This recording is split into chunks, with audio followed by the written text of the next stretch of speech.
Hello, dear viewers. Support me by subscribing to my channel and share my video if you like it. And also, make sure you comment your thoughts. Now let's start the video. Washington, D.C. A fire was going on in an apartment building in Washington, D.C. Inside its chaos, a mother and son were running for the door only for flaming debris to fall around them. They were about to be crushed as they braced themselves for the worst, but the crushing blow never came. When the two opened their eyes and looked to see what had happened, they were greeted by the image of a volcano man radiating high amounts of heat holding up the debris. "Who are you?" the mother asked, still shocked by the amazing view before her while also partially blinded by a combination of both heat and brightness. MC's POV. "Don't worry, I'm here to help," I said, sufficiently aware of my own blazing aura that the flames of my body quickly dimmed to a minimum. Still amazed by how much stronger I was in this form, I effortlessly tossed the debris aside and rubbed my hands together before proceeding to absorb all the flames in the room into my own body. "Wow, you are a Pyronite from Pyros. The comics were right about your people really existing," the boy gushed to me, though he still knew better than to just approach me. Instead, the boy showed me his golden card. "I have your trading card. Could you please give me your autograph?" "Sure thing, buddy," I said in a friendly manner to my first fan, and complied to his request, tactfully brazing a small sign on the golden card while swiftly leading the family through the door. You see, this was a little secret I've been keeping for a while now, since I knew it was just a matter of time for me to become a celebrity just as famous as the original Ben had eventually become. I wanted the masses to know about the world beyond them, the one filled with aliens of all kinds. But I also knew revealing the truth all at once would be too shocking of a plot twist for most. That's why I've been secretly pitching a bunch of stories and merchandise material to slowly get people used to it. Currently, I've only managed to have it reach the comic book and video game market, but soon enough, with all the exposition and free market, I will be with the news televising my heroic accompaniments. Let's just say that I might be able to build a cinematic universe. I like to believe that I'm doing a public service with all the near-world ending encounters I might have to face in this summer alone, and it doesn't hurt that I'll be making more than a few bucks. It's the kind of synergy that would make any studio mogul proud. Now, back to my heroic rescue. After ignoring the staircase that was about to cave in, I led them straight into the hallway. "This way," I eventually pointed, and they looked to see a dead end with a window until I fired a heat ray, blasting a hole into the wall before punching it out of the wall. "Come, trust in me," I told them as I held out the woman's hands in a reassuring gesture. Fortunately, I've mastered my body temperature enough to make my fiery hands surprisingly bearable to the human touch. The mother looked really nervous at first, but her son soon vouched for me, and so the two moved forward. As us three vanished in a tornado of fire that cascaded downwards, both mother and son reappeared again back to normal on the ground, safe and sound. As for me, instead of revealing myself to all the other civilians, I opted for keeping my identity as just a freaky, wiry tornado and left the scene in a puff of smoke. Rushing just because I knew that the fire I had just stopped was actually a diversion to cover up a jewelry store robbery. But since I wasn't an amateur, I handled the fire just in time to stop the bad guys from getting away. Meanwhile, at an intersection in the city, a car that was being driven by the robbers sped right by, ignoring the stoplights and with no regard for the lives of the civilians as they ran away to the sidewalk. As they looked in the rearview mirror, they saw that a bright cloud of fire and smoke was on their tail and rapidly closing its distance. "What the hell is that?" one shouted as the driver made the car go faster.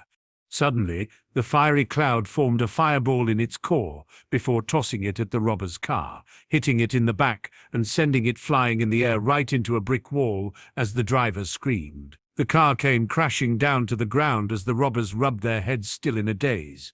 The cloud condensed itself again, bringing me back to my Pyronite humanoid form. I then pulled the ruined door off of the car and glared at the criminals I had just stopped. "Unless you guys want a permanent sunburn, hands against the wall. Now," I ordered while doing my best Ghost Rider impression, with perhaps just a little help of my mana being used to raise an aura of intimidation, and soon enough the robbers obliged. Although I knew that my watch symbol wouldn't start beeping anytime soon, I still hadn't been entirely open with both Grandpa and my cousins, so I flew off before they came to suspect my long absence. And just as I had anticipated, while on my way out of the scene, I managed to see some police cruisers come riding up when the cops quickly got out and pointed their guns at the robbers who had already surrendered themselves. Further away, I controlled my powers so that my burning cloud dimmed its light as it got close to the rust bucket on the highway, reallocating myself through the vehicle's ventilation system and returning to solid state right before transforming back to my human form. Flushing the toilet just in case, I washed my hands and joined the group. No one seemed to have noticed the blast of green light or questioned why I've taken so long using the bathroom. Another great success, I thought to myself, relieved that it had worked in the end, but still aware that this situation was merely provisional until I managed to finish setting a couple of things up. Vilgax. The next morning, somewhere else entirely, a mysterious figure with his face covered, wearing gloves and a trench coat, knocked on an apartment building with a sign hanging over the door that said Dr. Animo. Expecting to not be answered and completely ignored, the figure briefly retrieved one glove, revealing a black metallic pattern with green stripes, before casually unlocking the front door lock. As it quietly entered the apartment, it immediately heard several animal sounds while also noticing a cluster of cages with a collection of animals in them. There were birds, reptiles, and mammals of all sorts. It was quite literally a zoo. As the mysterious figure continued to wander around in silence, the disguised man eventually found the dedicated doctor known as Dr. Animo had been working with one of the cages, the one with a bullfrog. As the stranger walked up behind him, stepping into the light, Dr. Animo halted his experiments and immediately demanded, "Who are you? How did you get in?" Dr. Animo was once a respected and promising researcher in veterinary science who was driven crazy when he desired to rebuild animal DNA into super animals. His career was cut short, though, when it was discovered that he was performing twisted genetic experiments on animals. He had hoped that his research would win him the Verities Award, which is an award in the veterinary science field. However, because of the nature of his research, he lost the award to another doctor named Kelly. This drove him even madder, and he faded to obscurity for 5 years until he could finally perfect his research and show everyone that he was right. Since he had locked himself indoors for 5 years, his skin and formerly brown hair turned pale from overwork and lack of exposure to sunlight. He now wore a grey shirt with a brown vest, cargo pants, and black fingerless gloves and boots. Apologies, the door was open and I did knock before entering. The figure, now identified as a male, said with a very subtle voice modulation, "Clearly no one told you that an unlocked door isn't an invitation to enter." Animo said while chastising himself for forgetting to lock the front door, not really interested in why the man was masked or why his voice didn't sound normal. "Now get out, you're disturbing me."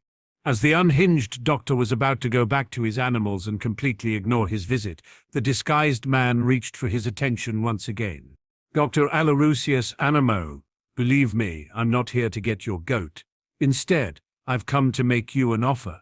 The mysterious man suddenly said, "I've got ties to an influential organization that will certainly welcome someone with your particular set of skills." "Not here to get my goat, you say?" Dr. Animo pondered for a while. "Interesting choice of words," he said before returning the bullfrog to its cage. "You must be an animal lover like me." "They do fascinate me, like most living beings do," the mysterious man replied with a nod of his head. "I'm a firm believer that life, no matter the adversity it faces, always finds a way." Dr. Animo gave him a wide smile. "Apologies for my previous rudeness. I'm so often interrupted that I can occasionally become quite savage. And I must say, it's been a while since I last spoke with another man of science. Please elaborate further on your offer." "I will be straight with you, Doc. My organization is beyond puzzled as to how someone with your resume of achievements has escaped its radar for so long." The masked man handed him a phone that the doctor inspected for a moment. "Our offer is to hand you the necessary funds and adequate equipped facilities to aid you in your research. In return, you will sign a contract of first look with us." Of course, you will still receive all the accolades and admiration a genius of your caliber deserves, but we will be expecting you to present every idea of yours to us first. Do I look like someone that requires a strong backing? Dr. Animo asked, this time with less aggressiveness in his voice. You see, I'm nothing if not resourceful and crafty. But that's exactly the point of my visit. The mysterious man stated, alone by yourself, you've already gone this far. Just imagine what new discoveries you might accomplish with the best equipment money can buy and with a steady supply of test subjects. Besides, the mysterious man grabbed something from his trenchcoat's pocket. Consider this a sign of good faith. Dr. Animo widened his eyes in surprise. It is the very same Verities Awards trophy that should have been yours. The mysterious man replied as he handed the object to the shell-shocked doctor. My organization has the necessary connections for not only acquiring this trophy to you, but also cleaning everything regarding your sudden disqualification 5 years ago. Aye, aye, the doctor muttered as the years he spent isolated perfecting his work seemingly returned to him. I thank you for this. It really means a great deal to me. Don't mention, and please just call me Mr. Green. The mysterious figure replied as he moved to leave the place. You should be receiving a more formal invitation through that phone I gave you. If by some reason you still end up deciding to not work with us, I still wish you farewell, Doc. The man stopped.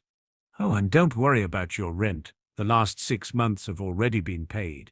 Consider it one last incentive my organization is really invested in making business with you. As he was left alone, the mad scientist with delusions of grandeur finally stopped to consider his current situation and decided that it was time to change. He had potential for much more, and it was finally time that others came to realize it as well. The deranged doctor had been discredited, disgraced, and tossed aside. Everything that he had up to that moment accomplished and worked so hard for was passed off as he was thrown off. But in one day, years later, he not only gained an ally, but regained everything he lost and more. All his achievements would be acknowledged. He would regain his credibility and find meaning in his work aside from vengeance. Mr. Green, huh? What an intriguing individual, Dr. Animo said in one of his brief moments of feeling sentimental, not understanding why he felt that he could trust such an enigmatic figure. After finally receiving a call from the organization the strange man had mentioned, Dr. Lucius Animo began packing the things he would need for working elsewhere. He placed some sort of helmet on his suitcase that looked like it was made from a pasta strainer and other parts. It had 2 antennae-like protrusions on it and a strap on the bottom of it. Dr. Animo also placed some sort of strap that would go over his vest with some sort of dial at the strap that connected it. My transmodulator, Animo remarked to himself. Phase number 1 creates and accelerates mutations at the genetic level. He pondered with a wide smile. I can't wait to test its limits and reach phase 2. Zigaban. The prison was built on the island that was originally inhabited by the dark wizard, Iris, who used it to lure and torture Muggle sailors. At the grand opening of the district's newest megamart, Grandpa Max had decided to make a stop to go shopping there. After entering it and finding their way around the place, Ben looked to his side and noticed the cereal aisle. He then stepped aside to find his own brand represented by the Guardian of the Universe cereal, and at the bottom left corner there was a caption that said free inside Guardian of the Universe cards. Marketing towards kids should never be underestimated.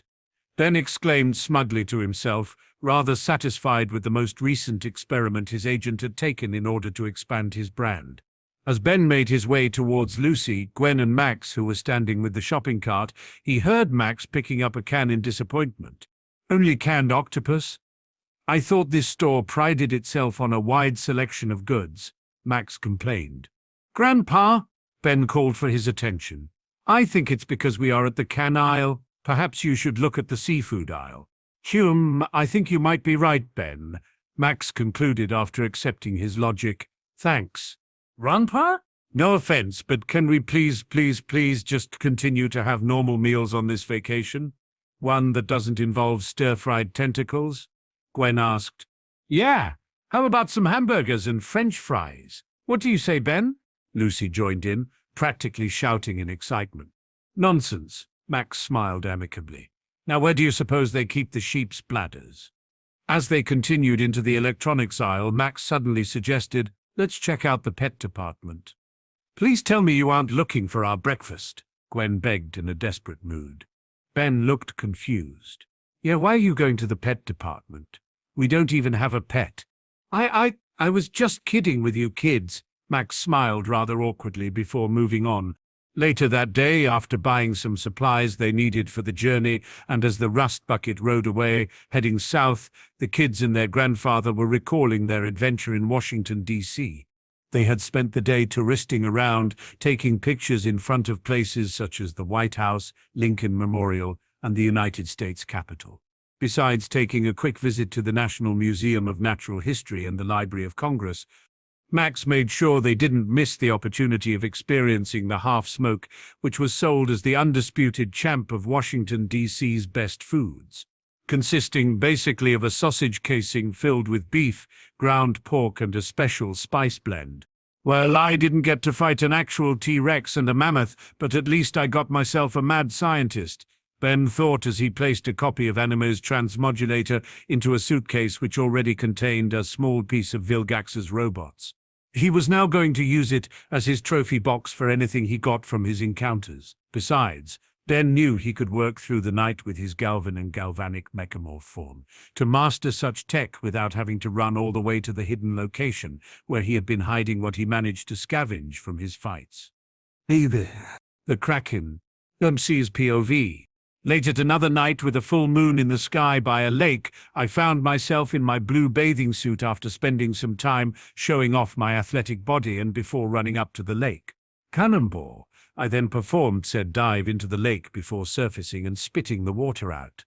And he scores, yes, perfect, 10, yeah, imitates crowd cheering and the crowd loves him.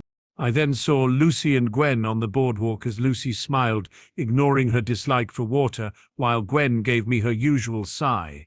A perfect moron is more like it, little pumpkin girl finally argued.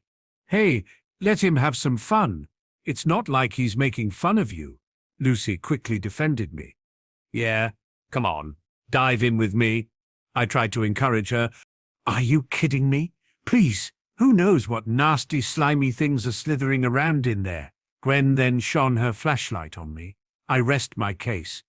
Okay, that was totally uncalled for.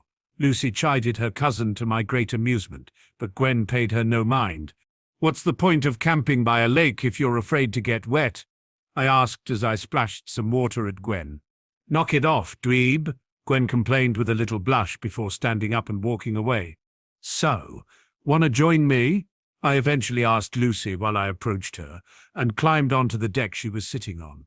I'm not a big fan of swimming, Lucy excused herself with an awkward smile. Of course I wasn't convinced by that weak excuse, but I already knew her little secret and also a little bit about Lenapan's peculiar physiology. Water wasn't exactly her ultimate weakness, but still must be quite uncomfortable to be exposed to. I'm not falling for it, but don't worry, I get it. I'm here for you. I said jokingly, I won't make you go through something you are afraid of. I'm not afraid of drowning, it's just... The blonde hesitated before I touched her hand gently.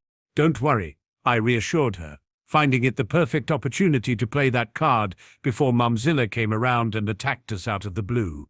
I already know. You know? She asked in cold sweat. Hey, you aren't the only one with a secret. I smiled before dipping back to the water and submerging myself once again completely. Noticing a green blast of light, Lucy tilted forward, a bit concerned as she saw bubbles rising up out of the water with a look of concern. Then a monster resembling a humanoid anglerfish rose up from out of the water with a voice resembling a growl. I spoke up. Surprise! Instead of screaming in fear, Lucy stretched her hands and grasped my face. Curiosity was clear in her expression as her hands mapped my monstrous face. You are not human? Lucy questioned with surprised eyes. I thought my side of the family was the only one. Well, I was born as a human, but I told her before having the watch's insignia on my left pectoral beep with a green color before another bright blast of green took place, and as soon as Lucy regained vision of me, she noticed I had morphed into some sort of semi-armored velociraptor. Despite being previously half submerged in water, with a sudden burst of speed, I effortlessly spun around and flipped back into a seating position beside Lucy on the boardwalk. As you can see, I'm now able to be so much more. Oh boy. I already liked you before, but now I think you just can't be more amazing. Lucy gushed as she mimicked my Canicelerin XRL8 and Pessis volan Ripjaw's form, making me smile with her reveal before she assumed her humanoid Lenapan appearance. The feeling is mutual, dear cousin. I winked at her before turning to appreciate the view of the lake. Wait, you too? You think I'm amazing? Lucy asked incredulously with a chuckle, while being unable to contain her trademark snort. You better bet that I do, I said while mentally ordering the Omnitrix's insignia in my chest to turn me back into my human form. Lucy, you are the best upbeat and happy-go-lucky girl who loves playing pranks on people that I've ever met. And from what I can finally see, you are even more special than you allow others to see. Almost unable to avoid being put to blush, Lucy lowered her head. Hey. Thanks, Ben. I was worried that you would find me too nasty and slimy. I doubled down on my sweet talk by gently raising her head so I could look her in the eyes. Can't argue with the slimy part, eh? But I would never think you're nasty. Please, don't tell me you are pranking me, Lucy muttered with her infatuation for me growing by the second, and that was all without me using my magical aura. I wouldn't dare, I told her before planting a kiss on her cheek. Be Ben. Aye. My cute sludge puppy of a cousin struggled to get a hold of herself and stuttered to the point of almost making me laugh. However, just then, interrupting our wholesome moment without warning, I noticed a green-scaled monster with 2 tendrils coming from its mouth and a long neck rising up from out of the lake, causing Lucy to scream out loud. Watch out, I shouted before pushing her away safely and instantly activating the Omnitrix. Just before the monster grabbed me with its tentacle, I had already assumed my Pessis volan Ripjaw's form when the creature tossed me a few miles out further into the lake. Not needing the chance to resurface and fight back, I immediately proceeded to engage in a fight with the monster of the lake that swam after me. Hang on, Ben, Lucy shouted as she dove into the water as another Pessis volan Ripjaw's. She used her claws and jaw against the monster, but they just melted off due to the monster's hard-scale body and the water constantly messing with her density. Lucy wasn't capable of perfectly mimicking my powers, proven by the fact that I had just managed to injure the beast with a few strikes. The monster then grabbed Lucy while escaping from me and pulled her closer to it. She was then forced to look into the monster's giant blue eye and gasped, letting loose her breath before she focused again and lowering her density slightly as she was trying to escape the monster's grip. But despite water not being a direct weakness of hers, being submerged while shifting her density was very dangerous to her. Fortunately, I munched through enough part of the tendril and struggled her out of its grip. As the two of us then quickly resurfaced, I morphed into my Canicelerin form and ran to the shore as fast as I could. As Lucy resumed her human appearance and recovered herself from the experience, I did the same, knowing that the danger was already over. I just checked to see if I hadn't hurt the monster to the point of making it propense to seek vengeance, but was glad to confirm it had finally disappeared. Spewing out a piece of the monster's tendril, I stored it away before stopping Lucy from running towards the rust bucket and barging inside. She wanted to wake up their drowsy cousin and grandfather in hopes of alerting them. We were just attacked by a giant lake monster, Lucy argued. I know, but it has already left. The chances of them actually believing us are pretty low. Besides, we are already far enough from the lake. I reasoned with her. Not only that, but since you've been pranking Gwen ever since our vacation trip started, she will have even less reasons to believe us. But I'm not kidding this time. You saw it too, you can testify to this, Lucy remarked. You heard me saying that Gwen is a major problem with your idea, I pointed. What makes you think that I will have a better chance of being believed? Couldn't you guess by this point that she isn't one of my biggest fans? Arg, you are right, Lucy conceded. Gee, we really need to work on our reputation around here. Yeah, probably. I chuckled in agreement, knowing that if I wanted, perhaps I could convince Max about the presence of a possible cryptid, but just decided against it. Come on, Lucy, I said before faking a yawn and stretching my arms up. Let's get some sleep. Remember, we have an early day tomorrow for our fishing trip. But Lucy stuttered as she was still worried about the lake monster. Come on, if it makes you feel safer, I don't mind sharing my bed, I told her affectionately with a genuine smile. Aye, aye. Lucy completely lost her train of thought. Psych, I announced while smiling before she had the chance to recover. Don't worry, I won't let anything happen to either you, Gwen, or Grandpa Max. Soon after I took the lead and entered the rust bucket while leaving behind a very embarrassed Lucy. The next morning, the four of us were walking together towards the same dock from last night, with Lucy still trying her best to explain our encounter with a massive monster. Max was holding a fishing rod on one hand and a cooler for the fish they were to catch on the other. No, really, Lucy exclaimed again. It was humongous with these blue glowing eyes. I'm sure it was just some kind of big fish, Max said, not entirely sure if he really believed it. That's all. Yeah, Gwen agreed. So give the megafish story a rest, will you, prankster overlord? She's not lying. I was there, I said nonchalantly, not sure why Lucy insisted with the idea of warning Gwen and Max. Okay, I can expect this kind of behavior from Lucy. But from you? Max asked while I folded my arms behind my head. What can I say? I shrugged my shoulders. It's not my fault that these cryptid-related matters actually exist. Lucy then walked ahead, disappointed with how incredulous her cousin and grandfather were about the things she said. Seeing a bucket full of live worms squirming around, she then smirked devilishly before grabbing a handful and showing them to Gwen, disgusting her. Breakfast. Oh, Lucy, gross, Gwen said, very nauseated, before asking, what's with the bucket of slimies? Mate, Max explained in a matter-of-factly way.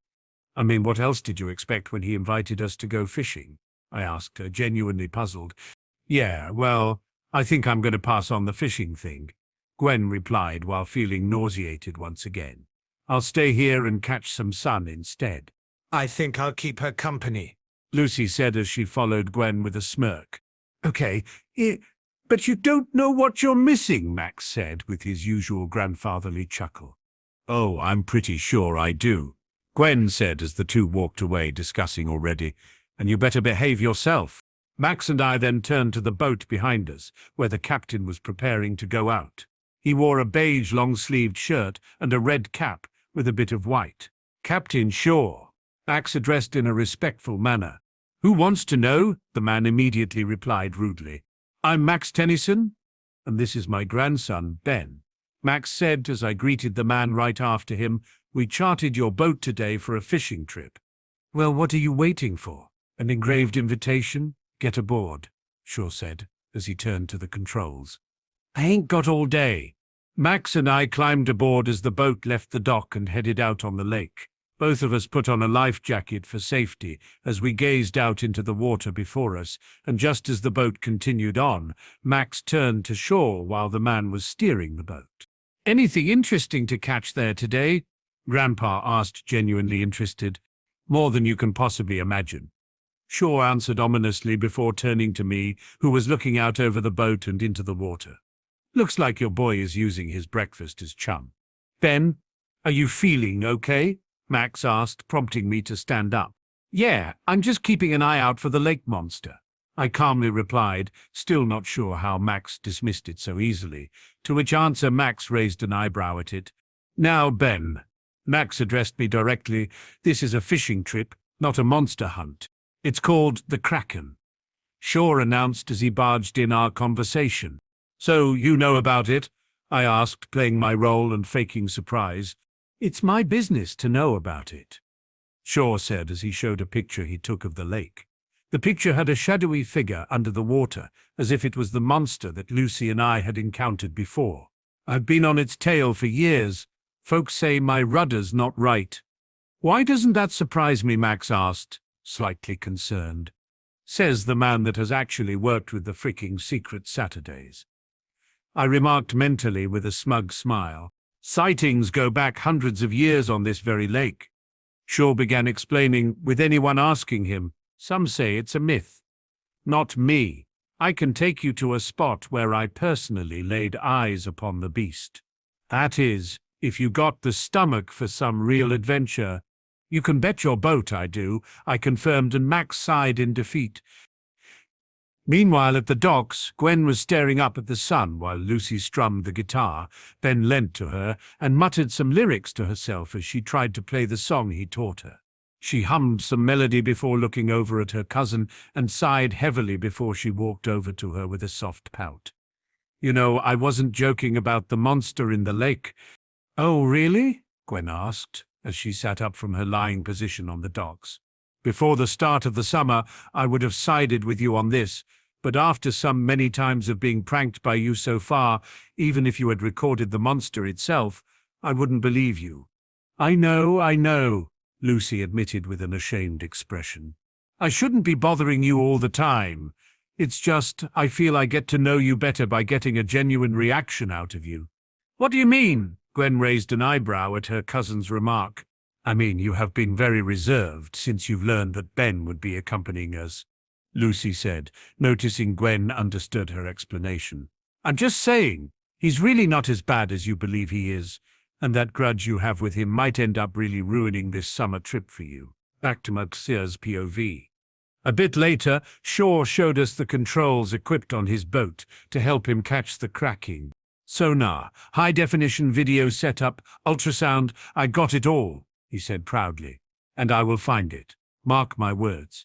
It can't hide forever. While I was taking mental notes of the man's equipment, Max took me aside to have a word from him. Ben, my grandfather said, I don't want you to put too much stock into what Mr. Shaw says. I don't think he has both oars in the water, if you know what I mean. Why? Just because he saw the Kraken too? I asked with a neutral tone. From what I've learned at college, the universe is so vast that we shouldn't be ruling out anything out of the ordinary. Max couldn't hide his surprised expression at the level of maturity of his 10-year-old grandson. Sure, he had heard about it from his son bragging it to him, but seeing it in person was still something else. Later, the boat had stopped, the reason being that in Multiverse were a few buoys floating in the water, held together with a line that read, "Do not enter," which formed a barrier over the further area of the lake. Do not enter? Shaw asked in shock that quickly shifted into anger. What's going on? Looks official, Max said, almost relieved. Maybe we should turn back? Shaw turned to face Grandpa, as if he had just insulted the sailor's mother. Nonsense. This is my lake, and I'll go wherever I... Fishing boat. A male voice interrupted. Stop where you are. The boys looked over to see a big white and blue boat with a few men on it. The side of the boat had the initials FOF written on the side in blue bold letters. The boat was manned by men wearing blue uniforms with black collars, and their leader had brown hair and a goatee. Right then the leader stepped up to the edge of the boat with a friendly smile. I'm Jonah Melville, the founder of Friends of Fish. We've closed this section of the lake for an environmental study, Jonah explained without dropping his smile. You'll have to turn your boat around. Who's gonna make me, fish hugger? Shaw immediately retorted. Well, Max interrupted, ready to de-escalate the situation. Since I chartered the boat for the day, I believe I'm in charge. Isn't that right, Captain? Shaw sighed in disappointment. Knowing that Max was right, he then walked off, muttering to himself a few curses. It's a pity we won't be seeing the Kraken, I said, just to get a reaction out of the fake environmentalist. Just as I had anticipated, Jonah laughed at my remark. The Kraken. Not that old fish story again. Now, look, I'm a marine biologist, and anyone who tells you they've seen a monster in this lake is fishing without a hook. You want me to believe that humanity has already studied and catalogued every existing form of aquatic life? I asked with a snicker before thinking. Sure, whatever you say, Mr. Marine Biologist. Come on, at least come up with a better excuse, like EPA, or just claim it is classified. Better yet, how about giving a fake name? I mean, the internet isn't what it will be in the future. But still, unable to find a proper response, Jonah and his crewmen walked away while staring at the strange kid. From a distance, I just waved in a mocking way just to spite them.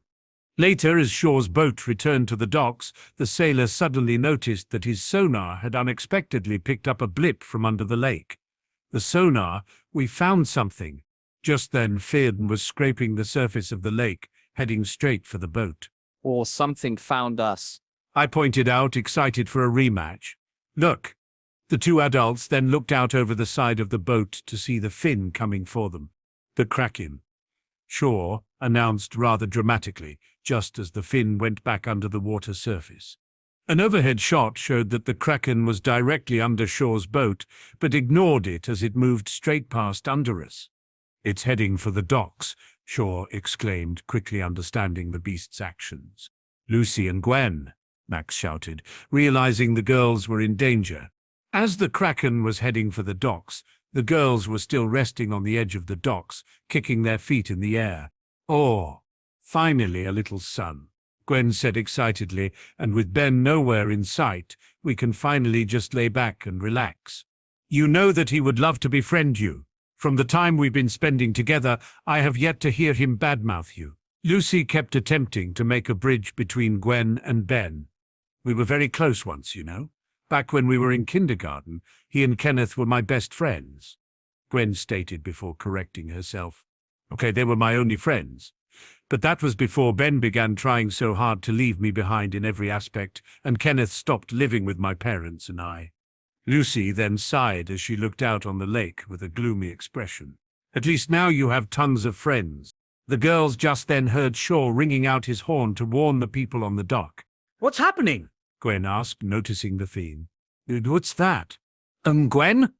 "That is the monster from last night," Lucy said, getting a worried look in her eye as the Kraken rose up in all of its glory and let out a loud shriek. The girls then screamed as it smashed the docks, sending the civilians sprawling into the lake. They then resurfaced, the girls among them, their soaking wet hair drifting down in front of their faces. "All right, Gwen, I hate to say I told you so, but I told you we weren't lying," Lucy shouted while struggling to maintain herself afloat. Back to Mecha's POV. "I told you, it's real," Shaw exclaimed from his cabin. "The Kraken lives. Sail now, gloat later." Max ordered, his mind focused on rescuing the girls. With a little use of my confusing aura covering for me, I succeeded in leaping into the lake and ordered my watch to turn me into my reptilian speedster form. "It's finally time for my Quicksilver scene," I said just after assuming my humanoid raptor shape, closing my visor before disappearing in a blur over the water. "Sweet dreams, baby." I was running so fast that I was actually able to run on the water surface without skipping a beat. Faster than the water surface reacted, I had manipulated with my mana massive vines of kelp bursting out of the lake and wrapping them around the Kraken, briefly incapacitating it while I picked up Gwen and Lucy before running them over to the shore, safe. "You okay?" I asked, as a Caniceleran. Gwen was still coughing up some lake water while Lucy sighed in relief. "I think so. Thanks for the save." I gave her a claws up before turning around and zooming out in a blur. "Hey, you know that thing?" Gwen finally asked, not having seen it enough to distinguish any major characteristic. Soon enough, the Kraken broke free of its binds and started to pick people up, seemingly threatening to eat them. Fortunately, I zoomed by and picked up one person at a time before zooming over to the shore where they would be safer. "These people are not on the menu," I shouted as it swiped a claw at me, which I easily dodged. "Hey, watch those nails!" "Get us out of here!" Jonah ordered his crewmate back on the FOF boat, who fired up the engines and engaged the gears, causing the boat to start to go away. Unfortunately, the Kraken took notice of this, tossed the boat it was terrorizing aside, and swam after it. Running after the boat as fast as I could, following the shadow going after it, I decided to pull another one of jokes.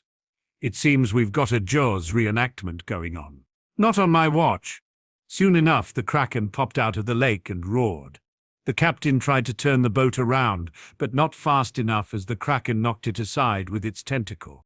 Just as it was about to destroy it, I zoomed in and created a strong waterspout with my running, which knocked the monster back into the water before I effortlessly backflipped onto the boat. As the Kraken quickly adapted and popped up on the other side and shredded apart a cannery box, Jonah ran towards it in an effort to protect it. "No, you don't."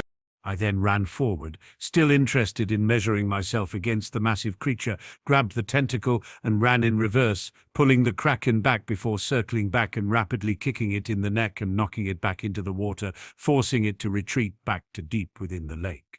"Thanks for the hands and the feet," Jonah said as he shook my hand, totally fine with my inhuman appearance.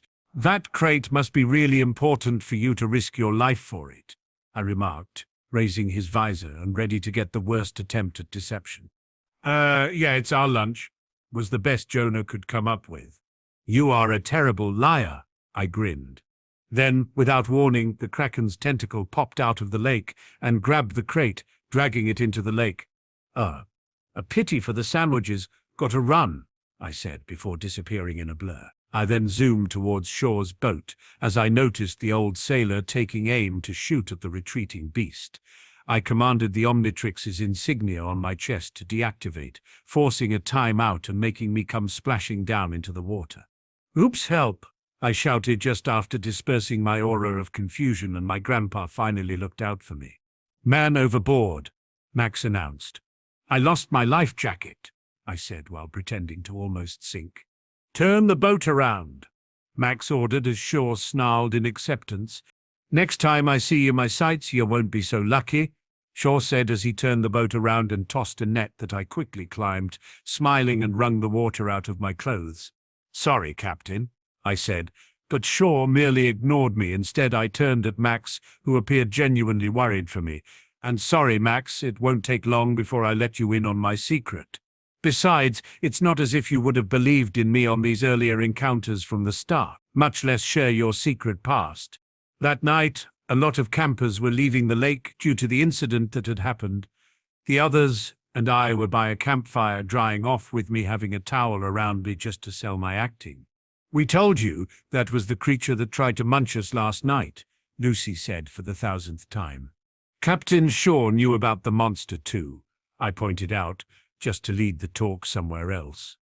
"Just because he was right about the Kraken doesn't mean I was wrong about him," Max advised while still concerned.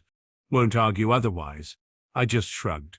"But that doesn't disqualify his statement about sighting the creature long before and no one believing. Ben is right," Lucy backed me. "Yeah, of course he is," Gwen mocked. "Guys, we'll leave this one to the experts. Like those friends of fish guys," Max informed us. "Experts, who better to bust a monster than the ones that survived its first attack," Lucy argued while expecting me to back her up. "Sorry, Lucy, let this be the one that got away," Max said in a serious manner, probably already made up his mind about not bothering the Kraken. "He's right, Lucy," I said, putting a hand on her shoulder. "I'd rather not have anyone here hurt." Before Lucy could say anything, Captain Shaw walked by and growled to himself, "Low down, no good fish kissers." "Captain Shaw? What is it?" Max questioned the angry man. "The nerve of those enviropunks. They shut down the entire lake. Nobody tells me where to sail, and nobody's going to keep me away from reeling in the catch of the century," Shaw announced before walking away. Later that night, Captain Shaw's boat went sailing out on the boat, despite the shutting down of the lake. Inside the rust bucket, Gwen was in her PJs, as was Max as he knocked on the bathroom door, which Lucy was supposedly in. "Come on, Lucy," Gwen shouted. "Did you fall in there or something?" Max moved to open the door, but Lucy left the bathroom just in time. Not saying a word, she smiled and moved to bed. Noticing that Ben was already fast asleep on his bed, Max remarked to Gwen, "They must be tired. It has been a long day with everything that has happened." Omnitrix POV. On the lake, Shaw's boat came out from the docks, but instead of it being driven by the grumpy sailor, Lucy and I were the ones sailing it. Turning to her, I saw Lucy sighing in relief. "Hey, are you doing fine?" I asked, placing a hand on her shoulder. "I'm still impressed with how you managed to cover our absence, but please don't exert yourself too much."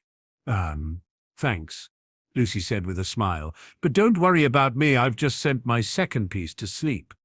Are you sure about stealing this boat?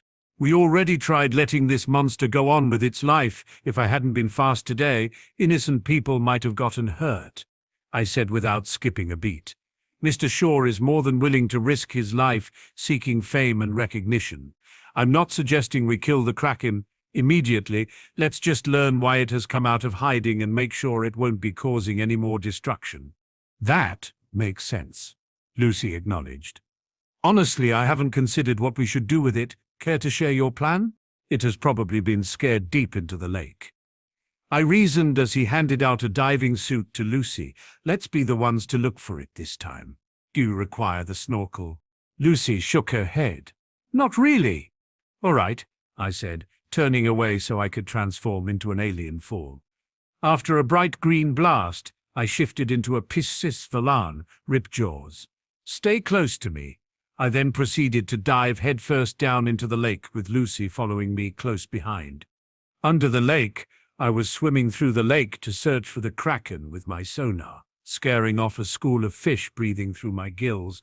I wasn't even fazed by the eels passing near me. I then went into a crater below the ocean, which could only be the Kraken's nest, and saw a giant ball with veins popping out of it.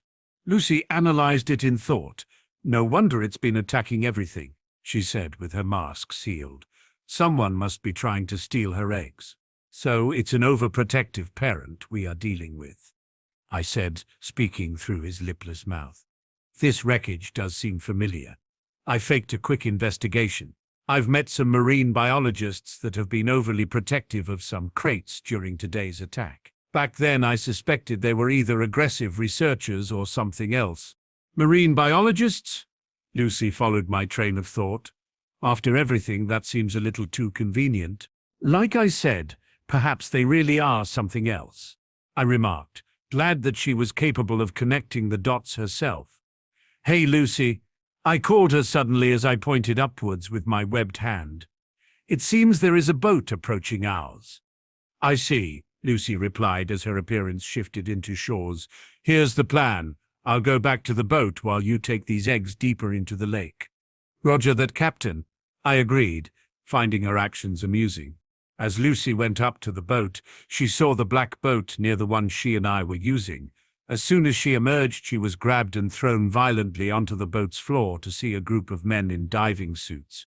Don't you know night diving is dangerous, old-timer? The leader asked, unless, of course, you went with a friend. I work alone. I ain't got no friends. Lucy acted along what she got from her brief encounter with the old sailor. Men with a sparking personality like yours, the leader smirked. I ain't got anything worth stealing either, Lucy added, not really knowing who those men were. Ah, but you have us all wrong. What we want is information like what you saw down there, the masked man replied. Nothing, same as always. Lucy didn't budge. The leader then punched Shaw with enough force to signal to Lucy that she should play unconscious. The leader then removed his mask, revealing himself to be Jonah, although Lucy still didn't recognize him. Take him, Jonah commanded his assistants. Find out what he knows back at the cannery. We'll come back here later with a mini-sub for the rest of the eggs. He then tossed a tracking device to the bottom of the lake down to the nest. In the meantime, I think this boat just got lost at sea. He then threw a bomb onto the boat, destroying it instantly in a ball of fire before the boat sped away. On the FAOF boat, the two looked at a shape forming in the sky. Is that a bird? One of them asked. Nah, looks like a plane. The other said before I showed up in the sky with a glare in my lepidopter and stinkfly eyes. It's a bug, Jonah finally shouted. Man, the harpoons! Give it up, I warned them. This is my only warning. The sailors then hooked up 2 harpoon guns before firing them at me, but I easily gooed the harpoons up, making Jonah angrily flip a few switches and drop charge barrels into the water. That's just plain stupid, I remarked as I immediately proceeded to gain altitude, easily escaping the blast range of the explosions. The boat then went around, noticing it had no chance of escaping its pursuer. I will squash this bug once and for all. With an angry look, Jonah challenged me to come get him. Spotting a tree branch nearby, I immediately got an idea as I fired several streams of goo from my mouth, shaping it more precisely with my mana to resemble a net of greenish web and sticking the charging boat to the branch with the sudden break and kept momentum, causing Jonah alongside his men to lunge and fall towards the lake. I then grabbed my cousin and took off, leaving the FAOF crew confused as they used their flashlights to try to spot their attacker. "Almost there," I said, spotting the rust bucket in the distance as Lucy shifted back into her original appearance. "Ugh, aren't we supposed to stop those criminals?" Lucy asked, confused. "You should go inside and rest. The creature's eggs are safe," I told her as I commanded the Watcher's insignia on my face to return me to my human form. "I will take it from here." "Are you sure?" Lucy questioned, a little disappointed. "I can still be of help." "I'm really thankful for your help," I told her while patting her on the head, gaining a blushed pout from her. "I can call the police and have those criminals arrested easily enough, and I think I already know who the leader is," I said before showing her a webpage on my smartphone. "After the attack today, I did a little checking on Friends of Fish and found out it's not listed on any environmental website, but I did find this. Jonah Melville isn't a friend to any kind of wildlife. He travels around the world poaching rare animals and crates them up and sells them to private collectors." "Crates them up," Lucy thought in realization. "Oh man, so you were right." I just winked at her, really glad that she wasn't the sharpest tool in the shed and didn't notice the incongruence in my story from what I had just told her while back in the nest. Soon after, in the nearest cannery, a crane hooked up to Jonah's underwater mecha suit, as he had just returned empty-handed. It lifted him up to the dock as some of his men were discussing their plans. "No sign of the world's most expensive omelette," Jonah informed his workers. "Our tickets to a luxurious vacation at the Bahamas must be somewhere in this cursed lake." But before he could do anything, I burst up from the ground and wrecked the dock, knocking them out of the boat. One of the eggs must have hatched. The older the Kraken, the bigger the payday. Jonah smiled as he ran for his mecha suit, while his men opened fire on the pissed-off Poachers with their guns, which surprisingly did little to pierce my thick hide. After easily maiming a large group of mercenaries that weren't fast enough, with few of those that still remained intact immediately giving up and running inside of the cannery, believing themselves to be safe there. But no one was safe from me. Still playing the monster card, I tossed the few that were still screaming in pain into the lake for later and immediately rushed at their leader, but Jonah had already entered his mecha suit by that point. He then fired blue bullets at me, which were actually doing damage as I finally began to bleed. But just then, I leapt backwards into the lake just to come back swimming up and leaped out of the water from behind Jonah's suit. "You want to mess with a monster? You've found one," I asked in a gravelly and raspy voice before growling ferociously.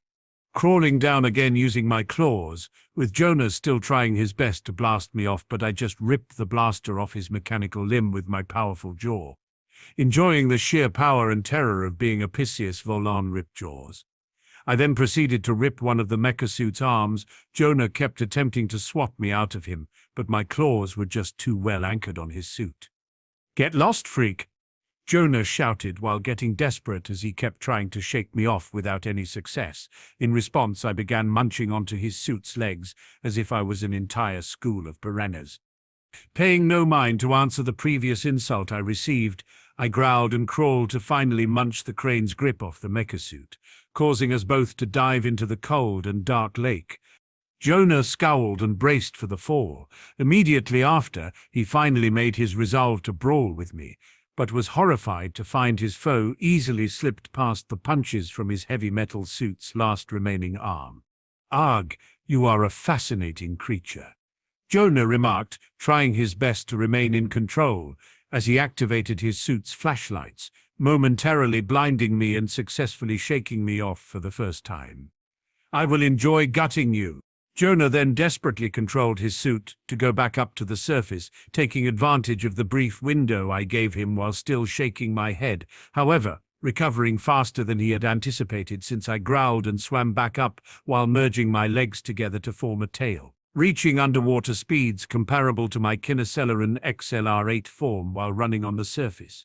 Eventually, I reached Jonah once again, who almost reached the surface, and grabbed onto his suit with my sharp claws, resuming our brawl until I finally delivered a strong jab into the glass window of the suit, and it shattered like an eggshell.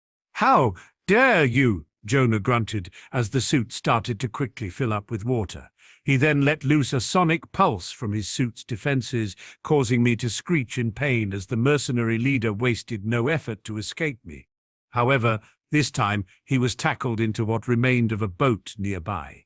I immediately saw the anchor falling loosely before I grabbed it, swung it around like a flail, and threw it with enough force that I managed to grip the suit, preventing it from getting any further as I swam in and chomped off the last arm of Jonah's suit, finally cracking open the suit and ending the last barrier before me. Jonah then, in a last-ditch effort, pulled a knife from his pant leg, only to have it easily blocked by my thick, scaly hide. Screeching like a monster from the abyssal depths and enlarging my mouth to make it extra unsettling, I made sure that I managed to scare Jonah shitless before he no longer felt anything else. On the surface, some bubbles appeared briefly before the water calmed down again in a crimson tone. Later on that night, more screams were heard inside the cannery, and the entire FFOF group disappeared without leaving traces behind. Permanent retirement. At a gas station somewhere in the desert, the rust bucket was parked, and Max was busy at an ATM getting out some cash. Meanwhile, the 3 kids were inside of the convenience store getting ice cream. Just then, a pickup truck pulled up, and from it, a thug emerged before walking up behind Max, who was using the ATM. "Out of the way, Grandpa," the thug ordered menacingly. "I've got a major withdrawal to make." He then violently tossed Max out of the way at the feet of another thug before smiling smugly. Inside of the convenience store, the kids were currently looking over the ice cream selection. Mansur's POV. "What do you have that's non-fat, less than 3% sugar?" Gwen asked. "Napkins," the clerk said before turning to Lucy and I. "What about you two?" Just as Lucy was about to make her selection, she then noticed one of the thugs hooking up a chain from the truck to the ATM, planning to drive away with it. She then smirked and winked at me. "You may do the honors, Ben. I got you covered." "Thank you, Lucy." I bowed dramatically before turning to the ice cream man. "Nothing for me, thanks." I then walked out of the store and mentally commanded my watch while Lucy turned to the clerk. "1 chocolate with rainbow sprinkles, please." The first thug from before then hooked up the chain to the ATM before turning to his buddy. "Hit it." The other thug then gave a thumbs up and tried to start the truck, only for it to not go anywhere after hitting the gas pedal. Then, right before his eyes, the steering wheel dissolved and the entire front of the truck became a formless black and white mass with green data-like markings on his body, forming some kind of limbs and a single circle on the front of the head representing an eye. This was another of my transformations, a subclass of the galvanic mechamorph upgrade, which was incomplete due to not being able to replicate my upgrades with being in direct contact with external technology. "Your cash request has been denied," I announced comically in a digitized version of my voice, my singular eye lit up as I spoke. Outside of the car, one could see that I've taken over the entire truck since it turned the same black and green. Tossing the first thug out of the car before I demerged with it, I rematerialized ready to face the other thug, who immediately greeted me by tossing the hook and chain at me like an improvised weapon. In response, I allowed it to wrap around my arm and then yanked the remaining thug right into a power line pole, knocking him nearly unconscious. "Can't believe this weapon worked so well for the second time," I thought, recalling my underwater fight against a mecha suit. This form has a weird concept of density and physical strength, but the upgrades are still a neat concept. Just then, when the thug I had just tossed against the power line pole tried to get up while still very dizzy, Max prevented him from doing so by putting his foot on his chest. "Where do you think you're going?" Max asked in satisfaction before looking at me in my alien form. Instead of fear, I could only see confusion in his expression. "And what are you doing here?" But before he had a chance to investigate it further, Gwen and Lucy walked out of the convenience store, enjoying their ice cream with my doppelganger created by Lucy walking alongside them. The brief instant that Max got distracted, he noticed the vigilante alien had vanished. I wasn't that hungry, my duplicate told Gwen before faking surprise, while Lucy struggled to hide her laughter. What happened, Grandpa? Max looked around for any signs of the alien he had witnessed stopping criminals, but remembering how those mechamorph galvanic were capable of easily blending in with technology, he just gave up. Nothing. Just some troublemakers. So kids, are you ready to hit the road? Sure thing, Grandpa, my clone replied, wrapping his arms around Gwen and Lucy, the two girls showing stark different reactions at my gesture. Where do we go next, Grandpa? Gwen asked, still groaning under the intimate contact. We're heading off to see your Aunt Vera for the weekend, Max said, reminiscent of his sister. Both Gwen and Lucy grew horrified looks upon their faces, albeit for different reasons. Dear Aunt Vera, the one who always pinches our cheeks too hard? Gwen asked before shouting in terror. No. Later that day, the rust bucket drove through the hot, empty desert with no interesting scenery in sight, as the two girls slumped on the table in disappointment. Wow, I said, having finally found the time to switch back without anyone but Lucy noticing. When Aunt Vera said she wanted to move away from it all, she really meant it. I mean, who does live in the desert with summers like this? If being left alone was the purpose, why not just go live in a forest like a hermit, next to a waterfall while you were at it? Oh man. Lucy complained before sighing in defeat. This summer was supposed to be about fun, not hanging out at some old lady's house. No offense, Max. The Tennyson grandfather merely nodded with a smile, clearly not bothered by her previous statement. For once, I'm in full agreement with you, Gwen added. I don't know how long I'm going to survive on old people's food. I'd honestly rather be forced to eat a feast of Grandpa's cooking. Lucy then shuddered uncomfortably, not really sure why, since food wasn't really a bother to her. A bit exaggerated, don't you guys think? Besides, I miss Aunt Vera, I said, genuinely nostalgic of the grandmotherly lady. Duh, Gwen immediately retorted. That's because you act like you're 100 years old. That's not true. He's a cool guy, Lucy stated as she laid her head on his shoulder. Aren't you Ben? Sounds about right, I remarked with a chuckle. Not really that embarrassed with her display of affection. You guys, Gwen banged her forehead against the table. Ugh, I'm too tired to argue. At the retirement complex, Vera was talking to her neighbor Marty, who was watering his garden. It's been years since I've seen Max and the kids, she said excitedly. I'm not sure I'll even recognize them. Stop by and say hello whenever you've got the chance. I'd like that, Marty said in a friendly manner before he went inside his apartment. There he put down some snacks and sat down on his sofa to watch a movie. But just as he picked up his snack, a slimy, formless mass stuck to his hand and he gasped, unable to do anything as it attacked him. Max's POV. Oh man, this is going to be so boring, Lucy stated as the rust bucket eventually entered the retirement complex. The idea of excitement in this place is probably watching the paint dry. Gwen was going through her movie collection desperately. Let's see. Action, adventure, comedy and comedy. Anything should do it. You know, she probably doesn't have a DVD player. I reminded her, not really pleased to spoil her plans. Really? Both girls almost shouted, with Gwen really wishing she had her notebook CD reader fixed before going on vacation. Really? But don't worry, I brought mine. I replied to their distressed expressions before offering. I can lend it to you too. Gwen narrowed her eyes. What's it gonna cost me? I simply shrugged my shoulders. Nothing, consider this my peace offer for the summer.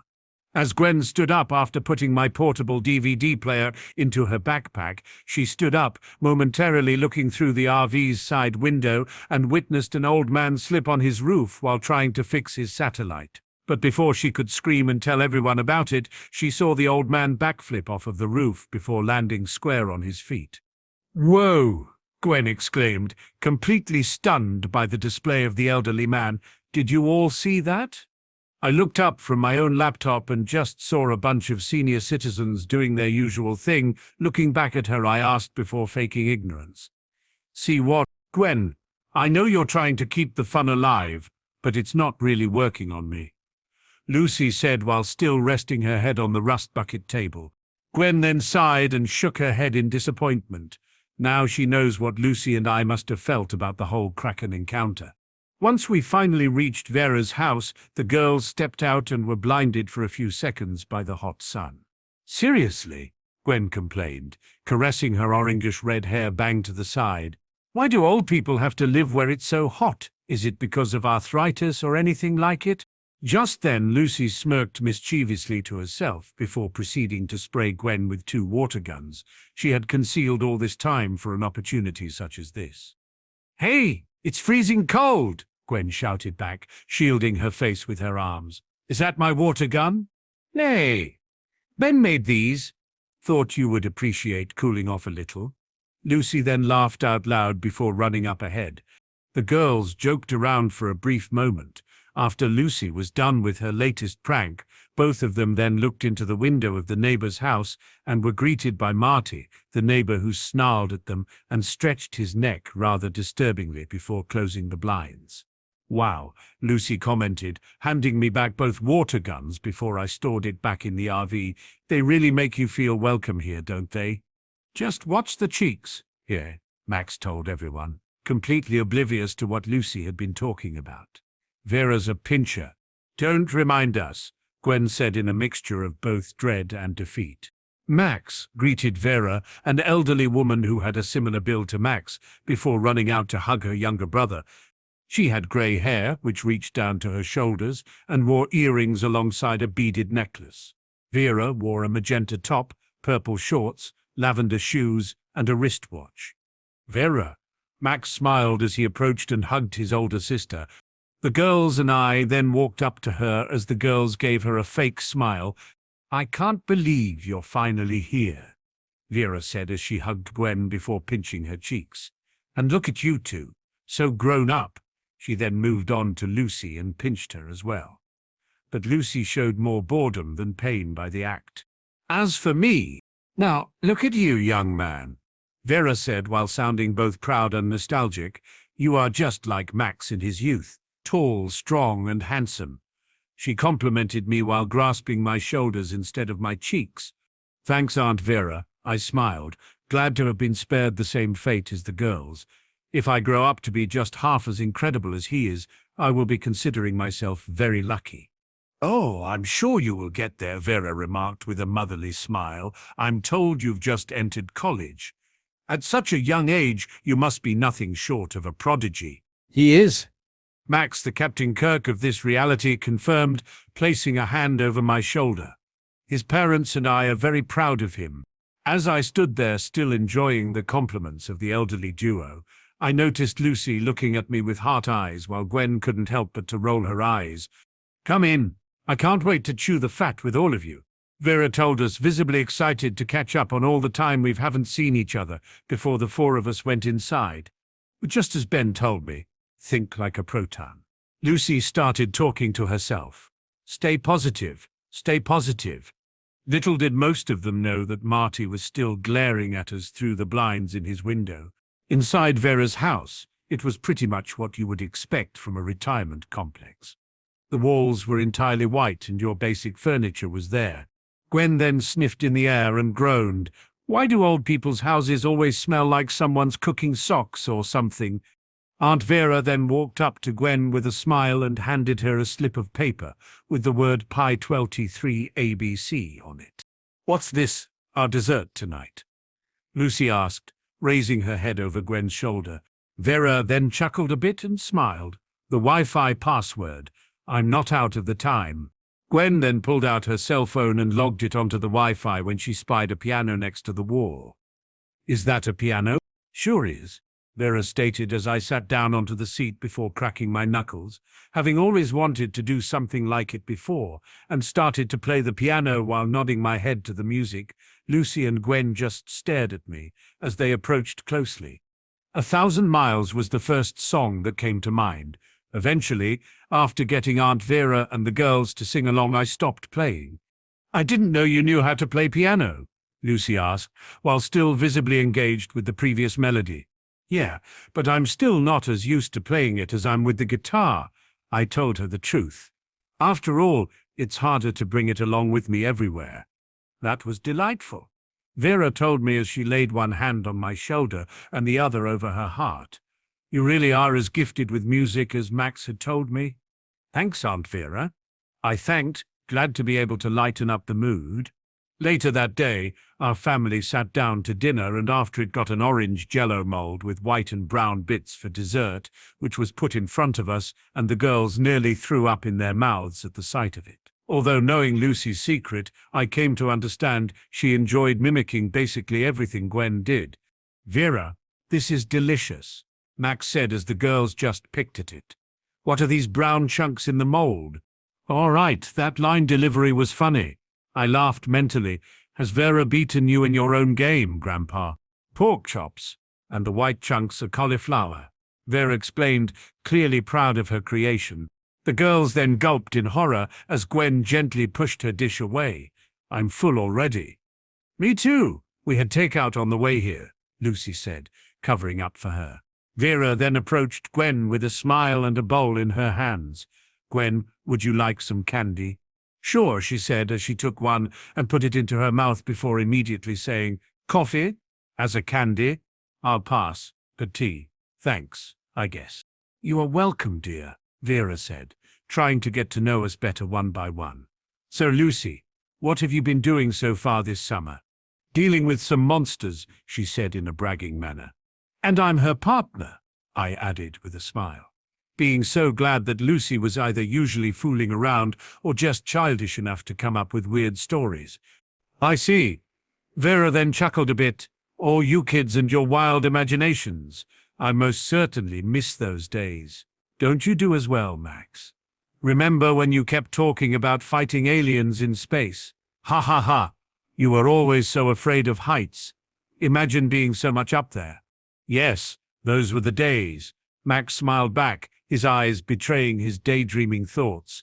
As the conversation finally came up naturally for us, Gwen decided to join in and got up once she saw the model bird collection on Vera's shelf, very intrigued by it until she spotted the red bird. Aunt Vera, is that a stuffed red-billed North American chickadee? Vera gasped before saying, How perceptive, Gwen. And did you know the song of the red-billed North American chickadee is actually a call indicating alarm or excitement? They both finished before imitating the call, much to the amusement of Lucy. Being a bit of an airhead, Lucy was the one that quickly got bored of all that talk. She immediately got up from her seat. I need to use the bathroom, she said before racing for the bathroom, before closing the door with a start. It's attack of the old boring people. I need to get out of here. Let's see. She then turned into two, her second form visibly lacking her upbeat personality, but still maintaining the illusion of being her. Now to get out of here, she said before spotting the air vent and going through it, traveling through the house's inner workings. Meanwhile, as the second Lucy came out of the bathroom, Vera was showing both me and Gwen her seashell collection. And this one is a Valentiana, she said as she handed the conch shell to Gwen. Can you hear the ocean? Gwen held it up to her ear and smiled. Meanwhile, I turned to Lucy and smiled. Are you okay? Where are you going? Boring, boring, she muttered with distracted eyes. Somewhere else. I then immediately noticed a sudden movement through the grates and looked to see a flow of purple mud, giving her a thumbs up before signaling for her to be careful. Lucy's POV. As I managed to crawl out of the air vent and out through the conditioner's tiny window, I slithered out to explore the grounds, before pondering to myself, there's got to be something fun to do around here. Out of the corner of my eye, I spotted a golf cart. Hello. I then moved towards it and pressed a segment of my liquefied body against the gas pedal to make it go while using another to push the steering wheel. To the onlookers on the street, it looked like the cart was driving itself, much to their confusion. I snorted and chuckled at my own prank before a whiff of something delicious made its way to me as I pressed against the brake to make the cart stop. Finding my prize, I was so glad that I finally mastered the ability to smell odors. Apple pie. But just as I was about to dig in, I caught something in my peripheral vision before looking through the window and into the house. It was an old lady that I saw, swatting violently at a fly before she leaped up, stuck to the ceiling, and actually ate the fly before falling down on her feet and cracking the joints in her neck rather grotesquely. Bleck! At first I was disgusted by her eating the fly, since I knew humans weren't supposed to behave like that, but just then realization at the amazing sight hit me like a truck. No way, ninja old people. Okay, that's more interesting. And a bit weird. I then turned and saw Marty driving the cart I had just hijacked away, probably intending to return it to its place. But then the lawn sprinklers turned on and he got a panicked look on his face as he veered the cart away, almost flipping it over by accident, giving a sigh of relief once he succeeded in avoiding getting wet. I wonder what Mr. Friendly's up to. I then followed him by stalking the man behind, going unnoticed by the onlookers due to my shape-shifting abilities. A few minutes later, I had followed Marty to the complex's waist area where he lifted up a suspicious folded red rug onto his shoulder. On his way out of the cart, he proceeded to casually walk over to the gate, stretching up his legs and stepping over it with no effort at all, leaving me totally puzzled. This place just keeps getting weirder by the minute. I remarked to myself before walking through the gate as if it wasn't even there, and looked to see Marty moving the garbage dumpster out of the way and revealing a hidden staircase underneath it. He was about to go down when Marty somehow noticed my presence and stretched his head around to the back of his body. Since it caught me completely by surprise, even after all that thing with his stretching legs, I couldn't help myself from letting out a squeal. That is so wrong coming from a human, I announced as Marty then stretched around the rest of his body and lunged while screeching at me. He attempted to grab me by the shoulders, but I easily slipped out of his grasp. You aren't even a Lenapan, stay away from me.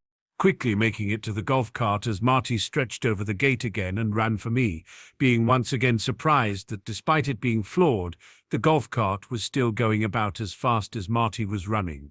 Creepy old guy coming right for me. Maybe I wouldn't mind if this continued to be the most boring place on this vacation, I told myself while keeping it flawed, but the golf cart only went 40 miles per hour, and I grunted in annoyance at that fact. If only I was a better runner. It was then that Marty stretched his arms forward, grabbed the front of the cart I was in, and started dragging it back. This made me panic, and in return immediately formed blades with my hands and sliced off his. I thought I had finally managed to drive away from him, but soon after I felt a bump on top of the cart and knew that Marty had climbed on top of it. With the sudden jolt, I lost control of the cart and then hit a parking space block, sending us both flying into a tree. Quickly reforming my body, I groaned in confusion and leaned against a tree. Unfortunately to me, Marty suddenly reformed himself from a green blob much faster than me. Before the man had the chance to make a move, though, Marty noticed the lawn sprinkler spraying onto him and grunted in fear as he ran off, leaving me very confused. What the heck was that all about? Another species like mine? I asked no one in particular, putting my brain to use. But this one seems deadly afraid of water. Then why did he come to Earth? Having more questions coming up by the minute, I decided to go talk with Ben, since he always knows what to do. Later back in Aunt Vera's house, Ben, Gwen and Max were in the kitchen when I came rushing up to them out of breath. Guys, something is seriously wrong with this place, I shouted before Max shushed me. Did you forget that Aunt Vera's sleeping? He calmly asked me. Are you for real? It's only like 6:30. I evaded his question by asking another. Hey, weren't you here when Gwen was about to ask me something before being the one shushed by Max this time? What's wrong, Lucy? Ben spoke more softly, interrupting Gwen and Max's questioning. Ben, this place is so much creepier than we thought. I was out for a walk and I saw some pretty strange things, to say the least. First, this old woman ninja scales up a wall, munches on a fly, and lands on the floor without so much as a scratch on her. Then Marty, the creepy guy from next door, is this weird monster who has the ability to stretch his neck at 180 degrees, and he can stretch his body to limitless forms and— Slow down, kiddo, Max said reassuringly. When did you have time to walk around by yourself? Gwen asked, confused. Just did. I came up with a lame excuse. I believe you. We've already seen one strange stuff this summer, so the line between possible and impossible is still not clear, Ben said, helping me out again and being really awesome while doing so. Thanks. I think we should go check out Marty's apartment, I suggested, trying to imply we were the most qualified to do so. Well, maybe I should do some investigating, but you two stay exactly as you are, Max told us in a serious tone. Fine. Okay, I sighed while Ben nodded. As Grandpa walked off, Gwen turned to us. You know, ever since our summer trip started, you two have been acting very weird to one another. What can I say? We've missed one another, Ben said with an eye smile. I missed you too, but I figure you don't want to spend more time than it's strictly necessary with me. I don't hate you, stupid, Gwen replied a little too harshly before walking away. Oh, so she does care, Ben said while looking at me with a dramatic posture. Didn't I tell you? He was my reply to him as I joined in with his play. She's just a bit shy. Max's POV. Later that evening, as I entered the neighbor's apartment by cracking open the door just a tad before calling out, "Hello? Anyone home?" When nobody answered, I moved on to enter the apartment with caution in my walk, as I saw the suspicious shadows scrawled upon the wall. I also heard a ticking noise, followed by a ringing. Searching the apartment for a light switch so I could see my way around for anything unusual, I couldn't help feeling sort of nostalgic about my old job. I noticed something moving just as I was about to flip the light switch. Seeing it now, I understood it was just a coat and hat on a rack blowing by the open window. Well, nothing seems out of whack, I assessed before persisting with my investigation.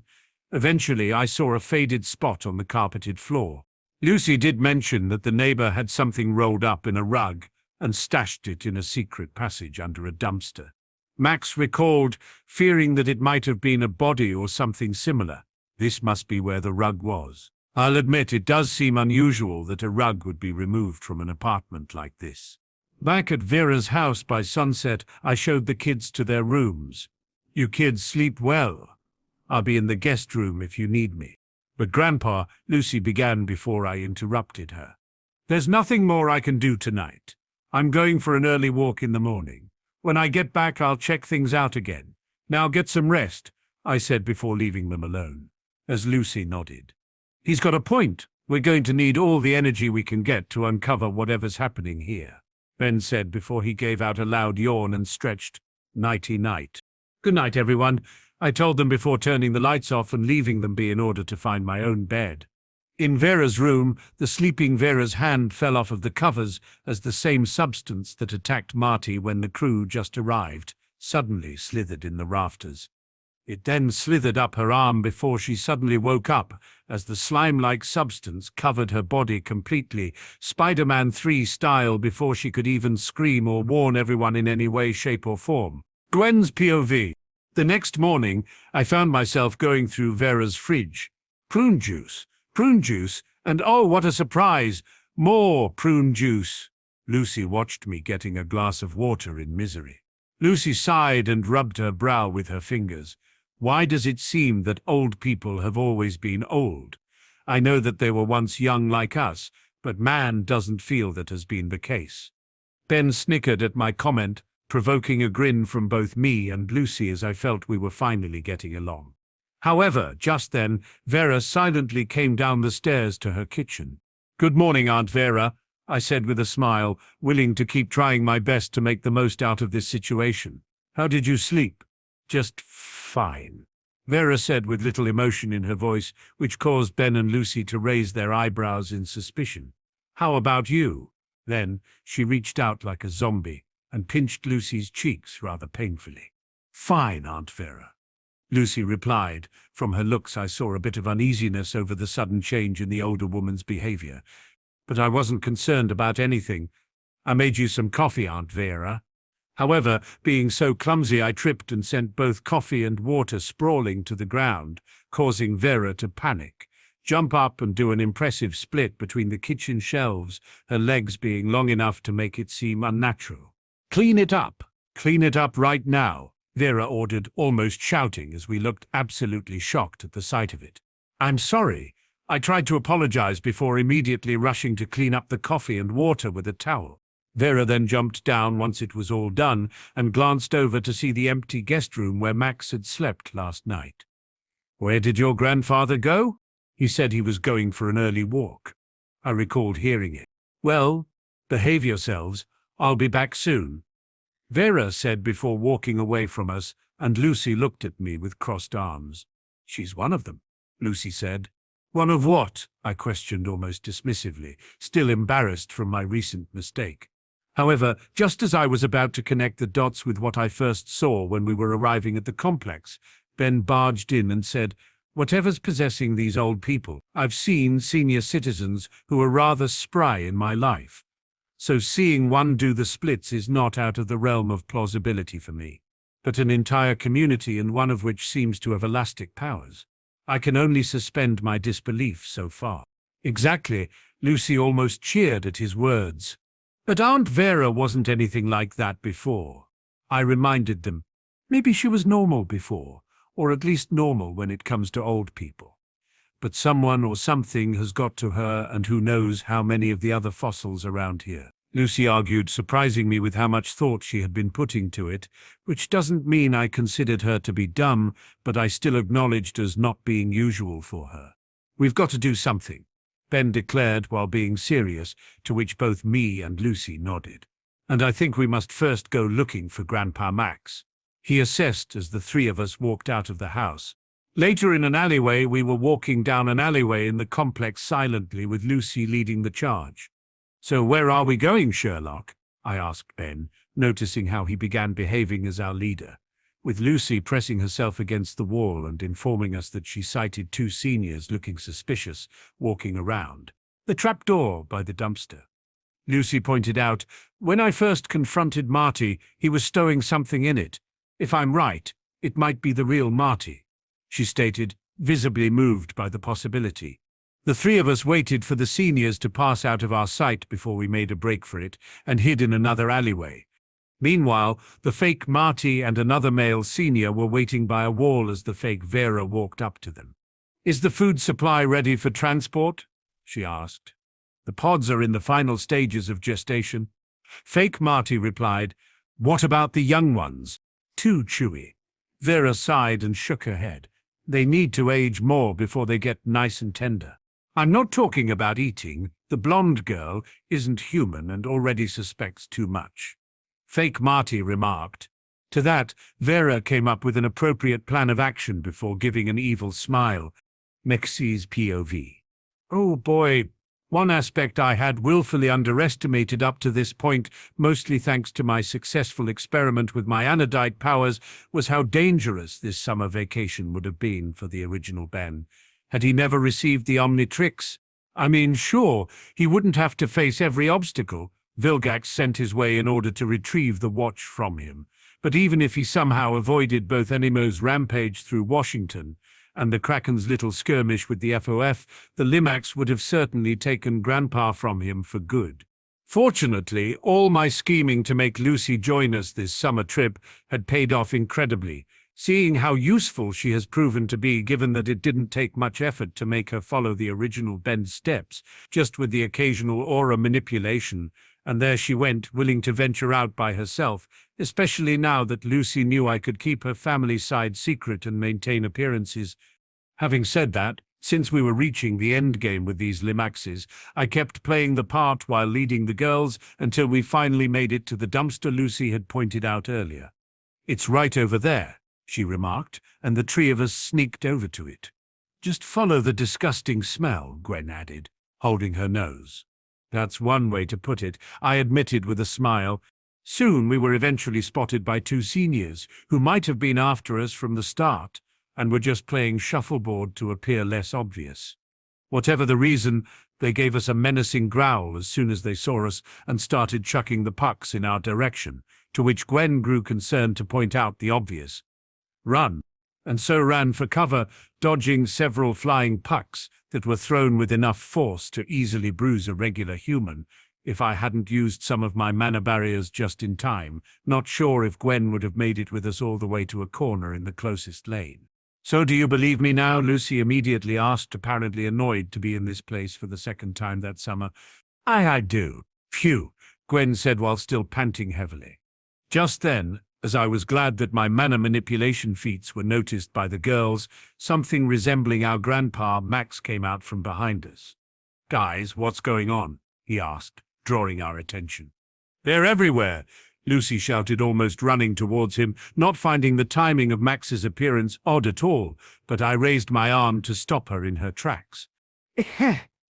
Clever boy, Max told me before he stretched out and revealed his jagged teeth before giving out a roar, to which Lucy glared angrily. No one messes with my family. Lucy blasted the fake Max with her stretched arm that soon became a sludge wave. Let's get out of here. Noticing how Gwen was looking weirdly at Lucy, I immediately shouted before dragging the two girls by the arm.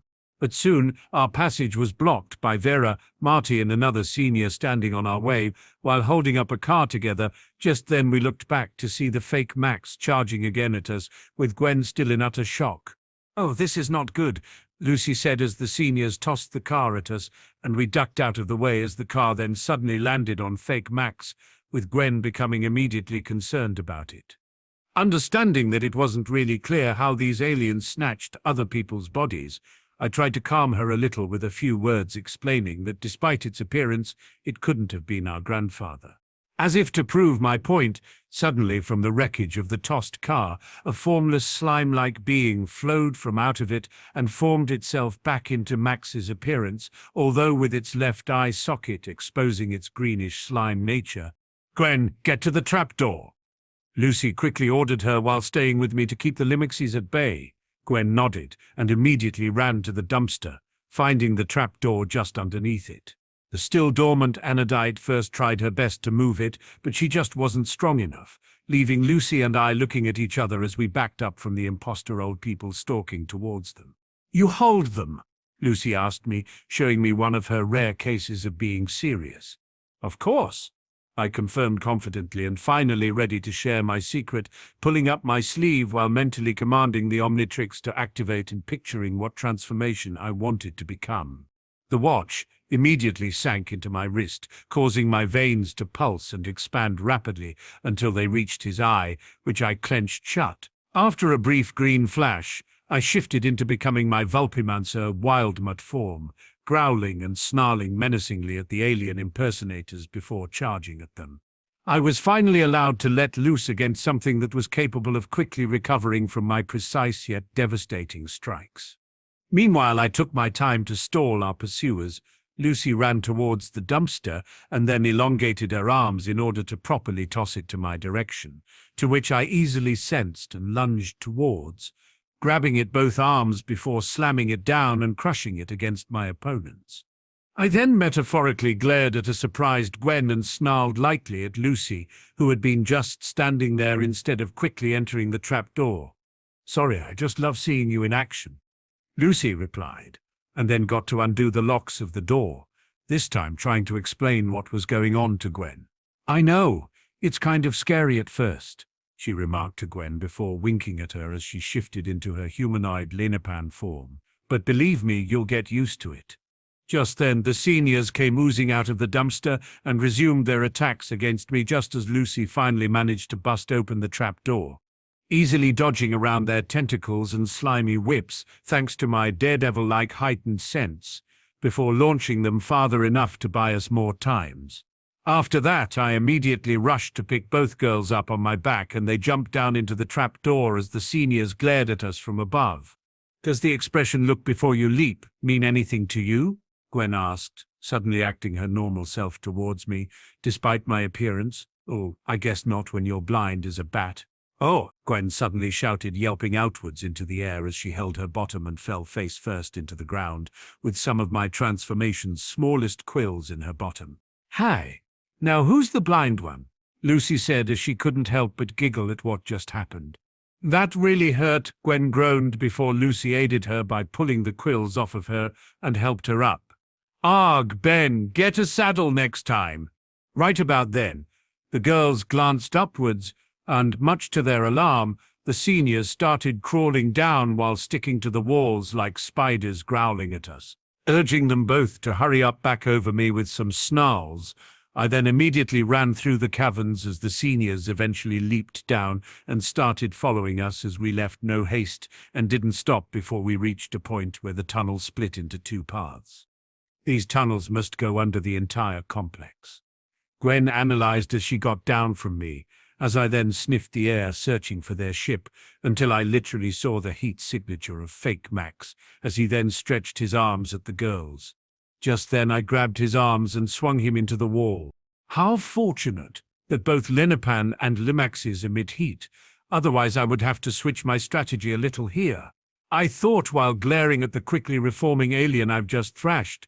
The fake Max then rushed and grabbed my scruff, attempting to flip me onto its back, which caused me to claw my way out of his grab in a spin and be sent flying back before I adjusted myself and landed on all fours, my powerful claws digging into the rocky floor. I followed by lunging at the body snatcher and started clawing at its face with no hesitation. As it groaned and snarled at me, I bit its limb before slamming it into the ground continuously, shaking it like a rag doll.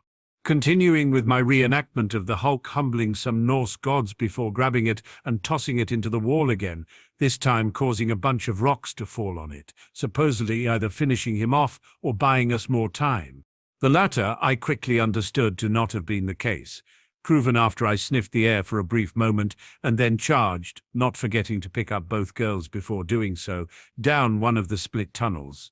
"You don't come with seatbelts, so slow down," Gwen shouted as I ran down as fast as I could before slamming into the wall with a bit of my magical barrier working as a ram. "Hey, Mott," Gwen told me after the dust had just settled. "What do I look like, a crash test dummy?" I picked both girls from out of my back and transformed back into my human form.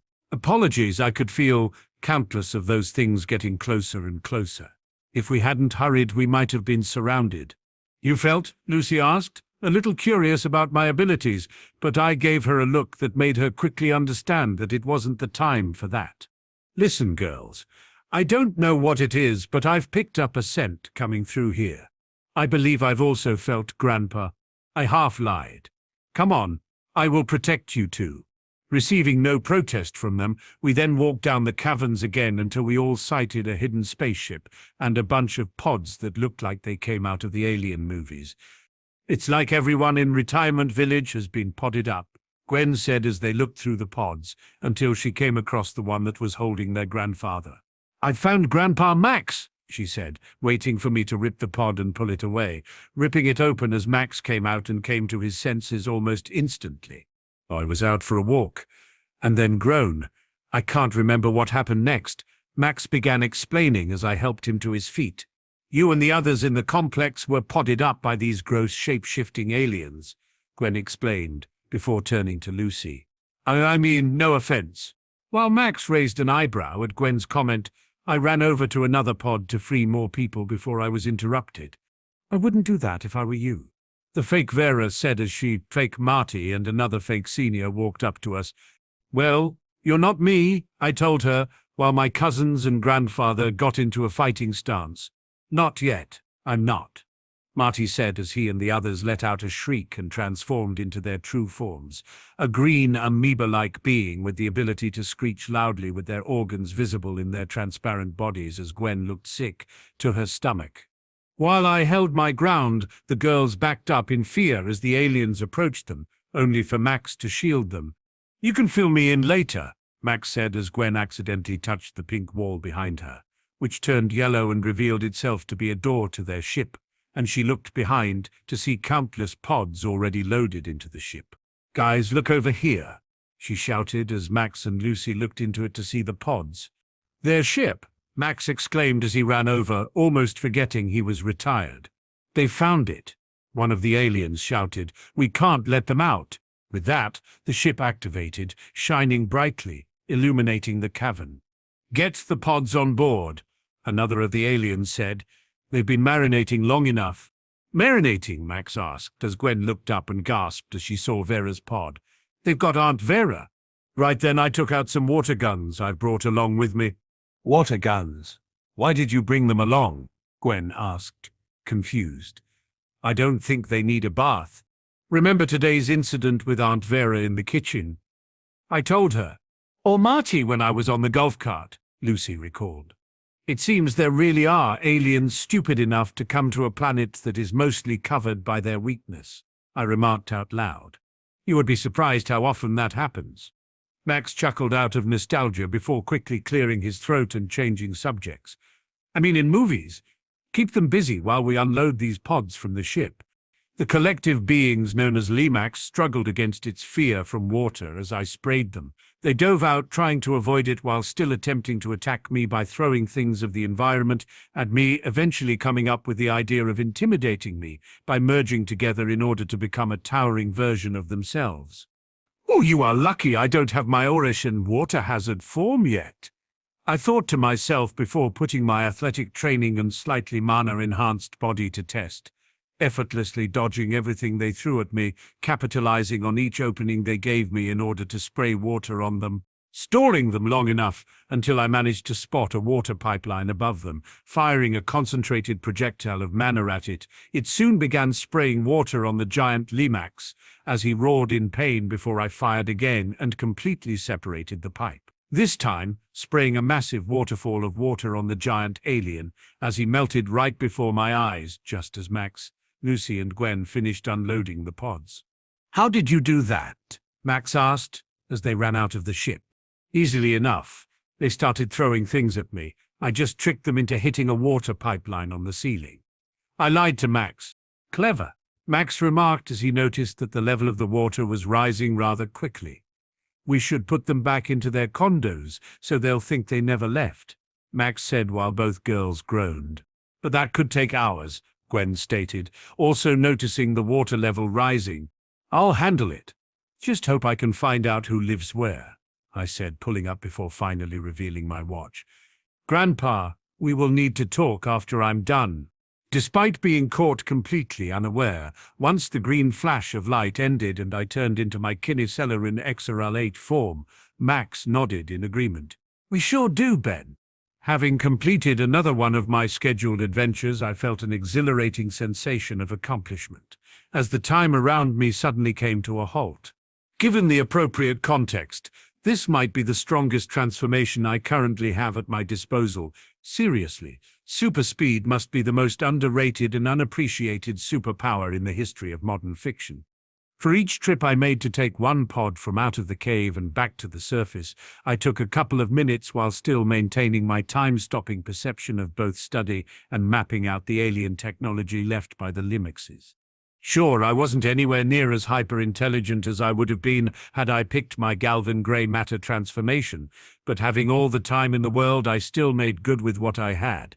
Even managed to track down the last remaining sample of slime that had apparently, as a last-ditch effort to survive, separated itself from the main body of its previously gigantic fusion, storing it away in an instant into one of the highly resistant glass tubes I've crafted from the scraps of robots Vilgax had so generously donated to me on my first day of vacation.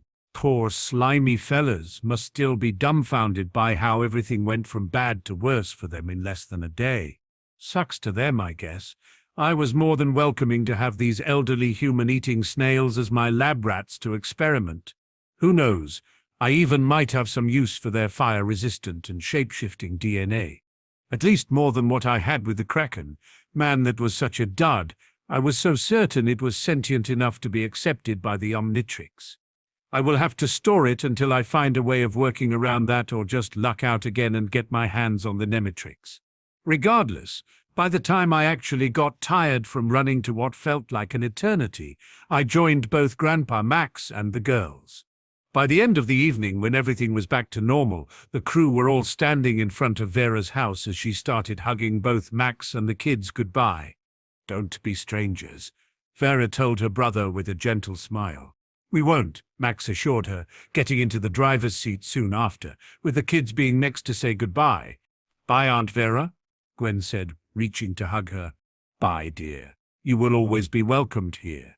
Vera replied, Oh, and this is for the road. She then handed Gwen a green jello mold.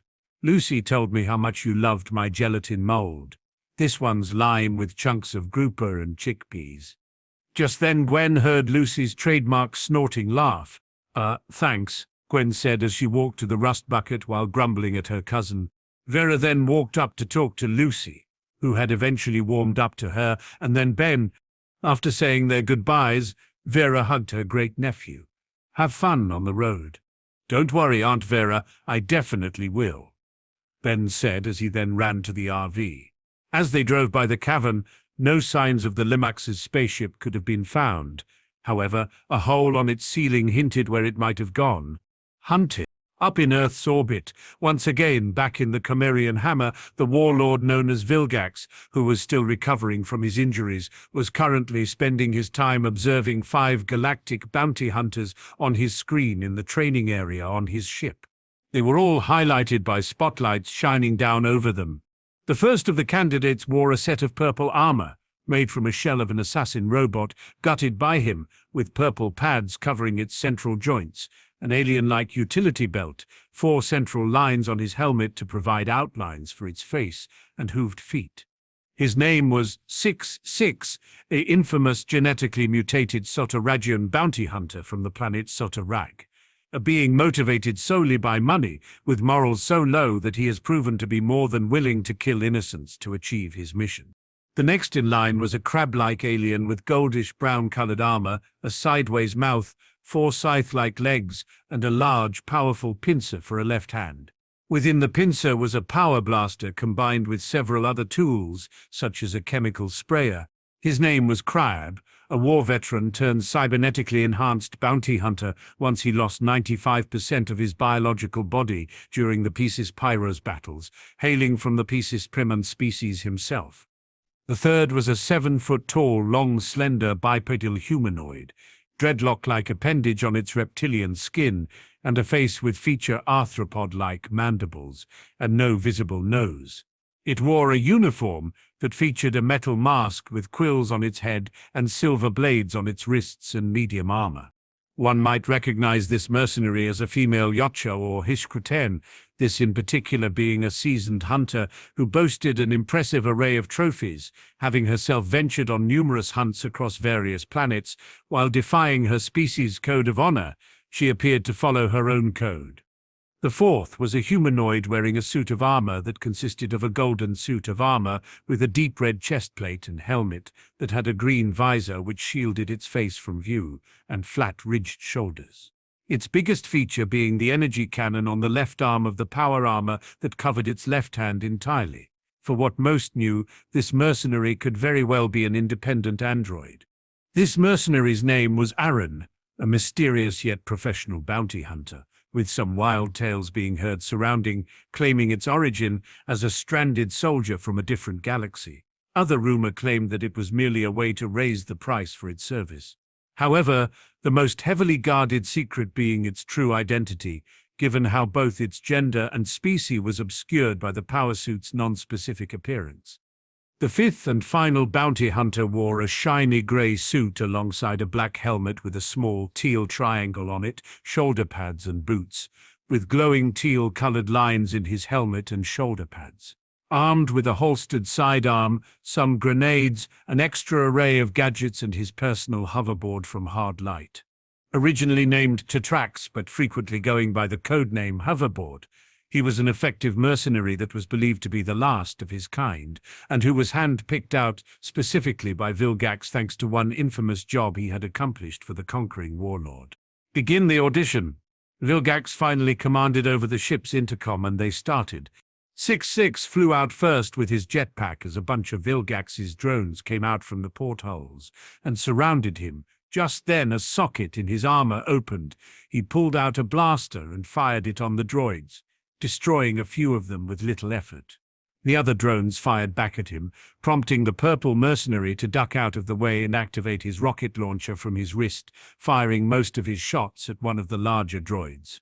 6-6 then pulled out a grenade from another socket in his armor and tossed it at some of the remaining droids of that group, destroying them as it detonated. Meanwhile, Krab jumped down from his platform and attacked the remaining droids, grabbing one of them with his pincer and forcefully tossing it into another. He then spotted another one that attempted to rush at him before casually crushing it with his pincer and slicing another with his right hand. Further away, the predator glared at her prey before activating her arm blades and swiftly slicing through every single droid she came across, ducking under their blasts before firing a missile from her gauntlet towards them as she snarled at her colleagues that hadn't engaged in combat yet. Arin glared back before firing its power beam that sent out multiple blasts at the droids, destroying every single one they hit before using its grapple beam on one that was flying overhead. Arin used it to backflip overhead onto it and fired a missile into another overhead. Then, after the first waves of robots had been dealt with, from up above the 4 bounty hunters came another droid, this one being giant like the one that Vilgax had sent after the night the Omnitrix crash-landed on Earth.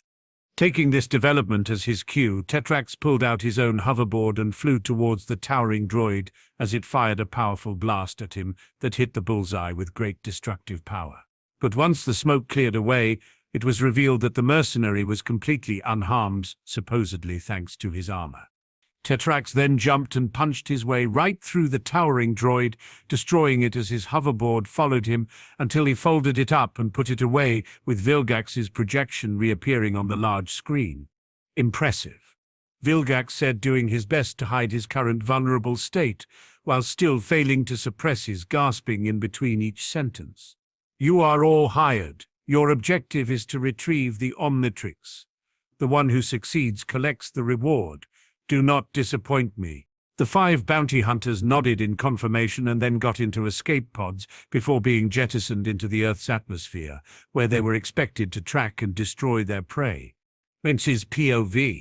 Somewhere in the desert of New Mexico, we found ourselves making a stop because Grandpa Max had decided to set up a training area for me. I aided him with bringing old cans and pipes, but after that he insisted he got the rest, leaving me to stand outside whistling patiently and tapping my foot. All right, I was a bit annoyed that after revealing bits of my secret, Gramps here had the audacity to not even mention his own background as a plumber.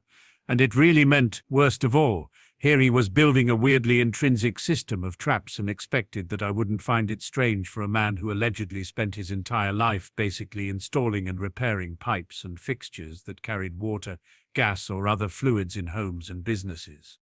Seeing how neither of the girls really seemed to find it all that weird, I imagine that it must mean I've been severely underestimating the everyday journeyman of this reality. Just as Max finally finished setting everything up, he asked me, "Are you ready?" Smirking back, I nodded as my watch beeped green, and soon enough a green flash of light momentarily obscured my silhouette, quickly fading away and leaving me in my new form. "I'm always ready," I said now in a deep and reverberating voice, proudly displaying one of my most versatile transformations, my Petrosepian diamond head form. "Good, but remember to think out there," Max warned me. "Don't try to muscle it, might isn't always right." "I get it, Grandpa. Might is not power itself, but how you wield it," I casually replied before turning my arms to their state, where they were capable of shooting out sharp crystals at rapid speeds. Thinking about my words for a moment, Max eventually pulled a lever, and just then a bunch of cans went sailing from a catapult. Almost as if it already was second nature to me, I shot a flurry of diamonds at approaching targets, hitting the bullseye by having each shard embed themselves into the cans. "Good," Max complimented before pulling another one, and in turn another catapult sent the next set of cans from the other side. I immediately spread my arms and fired another flurry of diamonds at them, gaining the same result as before. "Nicely done, Ben." Max then smiled and pulled one lever from above him and another next to his side, as 2 targets were soon after launched towards my location, prompting me to once again fire my diamond shards into it from opposite sides. I then shed off some of my bulky stone body and amped my agility by firing several diamonds, instantly shredding to pieces a bunch of targets tied to a cactus and on a few boards on the top of the hill. Taking the time to quickly regenerate my slender arms back to normal, I blew off my index fingers as if I was a gunslinger cowboy. Gwen observed me training from far away as she squirted sunscreen into her hand and started rubbing it in. "Show off!" I heard her despite the distance. Who would have expected that a silicon-based guy would have such a great hearing? Makes sense if you put into perspective that sonic vibration attacks were something I had to be mindful of in the first place. But I guess it just reinforces my opinion about it being one of my most versatile transformations. Focus, Ben. We are almost done, Max warned me again, mistaking my confidence for irrational arrogance. Think. Got it, I said as a few more cans came flying towards me, and I responded by firing some diamonds at the center of each one of them.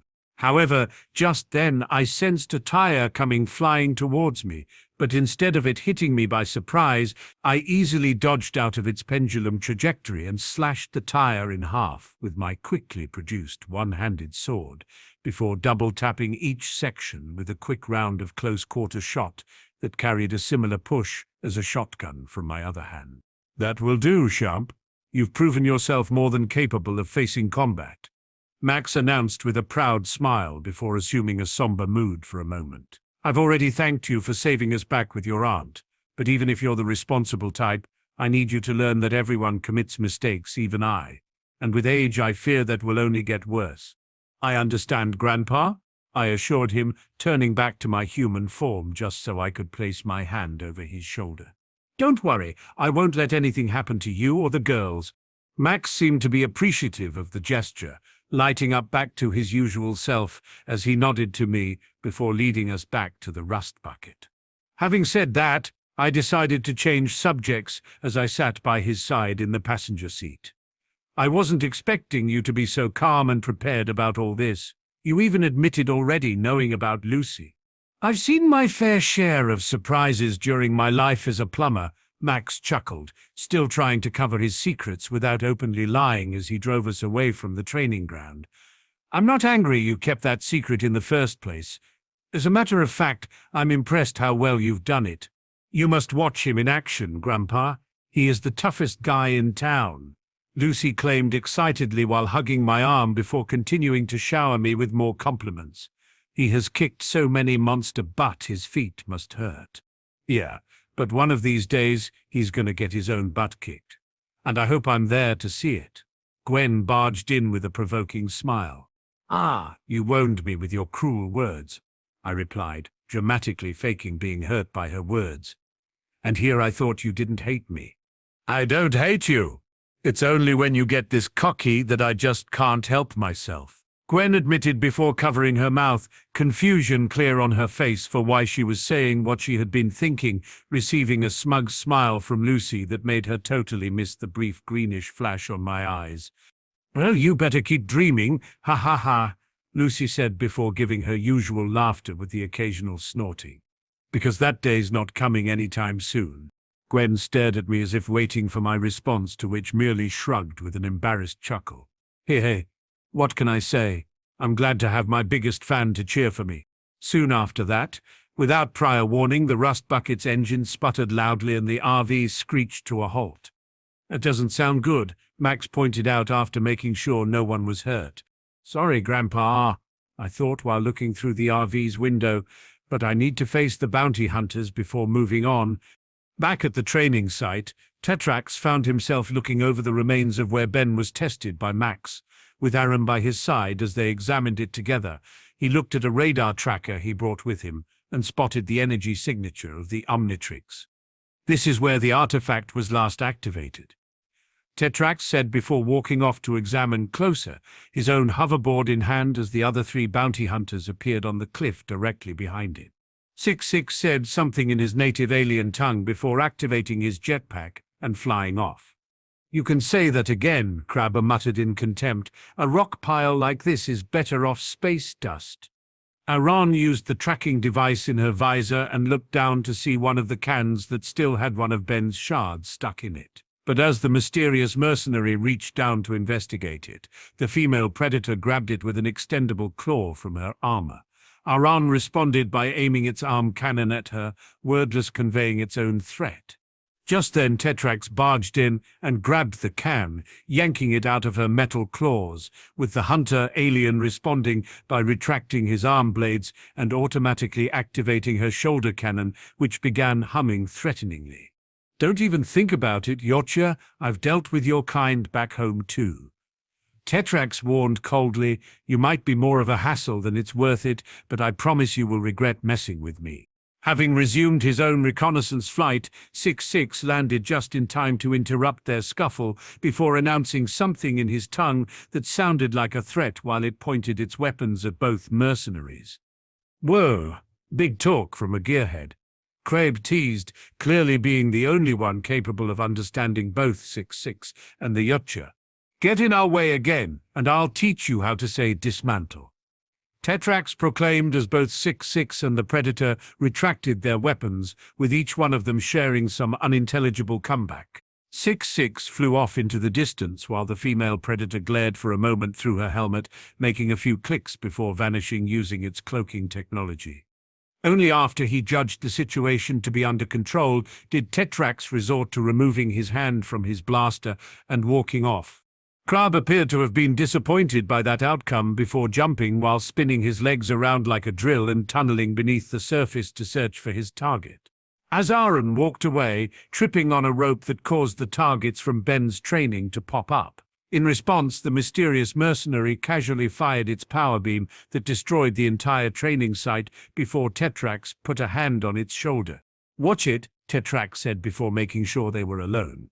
"I know you are tough and being here must be weird for you, but we can't let those two know what our true mission on this planet is." "You're right," Aaron eventually conceded, its true voice being somewhat filtered and concealed by its metallic helmet before going back to brooding in silence. Mexie's POV. The Tennysons showed up at an abandoned town to look for repairs for the rust bucket, as Lucy sighed at the lack of things to do. It was completely deserted and the remains of the buildings and farms looked in really bad shape. "Looks like nobody's home," Lucy pointed out, eager to go back to the RV and hit the road. But Max was busy under the hood of the rust bucket, still trying to fix it. "Not for a while," I told her, noticing her rising boredom and wanting to distract her for a while. "If my studies don't deceive me, this is Slatterville, incorporated in 1857 after the discovery of silver. But as it was expected, it went bust in the late 50s once the mine ran out." "Ugh, why does everything that comes out of your mouth sound like a book report?" Gwen groaned as Tumbleweed passed us by, but received no response. "All right, I guess we'll have to check this place out," Lucy said while dragging me along and leaning against my shoulder. "Check what out? It's a virtual ghost town." Gwen almost shouted at us, "We better stay with Grandpa. Hey, don't ignore me." After walking for a couple of minutes, the two of us eventually noticed that Gwen had been following us and we received a reply from her, "Just making sure you two don't find a way to blow everything up." After accepting her to come along, the three of us began exploring Slatterville's mine and tried our best to admire the old craftsmanship found in it. "Man, talk about old school," I said, slightly bummed that I couldn't find anything that had the slightest utility to me. "Look at all this junk." "Yeah, weird, isn't it?" Lucy agreed, not entirely sure what old school meant. As silence dwelled upon us for long enough, Gwen finally asked while we continued looking around the abandoned town, "So, how many transformations do you have stored?" "At the moment, I've counted 10. I admitted, not really worried that this information could be misused by her. "Wow, really? That's crazy. What do you think they are? Monsters? Mutants?" Gwen asked again, genuinely interested about it. Stopping what I was doing and turning towards Gwen, I began explaining it to her. "My running theory is that they are all aliens." "What makes you think so?" Lucy joined the conversation. "Well, we did recently fight against a massive blob of shape-shifting beings that had a stereotypical spaceship, didn't we?" I remarked, receiving agreeing nods from both girls. "Besides, this watch literally fell from the sky. Plus, your transformations look an awful lot like that video game we've been playing," Lucy pointed out, not surprising me in the least, though I haven't seen anything about a watch that turns one species into another. "I haven't played it enough to notice," Gwen replied with a pout before asking with genuine curiosity. "So, I've already seen the blind mutt and your turbo lizard. What else do you have there?"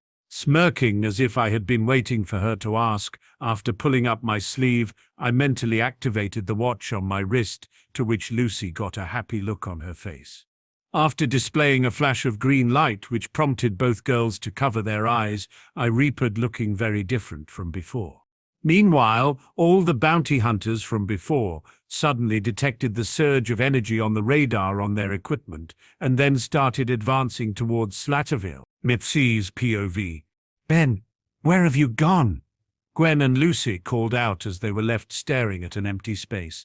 That was when a dark presence came out and phased through them as they saw a dark shadowy silhouette that started reforming into its default shape as I smiled at them. "What's the matter, girls?" I asked in a faint whispering voice that creepily appeared to be followed by an echoing gasp. "You two look like you've seen a ghost." "Aye, as if you don't scare me," Gwen said, foolish no one with her false bravado. "Even if you are some sort of ghost freak. I don't think I can mimic this form," Lucy pointed with a sigh as we all just then felt a tremor in the ground, and she gasped. "You don't suppose there's some mine workers still working here?" Then we noticed a faint shape tunneling towards us, as I grabbed the girls and flew them away before the mercenary known as Kraken came from out of the ground, revealing his head to us as the girls looked very surprised by his appearance. "Okay, I'm now scared," Gwen said, finally unable to stop shaking. "Don't worry, I'll handle this guy," I told them with my ghostly voice as I hovered over and glanced around, my eye traveling all across the tears in my skin before finally focusing on the crab cyborg. "Man, you should be more careful when bursting out of the ground. You might hurt yourself. Hand over the Omnitrix and I promise that you won't suffer much," Crab ordered, completely ignoring my previous words as he clutched his pincer open and shut. "Dream on, Shellboy," I mocked him. "I have kind of bonded with the watch." "So I've heard, but not for long," Kraken remarked threateningly. "You have no idea who you're messing with. I warned him." Funny," Crab replied. "I was just about to tell you the same thing." Suddenly, a freaking predator burst through the doors right behind me and snarled at the two of us, deploying its hunting net, which I easily permeated through and allowed it to momentarily restrain the previous bounty hunter. "I wasn't expecting you," I quickly admitted, making my question more to myself. "Are you really a female?" Okay. That was when I turned invisible, leaving behind nothing but a cyborg struggling to break free from its restraints, since the girls had already escaped on my orders.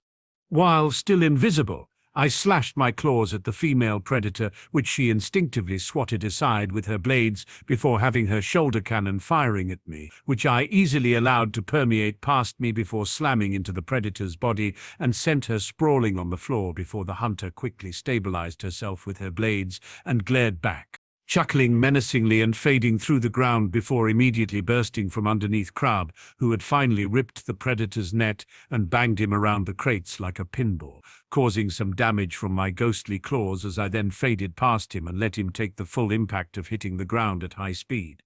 The predator quickly glanced around as her thermal visors on her helmet shifted through any sort of vision that could help it locate my ectoplasm, searching for my signature in order to detect me. But her ghostly opponent suddenly popped up from behind and surprise attacked her. "You two are as arrogant as you are unprepared to face me," I announced ominously from nowhere before my ectoplasm gathered back to form my body.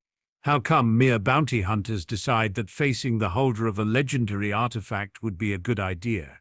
"The bigger the job, the bigger the paycheck," Crab explained while recovering from my previous attack, followed by the female predator that said something in her native language. At that moment, contrary to my previous command, Lucy snuck from behind the predator as she attempted to harden herself into resembling a petrosapian and readied her arms to fire crystallized sludge. As she fired them, her target quickly reached around and grabbed one of them with her reptilian hands and crushed them mercilessly, while the other shots barely managed to scratch her. Lucy then changed her plan of attack and tried to charge into her opponent. Unfortunately, the female Yachtja was a step ahead by grabbing a crate and throwing it at her, sending her flying back into the wall and crumbling into a mud puddle, to which her adversary exploited it by shooting her with the shoulder plasma cannon. Lucy then gave out an annoyed, before exploding into a mess and struggling even more to reform herself back to normal. Finding it a necessity, the pair of bounty hunters decided to band together and proceeded to flank me. "You are the superhero! Kick their butt again!" Gwen suddenly shouted and moved to help Lucy, leaving me to engage the pair of hunters. Dodging out of the way of the goo that Crab shot at me, I immediately replied, "Fair warning, you two better keep your toys to yourself, or I'll keep them for myself." "You are getting really annoying," Kreb shouted as he fired a beam and the female predator launched a missile that almost managed to score a direct hit before I became intangible and invisible again. "Now who's stealing the other's lines?" I whispered, and my creepy voice echoed everywhere, subtly guiding the duo to the spot I wanted them to be. The predator gave out a few clicks in her native language, to which the crabber guy replied, "I couldn't have said it better myself." "My friend, despite finding your struggle annoying, I must acknowledge you as a worthy hunt." "Ah, thanks. I'm just playing hard to get." I mocked them while reappearing close to a lever on the wall. I immediately pulled the lever that controlled a lift under the duo of aliens, prompting it to rise up towards the ceiling of the building and crushing the pair of bounty hunters right on top of it. Glad that this thing is working after all these years of being abandoned, I thought to myself, stabbing the lever box with my claws and destroying it with a quick slash. But boy, does it seem a bit too excessive. What was it supposed to lift anyways? After assessing that the danger was momentarily halted, my Omnitrix badge beeped red and I immediately transformed back to my human form in a flash of red light. "You okay, Lucy?" I questioned, kneeling down as she rubbed her head, finally done with reassembling herself after the plasma pulse did a number on her. "Oh, man, that was weird," she said while being held by Gwen, as we all looked at the crushed aliens and saw the crab's legs twitching. "Come on, let's get out of here before Crabcake and Clickerlocks wake up," Gwen said as I turned into my Kenny Celerin XLR8 form before picking both girls up and bursting out of the mine. Unbeknownst to the trio, Tetrax and Aaron were watching them leave, with their visor giving out a shine in the sunlight as they turned away. MC's POV. Me and the girls ran back to our grandfather at the Rust Bucket. "What happened?" Max asked us once he noticed we were all back in a hurry. "You know, the usual," Gwen stated while I turned back to my human form. "Some giant crustacean and a reptilian alien with dreadlocks burst out of the ground and attacked us. It said it wanted the Omnitrix," said Lucy as she turned to my wrist with my sleeve raised high enough for it to be visible. "Ah, so we're calling it that now?" I faked ignorance before quickly changing subjects. "Now that the girls are safe, let me go face them again and I'll send them right to Portland." "No time," Max said while placing his hand over my shoulder. "Repairs are done. We're out of here." "But Grandpa, if they reach us and destroy the Rust Bucket, we might end up stuck in this desert after I deal with them anyway." I tried to reason, almost wishing I had kept the Omnitrix a secret all the way through. Better face them here where there won't be danger of having too much collateral damage. "You give too little credit to her," Max said while patting the RV as if it was a pet, ignoring my previous point. She had endured some tough situations back in the past. "But Ben is right, Grandpa. They didn't seem to be from here, so transportation shouldn't be an issue to them too. Besides, we have no idea if they are the only ones hunting us," Lucy said before we were convinced to get in and started driving away despite our reasoning. After some minutes on the road, Gwen looked out of the window and said, "No sign of Crabguy and Clicker yet." At that moment, we all felt a thud on the roof and were surprised by a chainsaw-like blade sawing its way through the roof of the Rust Bucket. "You had to jinx it, didn't you?" I remarked before turning to Grandpa Max. "I think we just picked up a hitchhiker." I informed him before we all heard 6-6 snarling at us and pulled away the roof. "Who's that?" Gwen asked, shouting. "I don't know, but he must be with the others," I shouted back as Max slammed the brake and 6-6 was sent flying off of the RV and onto the ground. 6-6 stood on the ground dazed before Max advanced and ran him over with the Rust Bucket. However, soon after the RV stopped in the middle of the road, thanks to 6-6 slashing the tires. We all got out and saw that they had no way to get away from 6-6 as Max spied a mine shaft with a cart leading into it. In there, quickly turning into my Vulpimancer wild mutt form, picking up the three and placing them somewhere on my back that was safe from my quills, and immediately dashed away from the RV as Six was about to follow. Just then, catching the purple mercenary by surprise, Crab then came burrowing up to him and popped out of the ground with a flourish. "Remember me?" Crab then tackled him to the ground. MC's POV. Taking the girls and Grandpa Max with me as I ran into the mine to get away from the bounty hunters, I eventually decided to hide behind a wall. Gwen then sneaked a peek behind the wall and saw they weren't being followed, sighing before she said, "The coast is clear." Right then I shifted around and threw a nearby rock at some empty space. Before the boulder met the ground, it impacted against the female predator from before, knocking her out of her invisibility and surprising everyone but me. "Don't you get tired of jinxing us all the time?" Lucy shouted at Gwen. Yes, I do." Gwen replied as I rushed to face the female predator before she could recover from my previous attack.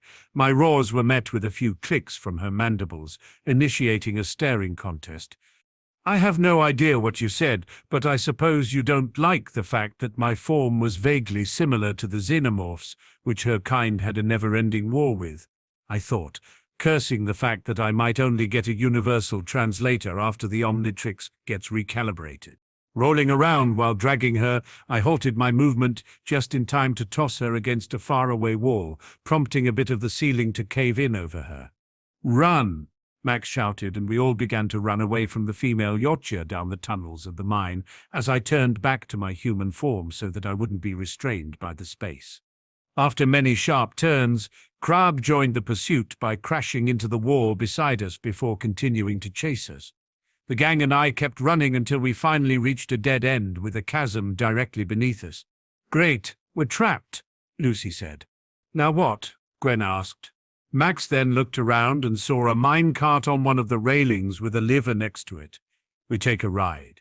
We then rushed to the minecart as Crab and the female predator banded together, getting into the cart as Grandpa Max pulled the nearby lever, causing it to start to move before he attempted a risky jump for it, and barely managed to grab the cart before me and the girls pulled him in. "Come on, Grandpa," I said, getting tired of playing catch. "You warned me about not rushing into a fight without thinking, but we've been running with no plan whatsoever." As the cart went to the other side, we watched Crab and the female predator leaving as Lucy stuck out her tongue at them. "My point exactly." "What a slippery prey," Crabred said, as the female predator prepared to cut the wire to send us all to our doom before she was hit by a laser blast. And 6-6 resumed his assault on us by sending several blasts at the minecart, forcing my group to brace for the impact. "He's coming in hot," Gwen said as I had my Omnitrix ready. "All right, what's the plan?" Max sighed. "I will distract them and lead them off," I said as I got up, activating the Omnitrix without touching it. "But Ben, that's just what they want," Max warned me while I transformed into a Petrosapian. "Adapt, overcome, and survive," I remarked before jumping out of the cart and tackling 6-6 as I manifested a crystal sword in my hand during our fall down the chasm. "Ben," Max shouted before we came back as I rode on 6-6's jetpack. We struggled a little, with me slicing off a couple of pieces from his equipment before crashing into a wall and crashing onto one of the stands on the mine as the cart went into the tunnels without me on it. "Then, come on," Gwen shouted as I suddenly stood up. "I'll catch up with you guys later while I take care of them.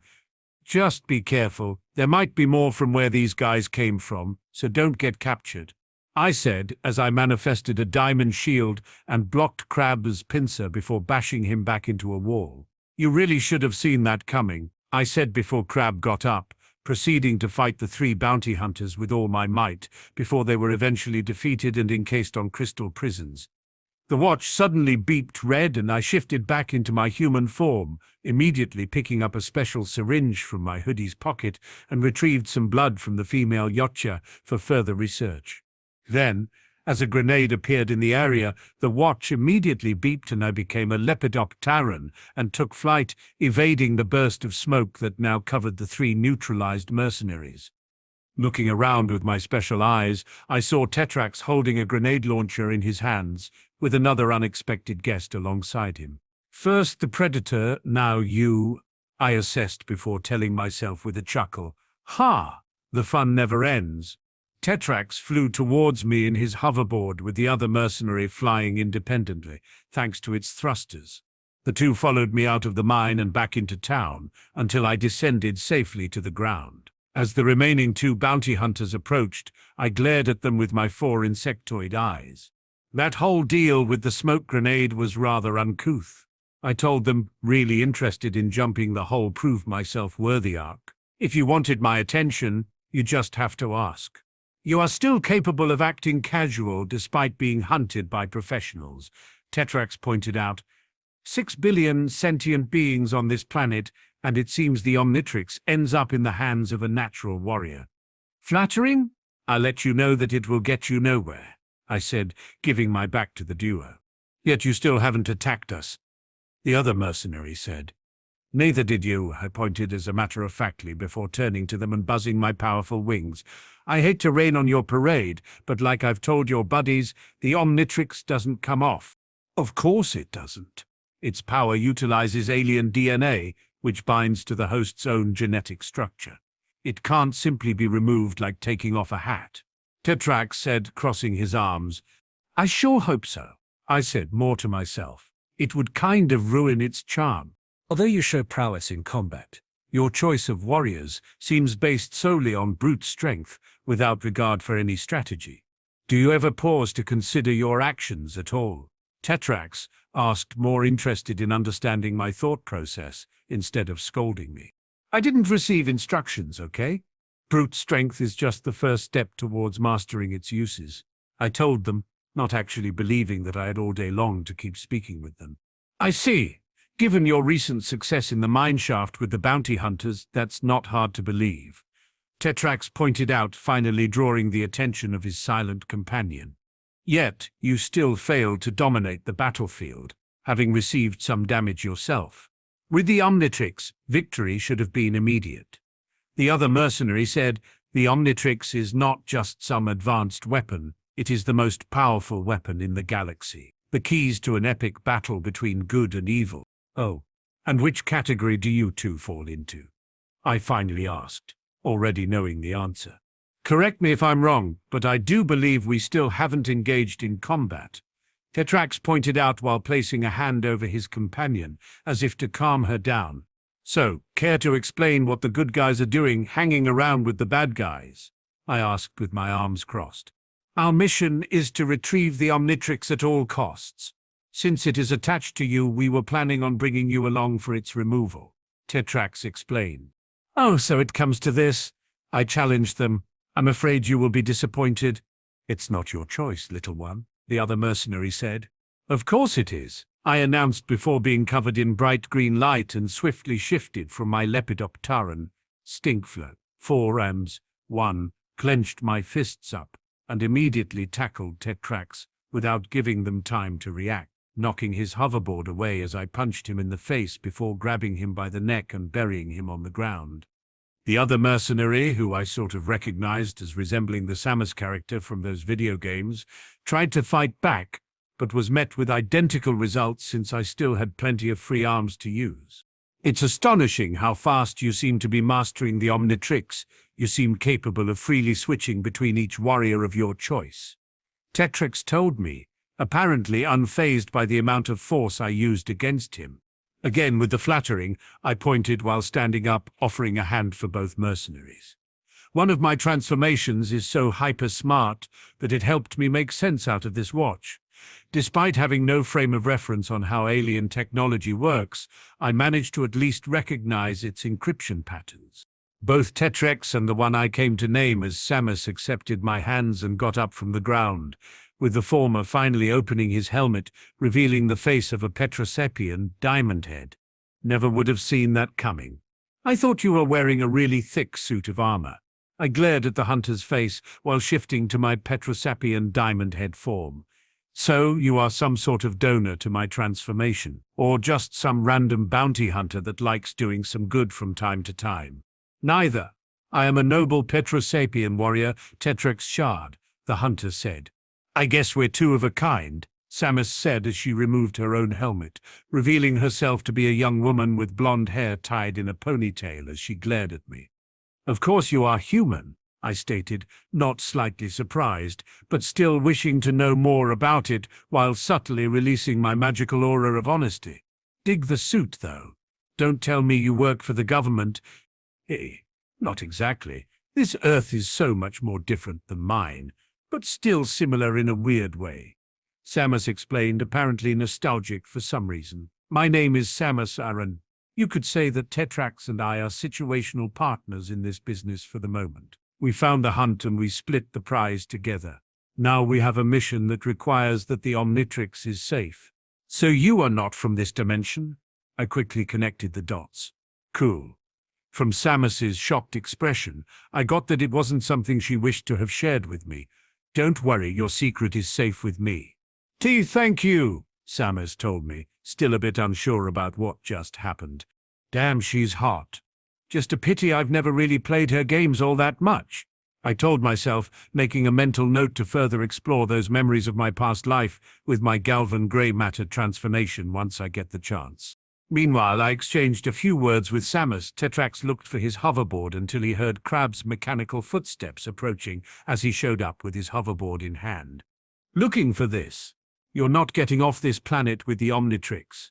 And just to be sure, he gestured to his right, where 6-6 and the Predator came in and revealed they had captured Gwen and Max as they struggled in his grip. Hands off, Max shouted. Let me go, Gwen shouted as Ben turned to face them. Ben, they froze Lucy. See, the three of us have decided to work together and split the reward and you two in half, Crab said as he clamped his pincer twice to make a point. Give me my hoverboard. Tetrax shouted, You want it? Come get it. Crab then tossed the hoverboard to his right at a rock resting nearby them. But you'll have to get past us to do it. The Predator and 6-6 pulled out their weapons, the former activating its shoulder cannon and the latter exposing its extra arms, and started firing energy bolts at the three of us. When Tetrax turned around, the bolts deflected off of his indestructible crystal body before he and his partner ran after me into an abandoned convenience store. Ironically, convenient was the best word that could be used to describe its existence. The crab cyborg continued firing on us when the female predator gave a few clicks to him in her native language. Shut your gasket, snakehead. I know what I'm doing. Crab rebutted. I'm ready for round 3, I growled before Tetrax stopped me. Don't be foolish. Keeping the Omnitrix secured is the only priority here, Tetrax said to me. Not to me, I said, while releasing his grasp over me. That's my family out there. Help me rescue them, or don't get on my way. You cannot save them while they are being used as hostages. You would eventually be overpowered and captured. Luckily for you, I have a spare hoverboard that we can use to leave the planet while we still can. Tetrax told me, apparently still trying to analyze me. We have to get it now, Samus said after dodging a blast that pierced our cover. Look out, I warned as Tetrax started to pull something out of his pack and was swatted aside by the invisible predator. Hey, get your claws off my partner, bub! Samus shouted, aiming her blaster at the female Yachtja as 6-6 tackled her to a different corner and the two engaged in a shooting match. That was when I, out of the corner of my eye, saw Max and Gwen being held as hostages in the distance. Turning to see Tetrax and the female predator brawling in a cloud of dust before I transformed into a Kinaceleran. Running out of the convenience store in a considerable burst of speed, I was sure to kick up plenty of the desert sand to give myself some cover until I got in front of the crab dude, who had taken Gwen and Max while the purple alien was still busy fighting Samus, and glared at him. What are you gonna do? You are finally outmatched, Crabegg said as I paid no mind to his warning, exploring the opening in Crab's defense and using the dust cloud to rush at Crab before he had the chance to react properly. From my family's perspective, they only saw a blue wind rushing past Crabby and they both vanished from the alien mercenary's grasp. Several meters away, I, still in my Kinaceleran form, came to a halt and released my cousin and grandfather somewhere safe, opening my visor. Nice one, huh? Better. Gwen said as they then saw Tetrax and the female predator crashing out of the store as they struggled on the ground before Samus landed some shots at 6-6, who stumbled back from the harmful blows. Samus glared as she rolled up into her ball form and laid some bombs all around the area as Tetrax tossed the female predator into one of them, detonating the bomb and blowing her sky high. "Where's Lucy?" I asked, and after getting my answer, vanished again in a burst of speed. Right after that, Max and Gwen ducked under a minecart as Tetrax jumped off his recently recovered hoverboard and landed square on 6-6, causing a massive dust cloud and forming a crater as Crab stumbled back from the force of the impact. Then the two started brawling as Tetrax's enhanced strength allowed his punch to blow 6-6 back a few feet before he activated his gauntlet and fired a rocket from it, which Tetrax then blocked using a diamond shield. Crab erupted from the ground behind Tetrax, aiming to surprise attack him, but Samus beat him to the punch. She grabbed his pincer and, with a display of inhuman strength, tossed him into the rising 6-6. The female predator started advancing on her from behind and took her shot, which Samus failed to avoid but paid back by firing a missile over her shoulder, which blew the Yorcha back into the cluster of bombs again. Crab finally noticed that his target had escaped during his battle with the other hunters, so he went after me. However, before he went further, the robotic mercenary noticed a pyronite heat blast soaring through the sky and charging at him like a meteor. The cyborg mercenary was about to submerge himself when he noticed the approaching inferno vanish into a flash of green. "What is the meaning of this?" he asked before scanning the sky, thinking his target had turned again into an ectonurite, only to find no trace of me. Up in the nearby rafters, I had just hopped up onto one of the beams in my galvanic grey matter form, stealthily leaping onto Krebs' neck and finding an opening while the cyborg mercenary was still trying to track me down. After hearing some of his circuits being ripped off, Crab struggled and shouted, "Get off of me, you tiny little galvan pest." "No sign of a nerve cluster in here, but I think this should do," I said as I forced him to scramble out of the door, finally pulling the correct cables loose before Crab started thrashing, no longer in control of his actions as his head spun and he finally shut down, crashing to the floor. I jumped off his shoulder before morphing into my galvanic mechamorph upgrade form. "One down," I said with my voice going through a mechanical filter before slithering towards the still struggling Tetrax. And 6-6 like a wave of liquefied metal. 6-6 then got Tetrax into a headlock before activating his jetpack and flying upwards in order to body slam Tetrax into the ground. Unknowingly to him, I had reached just in time and taken the opportunity to make my way to the workings of the hunter's armor systems. On the outside, 6-6 spotted a recovering Tetrax and was about to point his rockets before Lucy tackled him. "Ready for a round two," Lucy shouted as the alien tossed her off him and activated his freezing gun. I saw this and took action. "Not on my watch." "No," Max and Gwen shouted as 6-6 was about to encase Lucy on ice again, but fortunately I managed to lock him in place just in time. "Guess who?" I asked as 6-6 struggled against his own armor. Tetrax then recovered and saw 6-6 assuming a green and black color scheme with the circuitry pattern. "I told you to stay out of this," Tetrax pointed out. "What can I say? I told you what my priorities were. Besides, you were just taking too long to kick their butt," I said before disassembling the circuits and had most of the weapons and gadgets falling off 6-6's armor. "You are welcome, by the way." I then activated a few protocols which prompted the alien's jetpack to activate, making the two of us fly off. On the way, the out-of-control alien then crashed into the town's water tower. Inside of his armor, I started tinkering as the circuitry started to burst, and the lights in his armor started going out, which signaled that we would come crashing down to the ground. Before we crashed into the ground, though, Lucy broke our fall by catching us with her long arms. "Thanks," I said while ejecting out of 6-6's armor like a sentient goo. "You're welcome," Lucy said with a wink as we made our way back to our family, Tetrax and Samus with a smile. The female predator thought herself intelligent and charged forward while invisible as she aimed her metal claws at us. Samus' visor finally noticed her and shot first this time, sending the Yachtja crashing against Crab's neutralized body and knocking her out. Lucy threw 6-6 at them, making a pile of our defeated opponents. Flawless victory.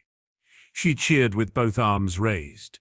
Noticing the now loose water tower starting to fall as I recalled the trajectory of where it would fall, I smirked to myself as the tower's shadow was cast on the 3 bounty hunters. I hate this planet. Crabum said right before the tower fell on them, broke and the water started gushing out. Only one way to beat the desert heat, huh? I said, finally turning back to my human form. Pretty smart for a human. Tetrax admitted before he noticed Samus clearing her throat as she stood next to him with a glare. Sorry. Tetrax then activated a device that sent a cube that looked like the Tesseract, as it grew in size to encase the 3 bounty hunters, which then shrunk down, imprisoning them. He then pocketed the cube with the hunters inside it. I'll return as soon as I'm able, Tetrax promised, finally accepting me as a worthy wielder for the Omnitrix. I won't make the same promise, Samus stated while putting her helmet on. But it has been an honor, kid. What about this? Ben asked, showing the Omnitrix just to be sure to play the part of the humble hero. It's in good hands. Tetrax reassured me as he then went into the store and grabbed his hoverboard before handing it to me. Strategy in choosing your transformations can only get you so far. Don't forget to hone your skills as a human warrior too, he pointed out. Take it, this may be of some use if the need arises. Still insisting on flattering me, huh? I raised an eyebrow before accepting the present. Thanks. Consider it a gift, Tetrax said before activating his helmet as Samus walked up next to him and used a device that teleported them away in a flash of red light. How come you get all the cool alien stuff? Gwen asked as I smirked at her. Here, take it. I casually tossed it to her. Wow. Seriously? Gwen asked in shock as she took out the hoverboard. Kite? Thanks, Ben. Don't mention it, I said before walking away with his arms behind his head. Consider it my way of making it up for letting them capture you. Besides, we wouldn't want that big butt of yours to get so far behind us all the time. Lucy laughed as she walked away after me. Oh yeah? Wanna bet who's fastest? Gwen challenged us as she activated her new hoverboard, got on it and smiled at her cousin. Race you to the rust bucket. You're on, Lucy said as she morphed into a variation of my Vulpimancer Wildmat transformation, and the two zoomed off back to the RV. Meanwhile, both me and Max were left alone. Grandpa? Yes, Ben? The plumber in retirement replied. Next time, I'll need you to trust me more, I told him in a serious tone, trying my best to not appear threatening. I know you want to protect us, but while I have this watch, this responsibility also falls on me. Aye, aye. But Max seemed a bit lost at words for a moment, but eventually he recovered himself and said with a smile, You are right. Yeah. In times like this, you really remind me of myself when I was young. There are a few things I'm not telling you, but it's not because you are not ready. It's just that after years of keeping a secret, I'm the one not ready to share it with others that can bear the responsibility. I then proceeded to offer my hand to him, doing my best to be finally treated as a grown-up. I understand, Grandpa. Tell me about it when you are ready.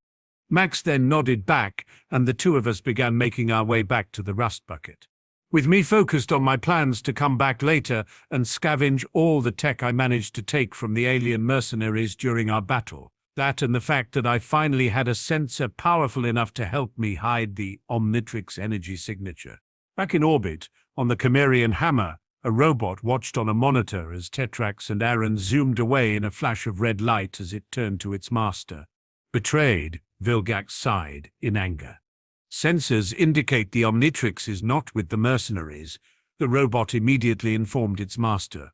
Although the signal seems to have become harder to track, it appears the creature who possesses the Omnitrix is as clever as they are fierce. Vilgax muttered, But I shall not be denied. Tourist trap. MC's POV. On the road outside of Casey City in the state of Illinois, we continued our journey after our last encounter with the alien bounty hunters. My family still a bit shook with the aftermath. Lucy was probably the best amongst them to hide it. She mostly used her easygoing attitude as a defense mechanism, but I could definitely tell she felt responsible for not keeping both Max and Gwen safe, which fortunately benefited my plans of raising her as a competent fighter, given how she occasionally dropped to the childhood crush she had over me and actually approached me to help her train and learn how to improve. Which just happens to be just the opposite case for Grandpa. Sure, age and his own personal traumas must be really troubling him into feeling guilty about not being able to keep us safe. But he was the one constantly drilling me into mastering better combat skills that I believe must have been taught to him when he began his career as a plumber. As for Gwen, didn't even need to look at her to see how being constantly put in the role of a damsel in distress was beginning to irk her, which sort of was a fortunate result of previous experiences. I mean, instead of panicking about the danger, she was actively thinking about ways of being useful. Unlike the comical displays of superhuman strength and agility her original counterpart displayed in the cartoon series way before she had anything to do with magic or anodite spark, this Gwen was literally a little girl with slightly above average physical and mental capabilities. As for me, besides circling my mana around the RV, in order to keep everyone healthily casual about everything that had happened up till this point, I spent my time analyzing the piece of alien Tetrax left me without telling anyone else but me. In it, I found a holographic record that sort of info dumped me about his participation in a small band of alien fighters dedicated to protecting the galaxy, a few salutations, and training exercises for the hoverboard he gifted me. It also got some insights about my transformations, like their culture and reputation throughout the galaxy, though by far it had plenty more information regarding the Petrosapian of Petropia, which I believe makes logical sense in a way. Despite not being born one, Tetrax must somewhat see me as one of his kind, or at least a way of making up for what he did to them. Only hate that since he never brought it up, there's no reasonable way that I could have asked about the whole Chromastone Jesus convoluted storyline. Even my aura of honesty and confusion wouldn't have done it, since his physiology seemed to be kind of resistant to mana. Damn it, the guy still wasn't entirely open about the existence of Vilgax, which I had to say was already getting old with Grandpa being so sensitive with his own secrets. But Tetrax was at least very direct about the fact that the other mercenaries weren't the only ones that would come after the Omnitrix. Unfortunately, there wasn't anything useful about Samus, which I still couldn't wrap my head around the fact that her presence in this reality made me once again worried about how different this timeline could develop for me in the future. This entire summer trip after getting the Omnitrix has been basically my way of making sure that most of the world-ending events wouldn't come to pass just as it did in the canon story. Even missing one day of the schedule might result in some weirdly catastrophic results, such as if we arrived one day earlier or later and missed when the big tick landed on Earth, things would go south really hard if I wasn't ready to stop it. Sure, it definitely sucked balls to be stuck with the canon, but fortunately it still served as a nostalgic trip through the summer trip I've been dreaming and fantasizing so much about during both my childhoods in each life. Finishing my private time alone, I decided to get out of the bathroom and join the crew again, picking up my guitar on my way to the nearest seat. As I had come to expect, Lucy was the one this time making funny faces at a kid inside of another car moving right alongside the rust bucket, with Gwen sighing in annoyance, right? I'd warn you that your face might freeze if you keep doing that, but in your case, I don't even think it's a possibility. Gwen sarcastically remarked, her attention immediately turned to me once I sat next to them. With my hand on my chin, I started to gently strum my guitar as I tried to come up with something to entertain them. Meanwhile, the kid in the other car that Lucy had been provoking then ate some of his burger he got from a drive-through restaurant, chewed it, and then stuck his tongue out at her as she snorted with a chuckle. "Oh man, how cute!" she exclaimed with a mischievous smile. "Time to pull out my secret weapon." She then held a finger up to the boy as she ducked under the seat, out of view of the window as she shifted her image into a monster of mud, and then stuck her face back at the kid, growling with a mouth that resembles a jaguar's and contains sets of teeth, much like the ones from sharks. The kid then screamed before his father noticed the muddy monster, and he then screamed as well before he floored the gas and drove away from the rust bucket as Lucy collapsed on her back, laughing, her sides hurting in hysterics as she shifted back to her human look. You know, there is such a thing as taking a joke too far, Gwen pointed out, a bit grumpy if you ask me. However, Lucy didn't stop laughing before she shot a stream of mud from one of her hands onto Gwen's seat as she sat down, instantly feeling the moistness. And she glared at her cousin. Impossible, Lucy declared. Funny is funny. Man, it's just me, I thought to myself in amusement. Or Lucy has a thing for Gwen's butt? I mean, it's not even the second time she either comments on it or literally messes with it. Ben, better get up here, Max said from the driver's seat before he slammed the brakes, and Lucy came soaring to the front of the car, prompting both Gwen and I to follow Lucy. We've got trouble ahead. We all looked out the windshield to see a massive truck accident. There I spotted a fuel truck that crashed into another truck with a fire going down on the floor. The fuel truck's driver called for help by banging on his door, which was stuck due to the truck's position. Help, the man kept shouting. The door's stuck. He can't get out. A civilian pointed out the obvious, putting quite the effort into remaining a simple mob and doing basically nothing to help out. Suddenly the flames reached the leaking fuel from the truck and blazed brighter, much to the driver's fear. If that propane he's hauling catches fire, that truck will become a rocket to the moon, Max exclaimed as I nodded and transformed into my pyronite heat blast form in a flash of green light. Inform the authorities. I'll be right back, I said before dashing out of the door in a cloud of smoke and into the scene. Come on, people, I announced, guarding the civilians who had pulled over to watch the scene unfold. Give me some space. Leave the job to the alien guy. The fire's too intense, someone said, completely ignoring that I was literally on fire. It took me to stare at her with my burning eyes for the woman to apologize. Sorry. Ignoring the expectating crowd, I then raised my hands together, and a cyclone manifested amidst the burning ground and flew towards my bright hands, instantly absorbing the blazing flames as the driver looked confused. I then walked towards the truck, without burning anything despite my appearance, and used my burning fingers to precisely slice the top of the truck down and open it. Don't be afraid, I'm here to help, I said, taking into consideration the fact that my burning magma skull made it harder to not scare someone and made use of my calming aura. Thanks to it, the driver nodded and left his broken vehicle.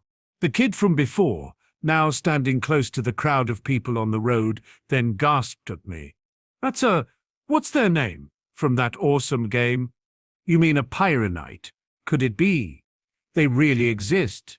A nearby teenager replied, mimicking the boy's excitement to see me. I'm glad to be able to help, I announced to everyone, glad to see that my investment in the entertainment industry was already paying off even without the internet being that much of a thing yet. Since I did everything I could, I'll leave the rest to the authorities and be on my way. Using my pyrotechnic projections to fake blasting off into the sky, I instead vanished into a subtle cloud of smoke before I entered the RV and changed back to my human form.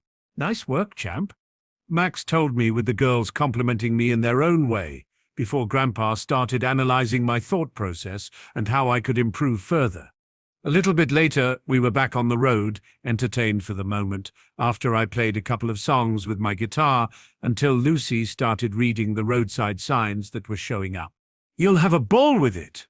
Next exit, she read out loud. Come on, Grandpa, Gwen said. At least give us a hint of what it is.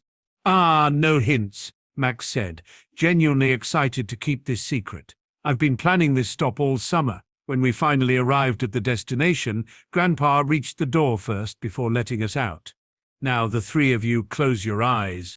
We exited the rust bucket with our eyes closed. Okay, open 'em up, we heard Max saying. And we did it before looking up at the sign before us. Ta-da, Max announced, visibly thrilled. Welcome to Sparksville. We then looked down at the town to see the old-fashioned culture. There was a hotel next to a giant jackalope, a gift shop, and a hot dog restaurant, among other things. Is this place great or what? Max asked, the smile never leaving his face. Let's go with or what, Gwen said, disappointedly. I go with I don't know. Lucy admitted, a bit dismissive about everything and making me wonder what her original planet would look like. What do you think, Ben? Gwen makes it seem a bit too boring, I said, a bit unsure. If I was mentally younger, I might not find it all that interesting. But maybe I'm the boring one because I find this place pretty interesting. Really? Lucy and Gwen asked me, the former with her curious puppy eyes and the latter with one of her eyebrows raised. Come on! What's more exciting than the world's biggest fishbowl? Max asked, apparently not giving up on convincing us that this place wasn't a literal tourist trap. Unless it has a living shark in it, everything, Gwen quickly replied. I mean, he's somewhat right, I pointed out. Doesn't it make you wonder how that was even created? Was it hand-sculpted by fusing together a bunch of glass? Where does all the glass come from in the first place? Or is there a machine designed to build this? In that case, where is that machine? Does it still work? Well, Gwen stopped for a second. If you put it like that. Just then, a man in a suit walked over to us before speaking in a monotone voice, reminding me of that Ben Stein teacher from that old movie. As the mayor of Sparksville, I welcome you as seekers of wonder. Max greeted the man back before turning back to us and said as he handed us 3 of us tickets, I know you guys are probably excited to see it, but please go explore the rest of the town and wait for me to check us in. Lucy and Gwen just shrugged, but I decided to cheer them up and make it a worthwhile stop by taking a few pictures for us to remember. Soon later, at the Sparksville Museum, the girls and I were at the welcoming desk as Lucy rang the service bell. The man from before then unceremoniously showed up at the desk, much to the girls' surprise. Tickets, please. I thought you were the mayor, Gwen remarked, intrigued by it. The mayor then took our tickets and took his half before handing them back to us. He who wears the crown is bound by many hats, little lady. Ha, poetic. I pondered before leading the girls into the museum through the gate as the man turned back to us. Mind the signs, he warned them, to which me and Gwen stared back at Lucy, knowing she was the one most likely to make a mess of things. Ouch! Come on, guys, she protested half-jokingly after faking being hurt. Don't make me prefer the time when you two aren't getting along. Several stops later, and we had taken our fair share of photos as well as bought a couple of souvenirs from the gift shop. With Grandpa finally joining us, we decided to show him all of our collection of pictures before moving on to the final attraction. We had one with us 3 looking at a jackalope, with Lucy mocking and Gwen laughing while I made a heroic pose near it. Other with the 3 of us inside of a standee that looked like the American Gothic. Another with us goofing around at a planetarium, and others with us taking forced perception photos near the world's largest house of cards. One with me admiring the aroma of hot dogs, followed by one with Lucy spraying Gwen with ketchup and mustard, ending on a third where the camera caught the exact moment that Gwen tossed a hot dog at Lucy in retaliation. Got one with us acting like fish next to the world's largest fishbowl, and finally one with us taking a break on a bench with me sipping a soda can. I'm so glad you all have enjoyed it here, kids. Max complimented us with his grandfatherly attitude, even more pleased that I've given some of our photos to him. Now curious about the biggest attraction, we decided to approach a sign saying, "It is this way." At the warehouse containing it, the group and I were standing alongside the mayor with admittedly interested stares. Through these doors lies the weirdest, wildest thing ever to make its way to Sparksville, he explained before opening the door, and we walked through into the darkness with slightly worried stares. Please tell me this is it, Lucy said as tons of neon signs that read, "This way to it," lit up around us. Because I can't stand it anymore. Do not touch it, I read, joining their mood. Do not photograph it, Gwen read next. Do not use batteries or electrical equipment anywhere near it. Max joined in, deciding to give up the photo, but totally forgetting about the Omnitrix on my wrist.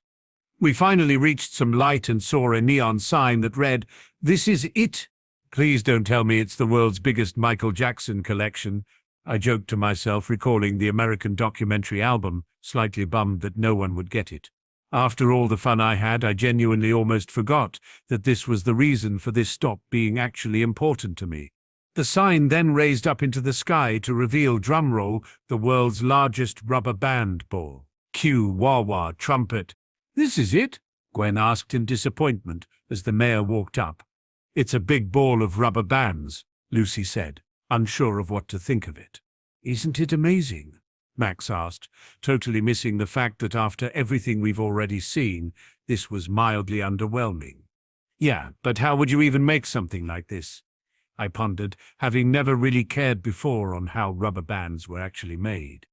"Well, I know it takes a bit of latex, acid, and enough time to let it dry, but it couldn't have been easy to pull it off on this scale."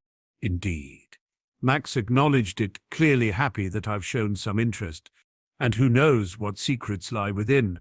The mayor said, still failing to express the emotions his sentences tried to convey. "More rubber bands?" Lucy tried to guess. "Am I missing something here?" "Here, perhaps?" Max chuckled, staring at the giant ball long enough for me to imagine if in this reality wasn't he responsible for imprisoning the megawatts inside it during his earlier years as a plumber. "I expected more imagination from you, Lucy. Stay as long as you like, but mind the signs," the mayor said before walking away, leaving us to the rubber band ball. "Look at this place!" Gwen approached me before speaking soft enough for Grandpa not to hear it. "These guys are full of it. We've been totally punked."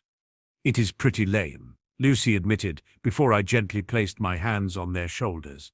"But at least I'm glad Grandpa is excited to see it," I said, trying to make them both feel a bit better about it. Turning to Gwen, I continued, "Besides, our next stop will be one you've been imploring us to go to for a while now, so let's let Grandpa have some fun." Gwen looked at me, a bit surprised by the realization before sighing in defeat. "Yeah, you're right." Turning to Lucy, I got a similar answer. "Hey, what are you three whispering about?" Grandpa Max finally stopped appreciating the giant ball of rubber band for long enough to notice us. "We were just giving our best guess of what we think is inside it. I immediately cover up for us. Want to hear them?" Max stopped for a moment before nodding with a smile. "Sure thing. Let's see what you got." After entertaining everyone for a few minutes, throwing out a couple of ideas that were so ridiculous that they might somehow have been accurate. Not long after, it seemed that the hours on the road had finally caught up with Max, and he told us that he would be going to bed earlier and that we could play around for a while longer before joining him. "All right, Grandpa, have a good rest," Gwen said first, with me nodding besides her. "Bye," Lucy waved until Max walked out of the warehouse, before she quickly turned towards us with a wide smirk plastered all over her face. "I know that smirk, Lucy," Gwen warned, having herself enough experience with the prankster alien girl. "What are you thinking?" "You will see." Lucy then got behind the ball, and a massive monster of mud appeared in her place as she lifted up the ball with a smile. One good prank deserves another. Gwen then got a mischievous look on her face and smiled along. "For once I agree with you. What do you have in mind?" "Maybe the world's biggest booger?" Lucy asked as Gwen laughed before she tossed the ball in between her muddy hands.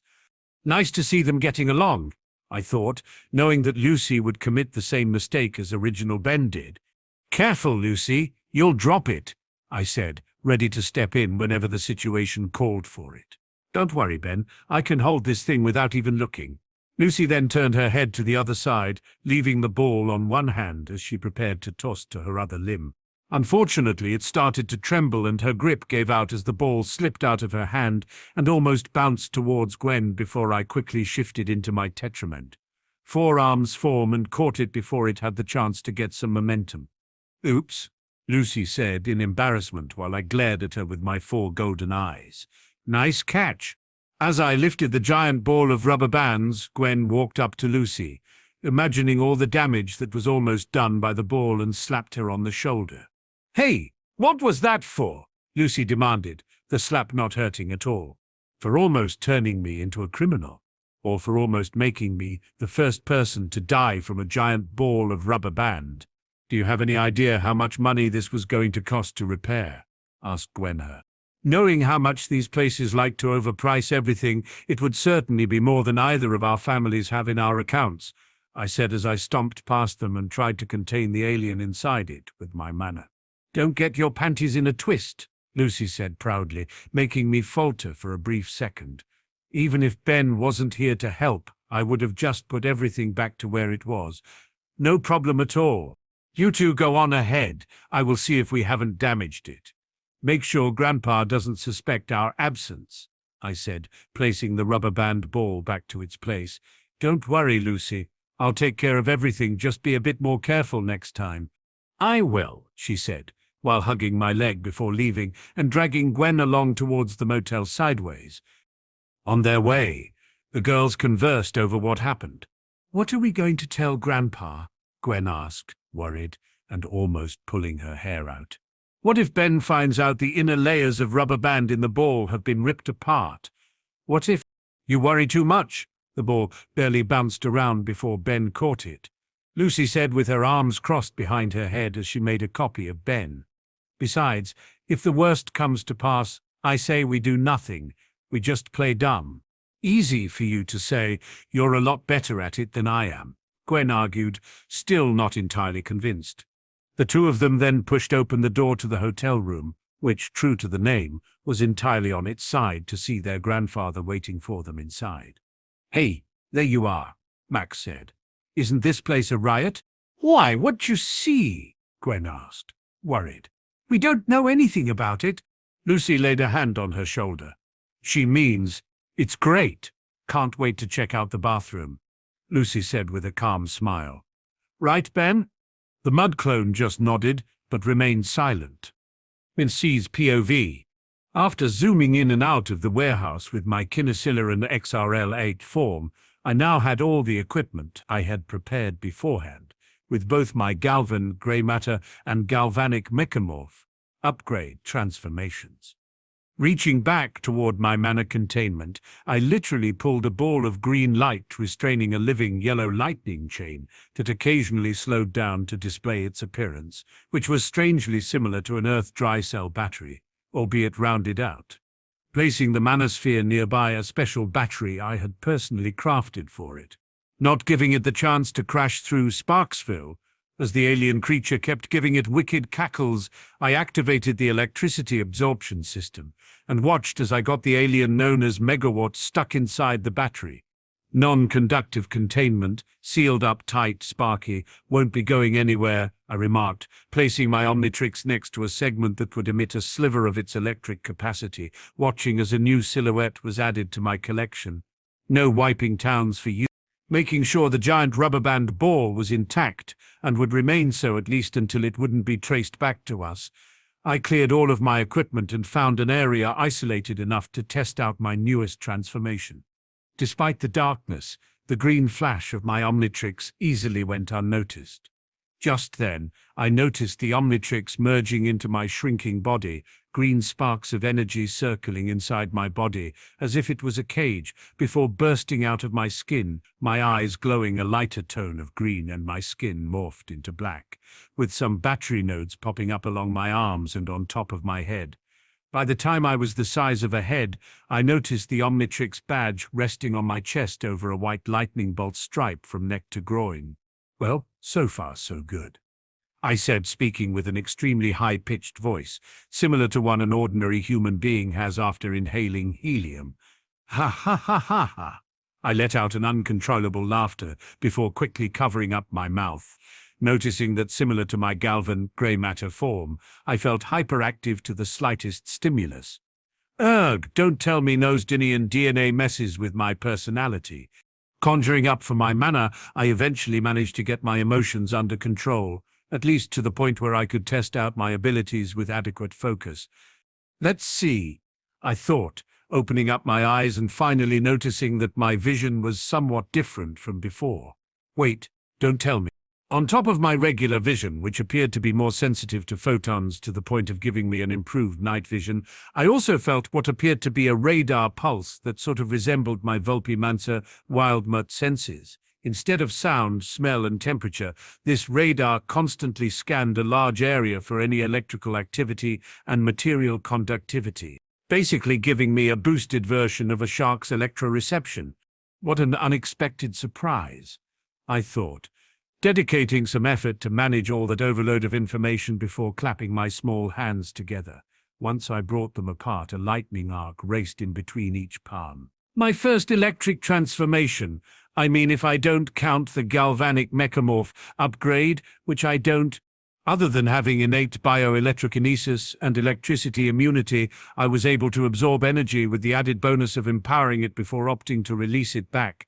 I could very easily lift my body above the ground and hover for what felt like an indefinite amount of time. Spending some of my charge, I managed to fly off at an impressive speed and still react to multiple obstacles with casual ease while momentarily morphing into a chain of lightning.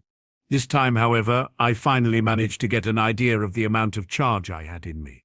Albeit not being small by any measure, its existence made me weary of being drained out. I mean, there weren't many places in this modern age where I wouldn't have access to any source to recharge. Even in this isolated area, I could still feel the nearest road with its own phone lines.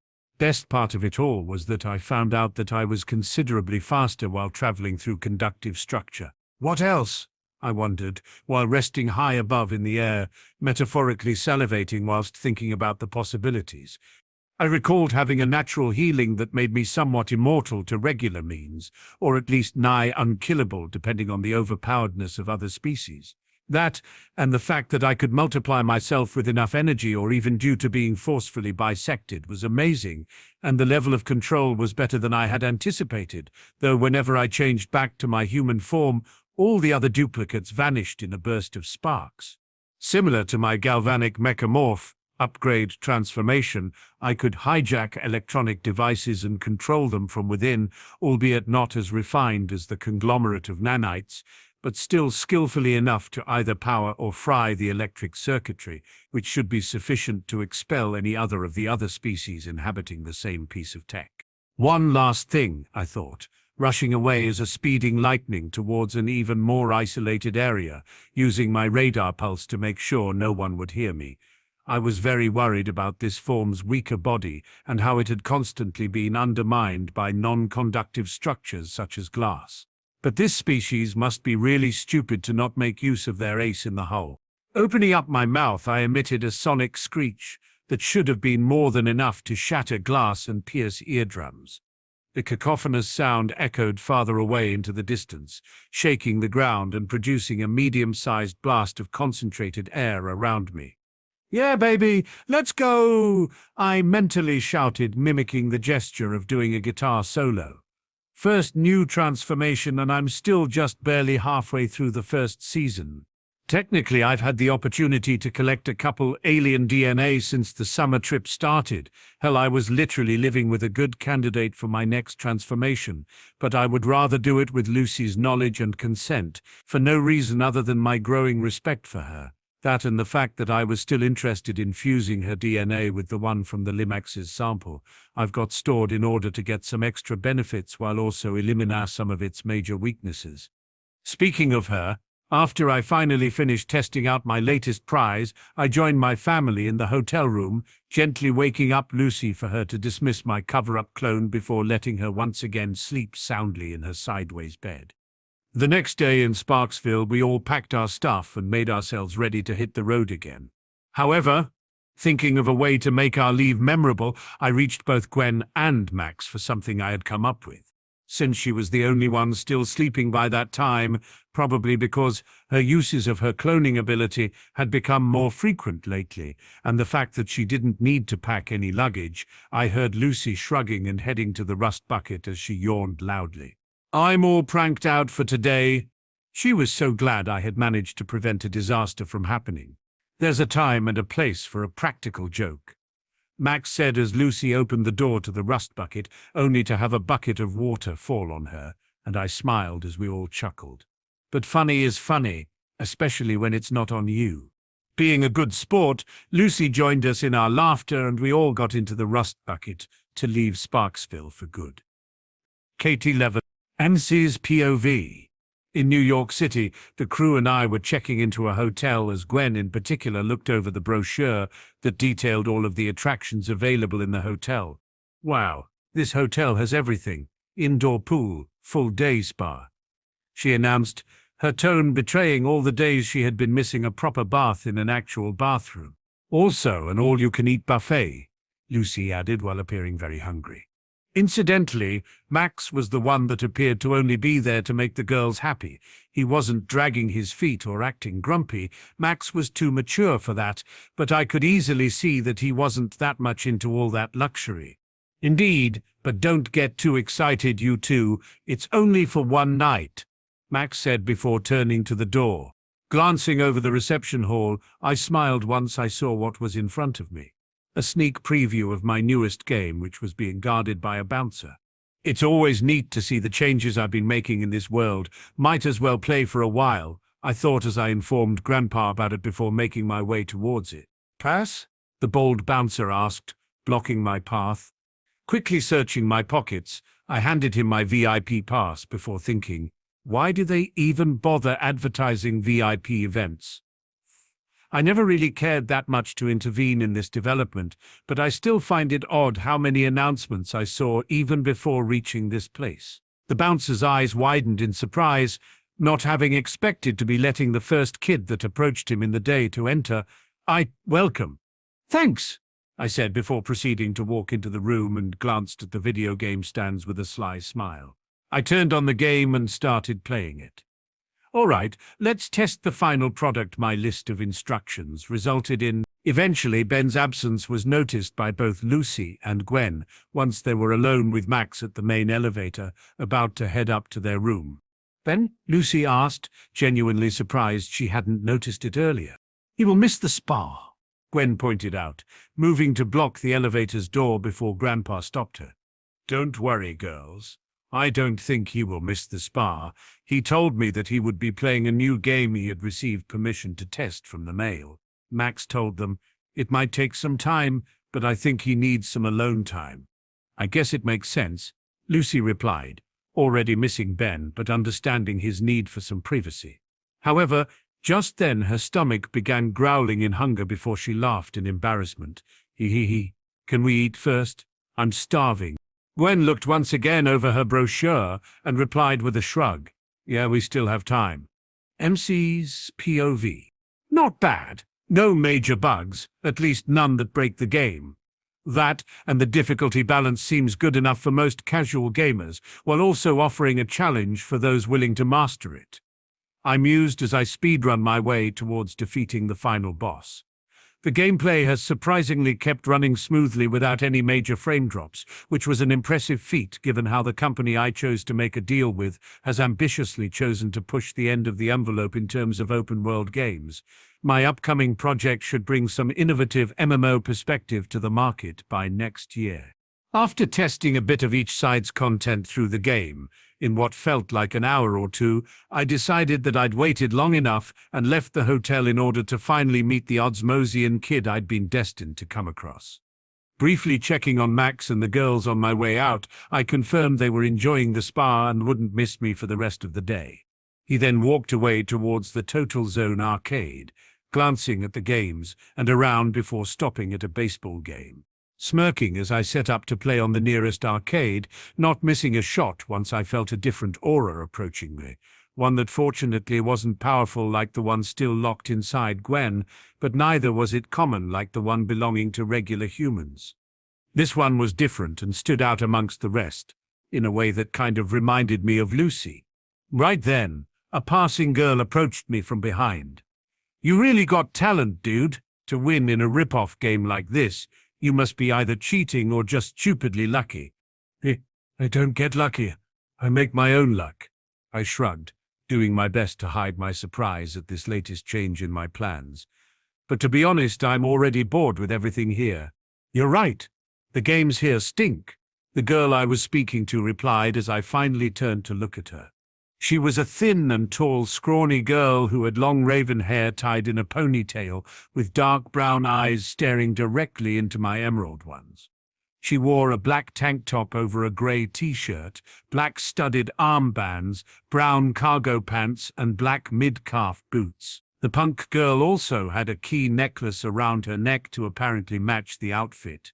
Yeah, I said, momentarily stunned while using my mana to quickly understand how this changed things, before replying.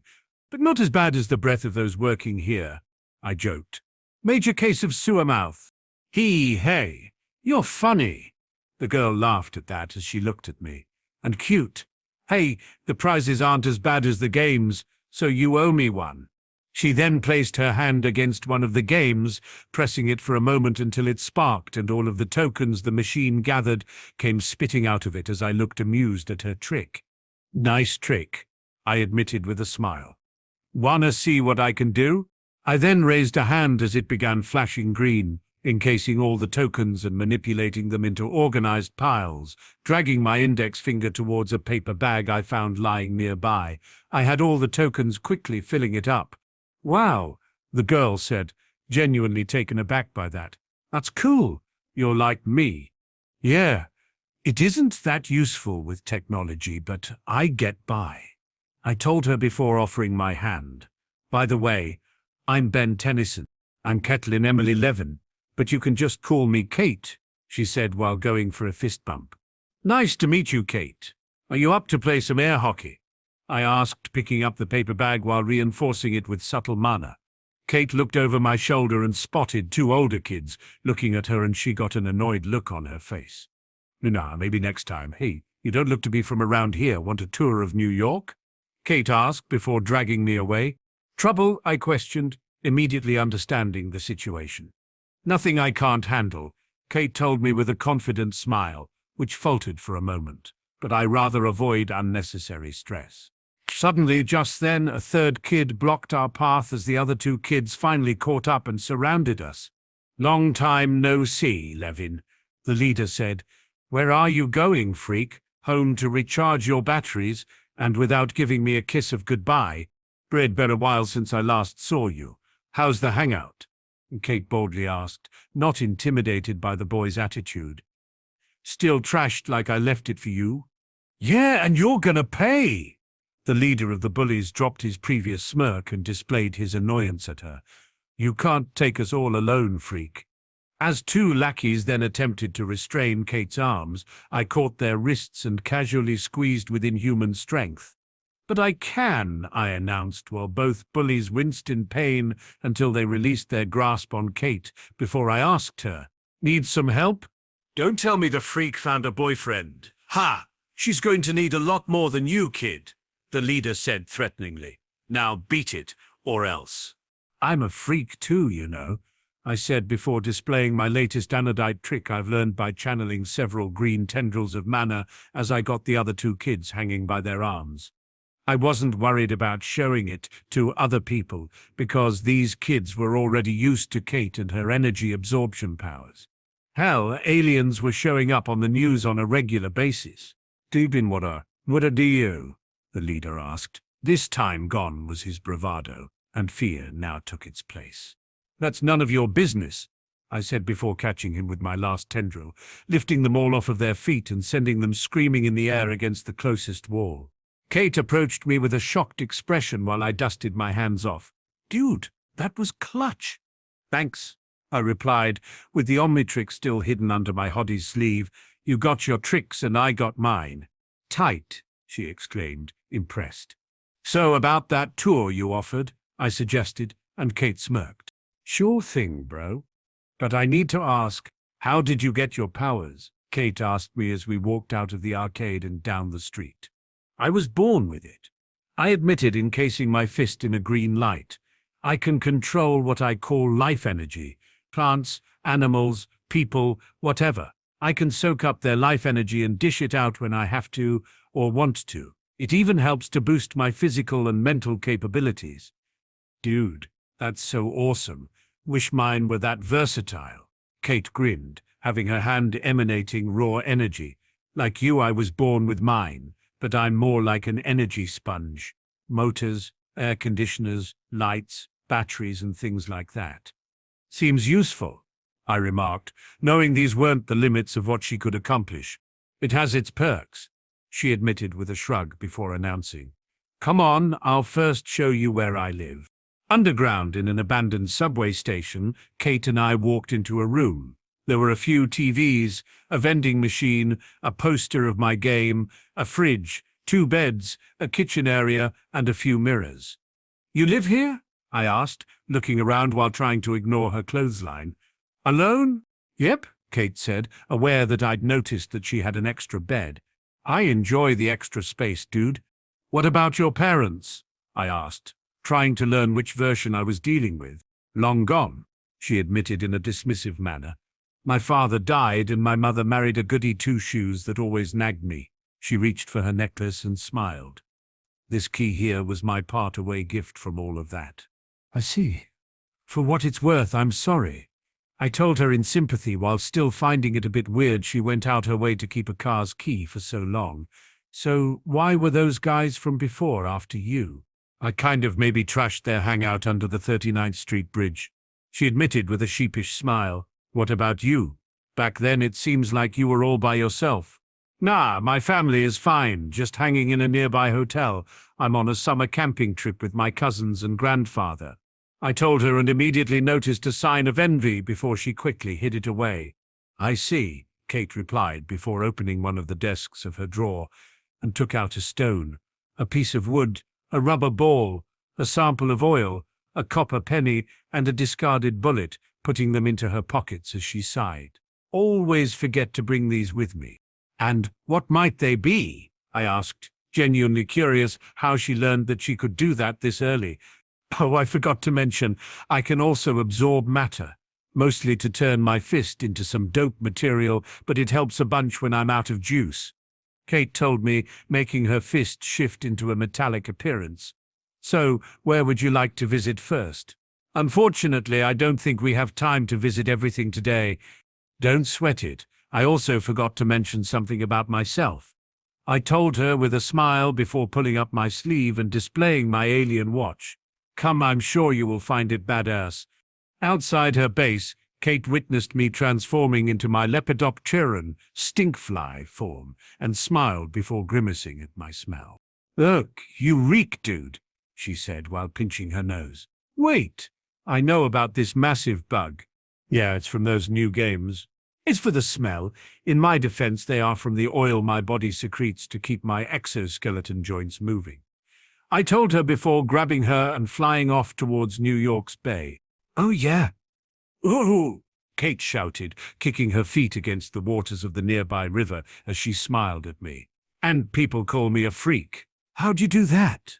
How did you become a video game character?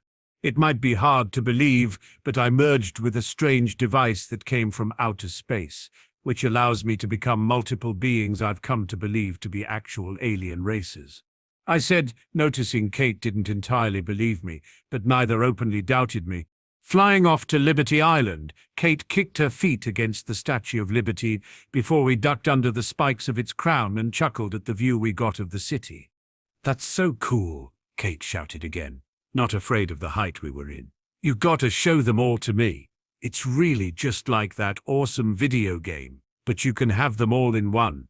I then flew off of the statue and headed towards New York City again before flying down the street level. We visited Times Square, Empire State Building, Central Park, and even stopped at the Belvedere Castle. Yeah, Kate shouted. Flying is so awesome. Glad you enjoyed it. I told her as I transformed back into my human form. So that watch lets you turn into that thing whenever you want? Kate's eyes began lighting up. Like I said, not just that one.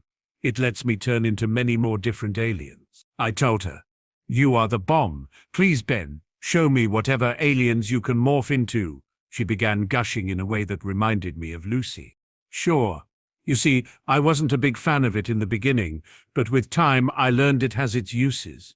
If I need muscles, I transformed into my Tetramand, four-arms form, easily towering over Kate while proudly flexing my arms.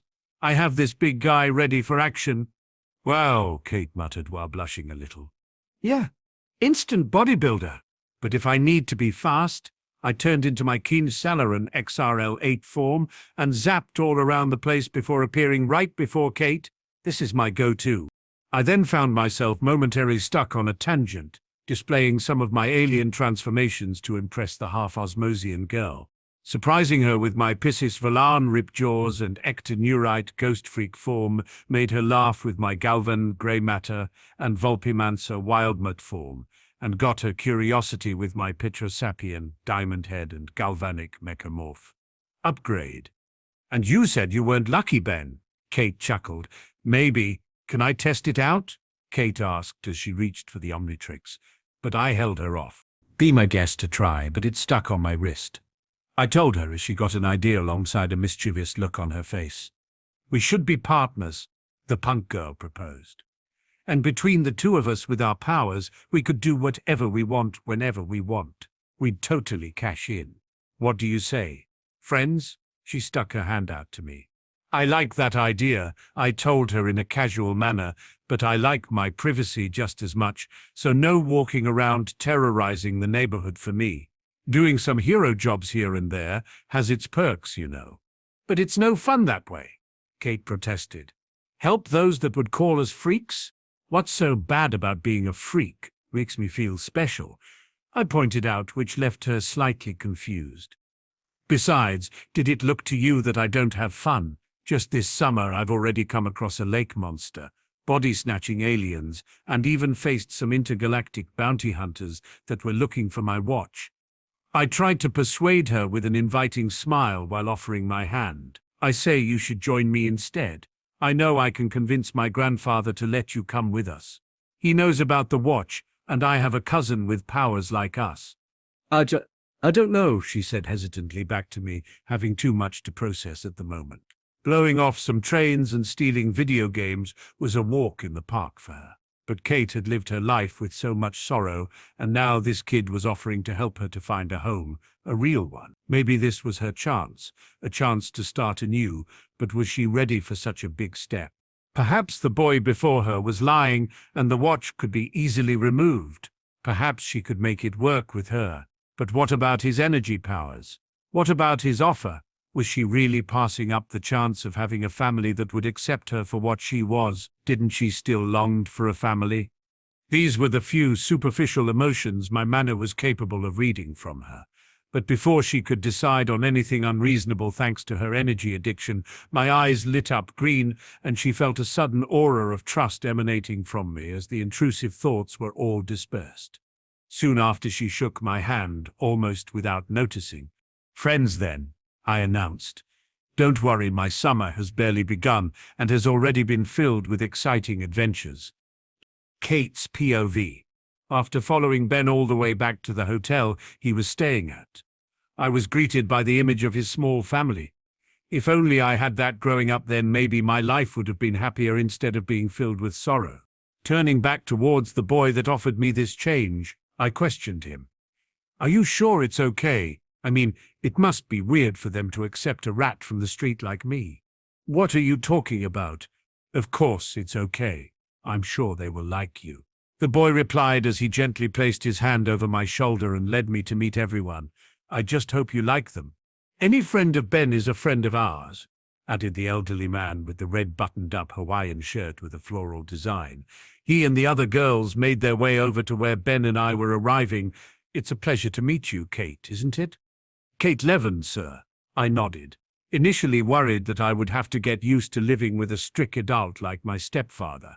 However, the old man faltered for a moment before giving me a grandfatherly smile. There's no need to call me sir. You can call me Max. I heard him telling me before being hugged by someone else. Ha ha! Or just Grandpa.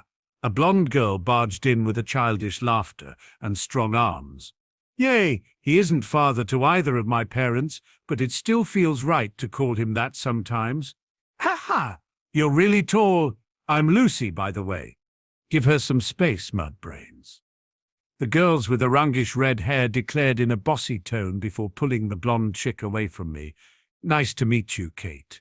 I'm Gwendolyn, but you call me just Gwen. Nice to meet you all, I said, and watched as they surrounded me with huge smiles plastered onto their faces. They were all very accepting of me joining their group, even after I told them the brief summary of my backstory, which for some reason I felt open to share. Everyone seemed to be moved by it, and genuinely wanted to help me. Finally, looking back at Ben, I accepted them into my life. Now, Kate, I don't mind if you travel and hang around with us, but there's still a lot to learn about you, and there's a level of trust to establish between us. Max spoke out to me. Hope that doesn't sound unreasonable to you. I understand. I mean, Max, I quickly added, not wanting to make a bad first impression, but finding it weird how this man's attitude felt somewhat nostalgic to me, though I just couldn't put a finger on it. "It's okay, you can relax, Kate." Max only chuckled at my response, approaching me before placing a hand over my shoulder. "You must be tired or hungry. Come with us." After I released a breath that I didn't even realize I was holding, my new family presented me to the luxurious hotel they were in. I can't express how much I missed laying on a comfy bed like the ones they had. The quirky girl named Lucy dragged me to eat something on their buffet, and the other one called Gwen pushed me to try the spa early next day, which was nice and all. Believe me, I really needed that delicious food, fancy bath and a long rest on a comfy bed. But the high point there has to go to sharing Ben's access to the sneak preview of that awesome game about his aliens. All in all, by the end of the day we had to leave the hotel and enter the RV. It had been an awesome welcoming experience. Once we were inside the rust bucket, I lingered in taking in my new surroundings. It was a bit beaten up, but seemed to fare better than the outside of the vehicle. It was a small RV, but to me it was like a mansion after spending months in an abandoned subway. "You can sleep here," said Max as I turned towards where he was referring to, which turned out to be a small stained couch. "At least it looks cozy and somewhat big enough to fit me," I told myself while measuring up the couch. "Come on, Kate, I'll show you around," stated Ben as I quickly followed him. "This is the bathroom. It sometimes takes 3 people to flush the toilet." He referred to a small door in the wall of the RV before leading me to the back of the vehicle. "And this is where Gwen and Lucy sleep," he said as he pulled back a curtain revealing 2 bunk beds. "I sleep in the front seats with Grandpa, and that's about it." Ben smiled at me, which made me give back a small smirk in return. "All right, kids, I think we've had enough excitement for one day. Why don't we all hit the hay?" Max questioned as Gwen and Lucy moaned one after the other. "Okay, Grandpa," I heard the girl with the blue shirt replying. I then watched Lucy and Gwen move back towards the back of the RV, behind the curtain, only for Ben to approach me with a pile of clothes and a new toothbrush for me to use. He headed towards the bathroom to change first after that. "Here, Kate, an extra pillow and blanket for you to sleep with," said Ben as he handed the stuff over to me, who managed to whisper back a small response. "Thank you." I accepted the offer. Ben nodded as his grandfather started the engine and drove off towards the outskirts of the city. "We're heading towards a mall in the next town, so you can get some new clothes if you like," Ben informed me as he sat next to the table. I couldn't help but to stare at him in awe. He was actually offering to buy me clothes with money from his own pocket. I mean, not that I would mind stealing anything, it's just that I really appreciated the gesture. Thanks," I stuttered, barely recognizing myself after this sudden change in my life. "Don't mention it." Ben smiled and replied as he gave a loud yawn. "All right, I'll be taking some short rest. You should also enjoy the road for a while. Talk to you later." Ben fist bumped me as he headed towards the front of the RV, to the passenger's seat. "Later, Buddy." I finally calmed down before turning towards the bathroom. Inside it, I changed between clothes I had brought along and went to the small couch where I removed my shoes and got underneath the blankets. Sleep quickly took over me after I got used to the movement of the rust bucket swinging over the road. The next morning, I was awakened by the sound of a loud shouting. "Lisaki!" A shrill voice rang out as I shot out of my bed. Taking in my surroundings and remembering what had just happened less than a day ago, I reassured myself that I was traveling with Ben, his cousins and his grandpa. And if I wasn't mistaken, that shrill sound must be his cousin, the girl with freckles, Gwen. Just then I had finally noticed that the RV was not moving anymore, but my thoughts were soon interrupted as the door to the rust bucket slammed open, revealing a not-so-happy girl with what looked like oatmeal dripping down her hair and onto her blue shirt. Gwen took no interest in me as she stomped her way over to the back of the rust bucket, a place where she disappeared for a moment from my sight, only to quickly reappear with a new shirt in hand and a red towel. She marched over to the bathroom door, muttering angrily as she slammed the door shut, locking herself in the bathroom. Took me a while to come up with a plan on how to behave in this situation. It has been a while since I had to interact with other girls. After I laid back down onto the couch, Struggling to keep my eyes open, I heard a voice speaking to me. "Well, I can see that you aren't a morning person. Eh? Go back to sleep if you are still tired."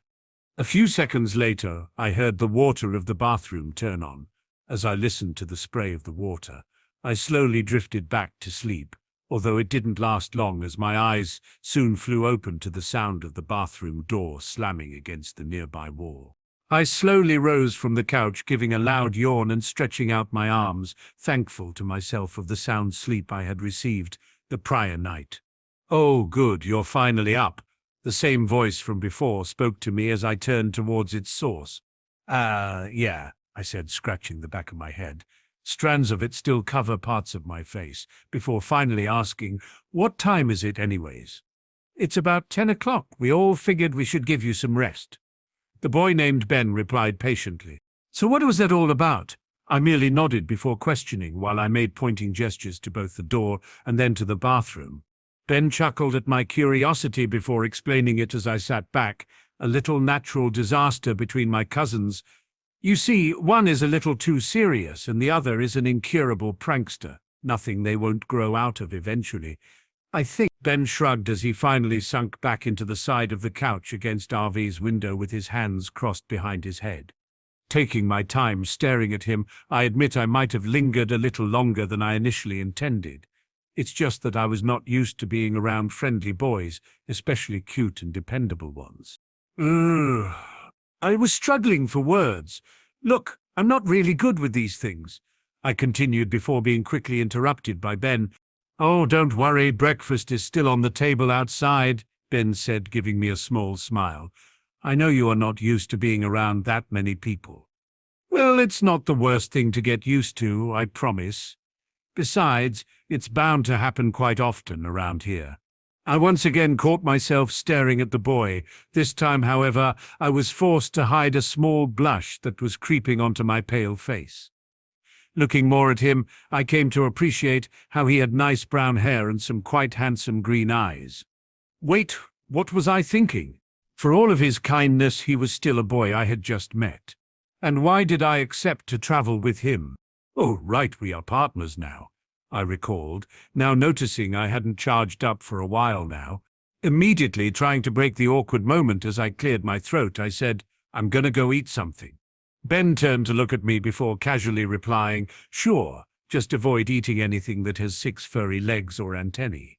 After I gave him a questioning look, he smiled and waved me away.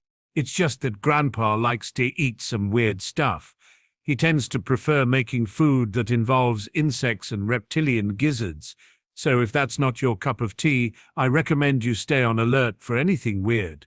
Just imagining what he was implying, my face quickly turned green. That's okay. I'll keep that in mind for sure." Ben let out a small laugh. "Oh, also be careful with Lucy, the blonde girl. I mean, you did see Gwen walking inside this morning wearing oatmeal as a hat, right?" Ha! Unable to keep myself from laughing, I gave in and eventually replied, "Yeah, it seemed to suit her in a way." After breakfast, everyone piled up again into the rust bucket as we headed off towards the mall. Once we arrived there, Lucy and Gwen quickly bolted from the RV, with Max going after them. As I was getting up from my seat, a voice stopped me from following them. "Kate, could you come here for a moment?" I turned to the voice that belonged to Ben, replying a little nervous. Sure. What's up?" Ben stared at me as he pulled out something that he was hiding behind his back. To me, the object resembled an old plate-buckle belt. "What is it?" I inquired with a raised eyebrow. "It's an electrical inhibitor." Ben pointed it out while smiling down at the strange object and began explaining it. "It helps control and maintain fields of electricity. From what you've told me, your powers exhibit electrical absorption, and right now you are unable to control this power." Ben finally concluded why he was handing it to me. "This device will help you by limiting and slowing down how much you absorb at a time, until you are able to understand and truly control your powers." I stared at the object and hesitantly reached my hand out towards it. As I grasped the item and slowly placed it around my waist, I could immediately feel my body relaxing, like something inside of me had just stopped struggling. It made me feel calm and reserved. "Wow," was all I could say as I looked up to Ben. "I'll help you control your powers as you grow, and before you know it, you won't need this item to help you stay in control even after absorbing vast amounts of energy." Ben fist bumped my shoulder in a friendly manner. "In time we will find out where your powers derive from. So this should suffice for now. Now come, let's not make the others wait longer for us than they have already." Quickly adjusting my gift into the belt loops of my pants, I followed Ben out of the RV and back with the crew. Once we reached them, Gwen quickly grabbed my hand. "Come on, Kate, I'll help you pick out some new clothes," she said with excitement while not giving me space to argue. "Okay," I said before being dragged by her. However, making me feel like a toy, I was quickly snatched away from Gwen when Lucy grabbed my other arm and pulled me with more force than I had anticipated from such a small girl. "Shopping's lame, we'll do that last. Come on, Kate, let's get some comic books and candies first," she proclaimed, shooting her other hand up into the air. It was almost comical, given how not long after I was stopped again once Gwen blocked our path with open and stretched arms. "We're not here to buy more comics. We're here to get stuff for Kate," Gwen shouted at her cousin, trying to lead us towards a nearby clothing store. "But Kate likes Ben's game too, so she needs to get her own copy," Lucy said, grabbing tight onto my arm. "I'm sure he will let her borrow it," argued Gwen as she tried to pull me from Lucy's grasp, but the blondie was just on another level and didn't even budge. Before I knew it, I became the item of tug-of-war between the rivaling cousins. However, as I was about to be ripped in two, Ben finally joined the discussion. "What's going on here?" he asked in amusement. "I was going to take Kate here to shop for some new clothes," proclaimed Gwen, finding that he would understand her motives. "And I was going to take Kate to get a copy of your game. Besides, we hate shopping, right?" Lucy argued back, behaving like a lost puppy to Ben. Noticing how awkward I was with all of that, he eventually let out a chuckle. "I understand where you are coming from, Lucy, but Gwen is right. We're here to get Kate some new clothes. Maybe if we have time, we'll stop by the gaming store later. But right now, girls, why don't you help Kate while Grandpa and I go find some tools for the rust bucket?" Feeling Lucy's hold over my arm lessened at Ben's reply, Gwen stuck out her tongue to Lucy and dragged us both off to the nearest clothing store. After 2 hours of having to say no to all the clothing items Gwen showed me, I had nearly given up finding anything. Right now we were sitting together eating lunch, with Gwen fussing over how picky I was when it came to clothing. "Look, do I look like someone who wears colorful, cheery clothes?" I asked the fiery female, trying my best to not sound ungrateful. Gwen only stared at me and crossed her arms. "Well, after living on the streets for a few months, I thought you might like a little change." Lucy smiled at us before proposing. "Look, she must be a basic black-wearing girl. If we help her find clothing like that, she might stop saying no to everything you show her." Gwen turned back towards Lucy, a bit surprised. "You know, that's not a bad idea. All right. I think I know the perfect store for her then." She smiled as she got up from the table and dragged me by the arm again.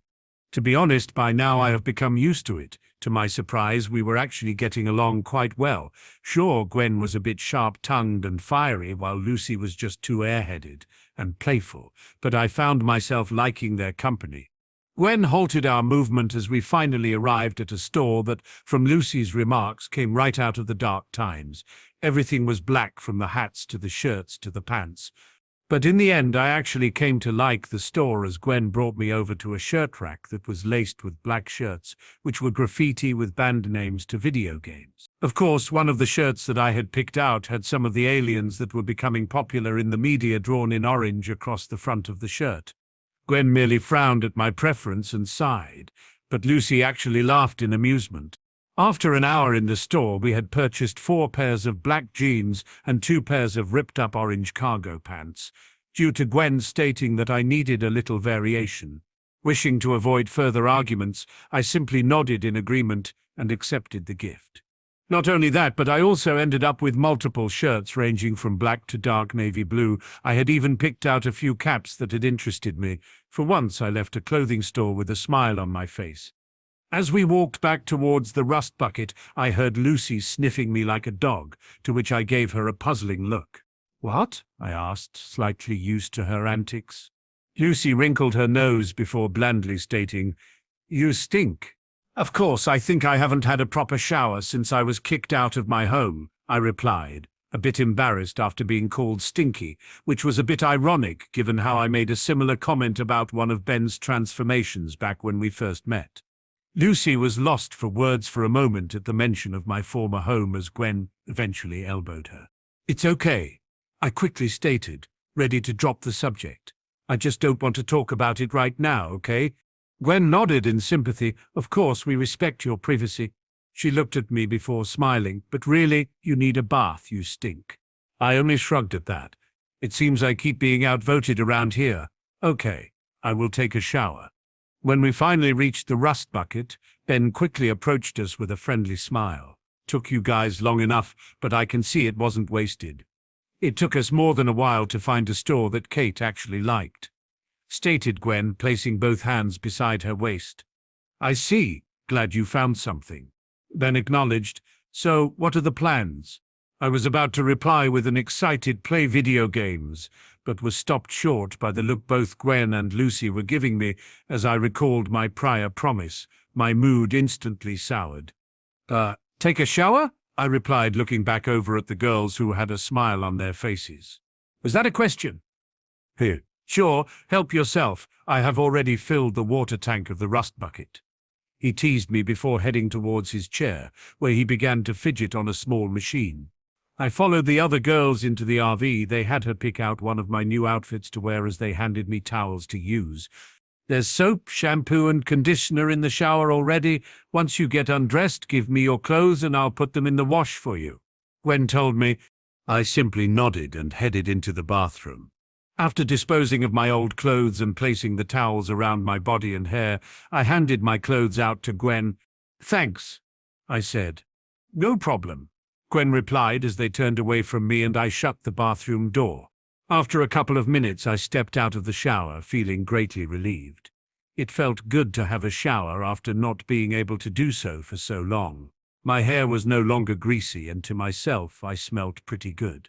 Hoping now that I would get an okay from Gwen and Lucy, who were waiting patiently outside the door. Wearing my new alien shirt along with a pair of new black pants, I placed my old necklace around my neck and underneath the fabric of the shirt. I looked at my reflection in the mirror and smiled. I had to admit liking the new me, and I was going to try my hardest to make this change last. Why, though, I thought briefly before immediately dismissing it. Once I finally opened the door to the bathroom, I was greeted by the smiling faces of both Gwen and Lucy. "That looks much better," they complimented me as they took a whiff of me, "and smells much better too." I only snickered at their teasing before replying while scratching the back of my head. It did feel good to get a little cleaned up. Just then, the door to the rust bucket opened, revealing a distracted-looking Ben. "Oh, sorry for not knocking."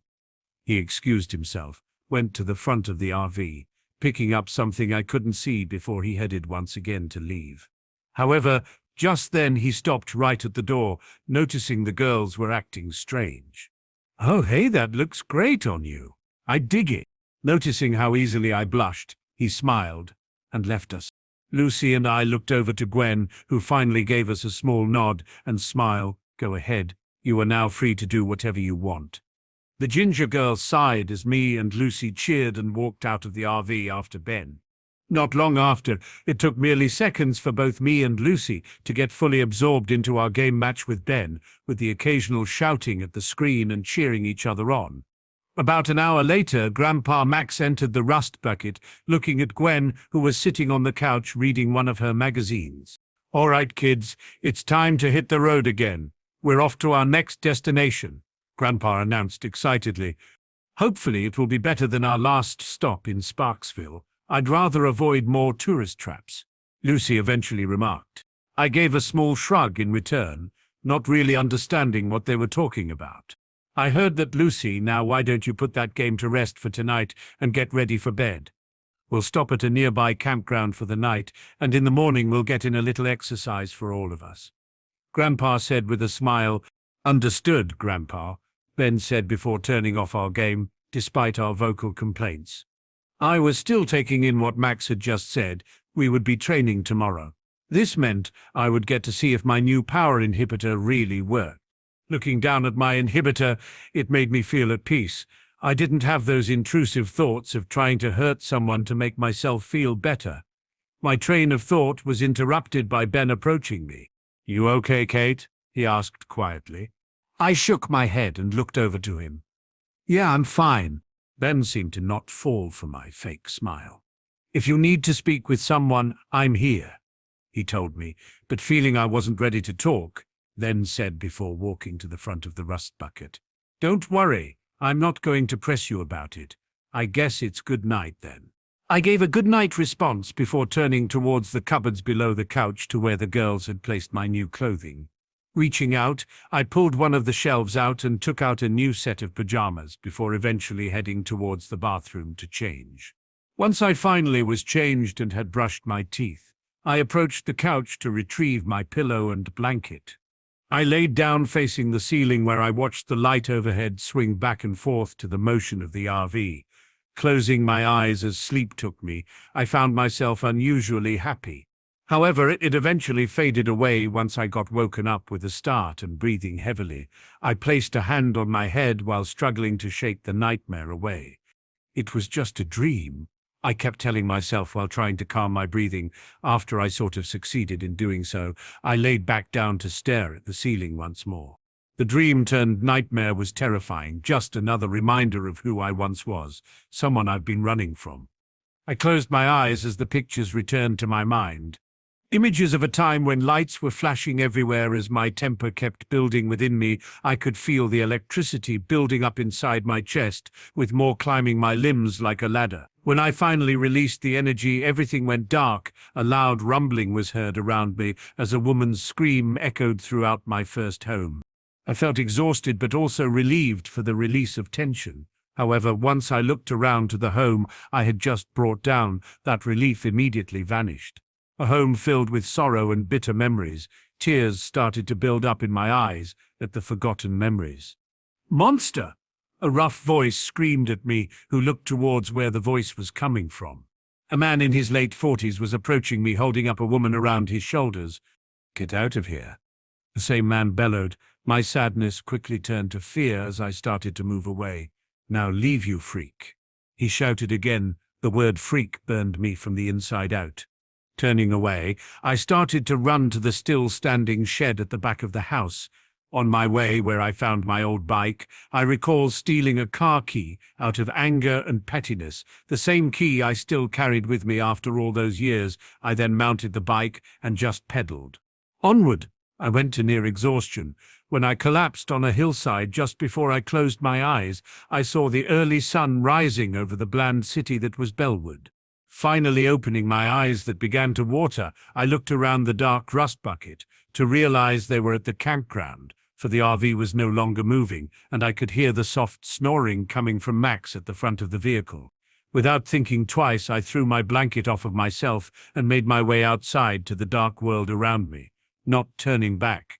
I started to make my way from the RV. My mind was processing in overdrive. All I could think about was my past and what I was. Stopped moving for a second and looked down at my hands.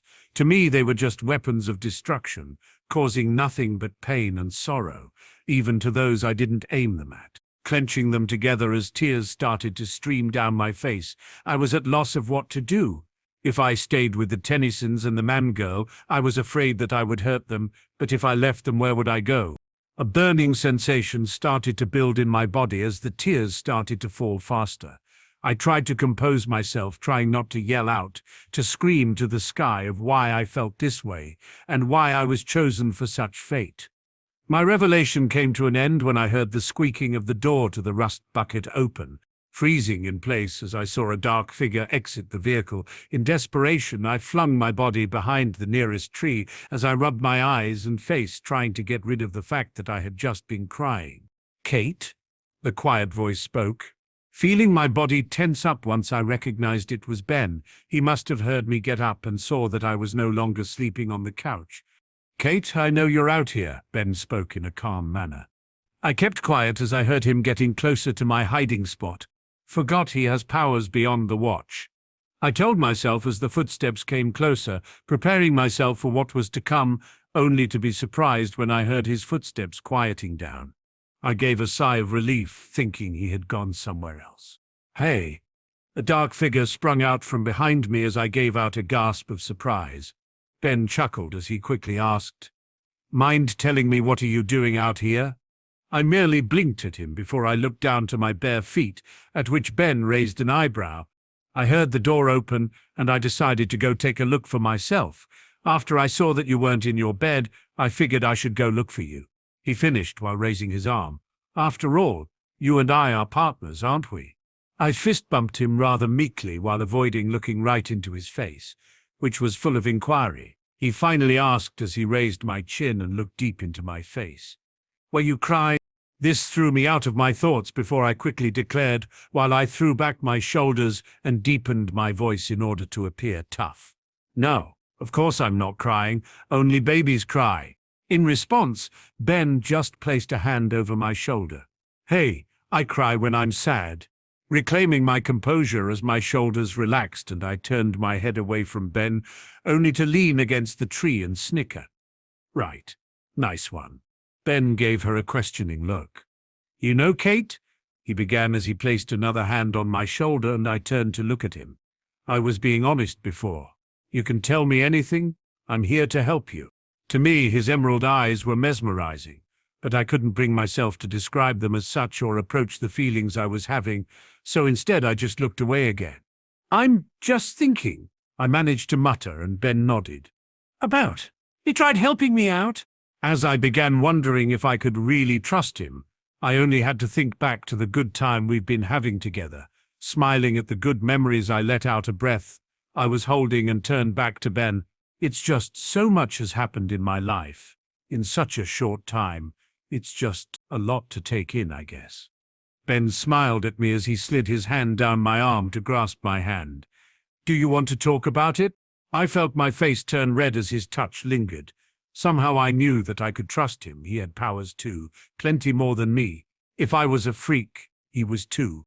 "All right, look." I began, getting a small smile from Ben, who was happy that I was finally opening up to him. "I'm not ready to tell you everything, but I'm willing to explain a little. Maybe it will help." Ben nodded in acknowledgement. "I understand. You can tell me everything when you're ready. Come on. I want to show you something." He smiled as he led me back to the rust bucket. This time I was the one raising an eyebrow in curiosity. As I followed him to my surprise, Ben didn't make his way back inside. Instead, he led me to the back of the vehicle where a ladder stood. "Come on," Ben whispered as he began his ascent up the ladder, and I followed him. Once the two of us reached the top of the rust bucket, Ben tiptoed silently to the edge of the RV with me close behind. As he sat down, he patted the place next to him, inviting me to join him, in which I complied while trying to leave a small breathing space between the two of us. Leaving our legs dangling from the edge, Ben sat back on his hands and smiled towards the sky, with me deciding to look up as well. And what I saw was amazing. The sky was lit up by thousands of stars and the moon was in full glow as well. "Wow," I mused with a grin. After living in the city for a while, I forgot the sky could look like this. Ben gave a small chuckle. "Yeah, I know the feeling. This is one of my favorite parts of these road trips. Sometimes when I can't sleep, I come out here to think and just let my mind become clear." Closing my eyes, I noticed that I felt at ease. I hadn't felt this relaxed in a long time, which almost made me sad. I wish this was how I always felt. Ben gave me a curious look. "It's just that most of the time I feel angry and like it's all twisted up inside me. And after a while, it needs to be released into this one huge explosion." I revealed my secret. "That's not healthy, Kate," Ben replied quietly. "People need to express how they feel and let out what their feelings are at that moment. To let it build up like that is just asking for trouble, harming both you and everyone else indiscriminately." I merely nodded as a smile plastered on my face. "Look who's talking." "What?" Ben asked, confused with a blink of his eyes. "So what you're saying is, I need to let out my emotions," I said. "You looked pretty stoic to me." Ben only shrugged at me as he turned away. I have my moments. Some of my transformations allow me to better express myself than I ever could, but I'm far from stoic. I couldn't resist laughing at his reply. You know what I meant. You're doing it right now, looking cool and all. You think I'm cool? He gave an eye smile. Hey, I've got to say that in my defense you are still a mystery to me, so I guess it sort of explains it a bit. Besides, I was just joking a little. I replied with my hands inside my pockets. Ben didn't answer for a moment.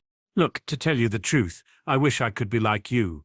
You've got plenty of powers, but you seem to not let it go to your head. I finally admitted. Ben turned to face me. You know, there are times when I get pissed too. Believe me, I can easily hurt others if I'm not careful. But I like to believe I'm protecting someone or something I care about. Even if sometimes I forget to make it clear. Makes sense to me. I can't blame you for that. I agreed. You are doing your best. Ben smiled at me as the two of us both looked back up to the sky. After a moment of silence, Ben eventually broke it. Kate? Yeah, Ben, I replied as I faced him. You know, I can teach you some meditation if you like, he began. I mean, I'm confident it will help with your powers, but it might also help you reach the peace of mind you are wishing for. Staring at him for a moment, I didn't know if he was just joking. You really think so? It worked for me, he reasoned with a casual shrug, lighting up his fists in a green light. What do you say? Every night we'll come out here and train for about an hour or so.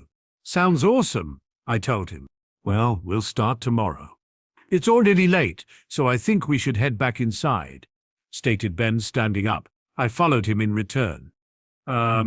Yeah, it's been a long day. I smiled before following him down the ladder and back inside the RV.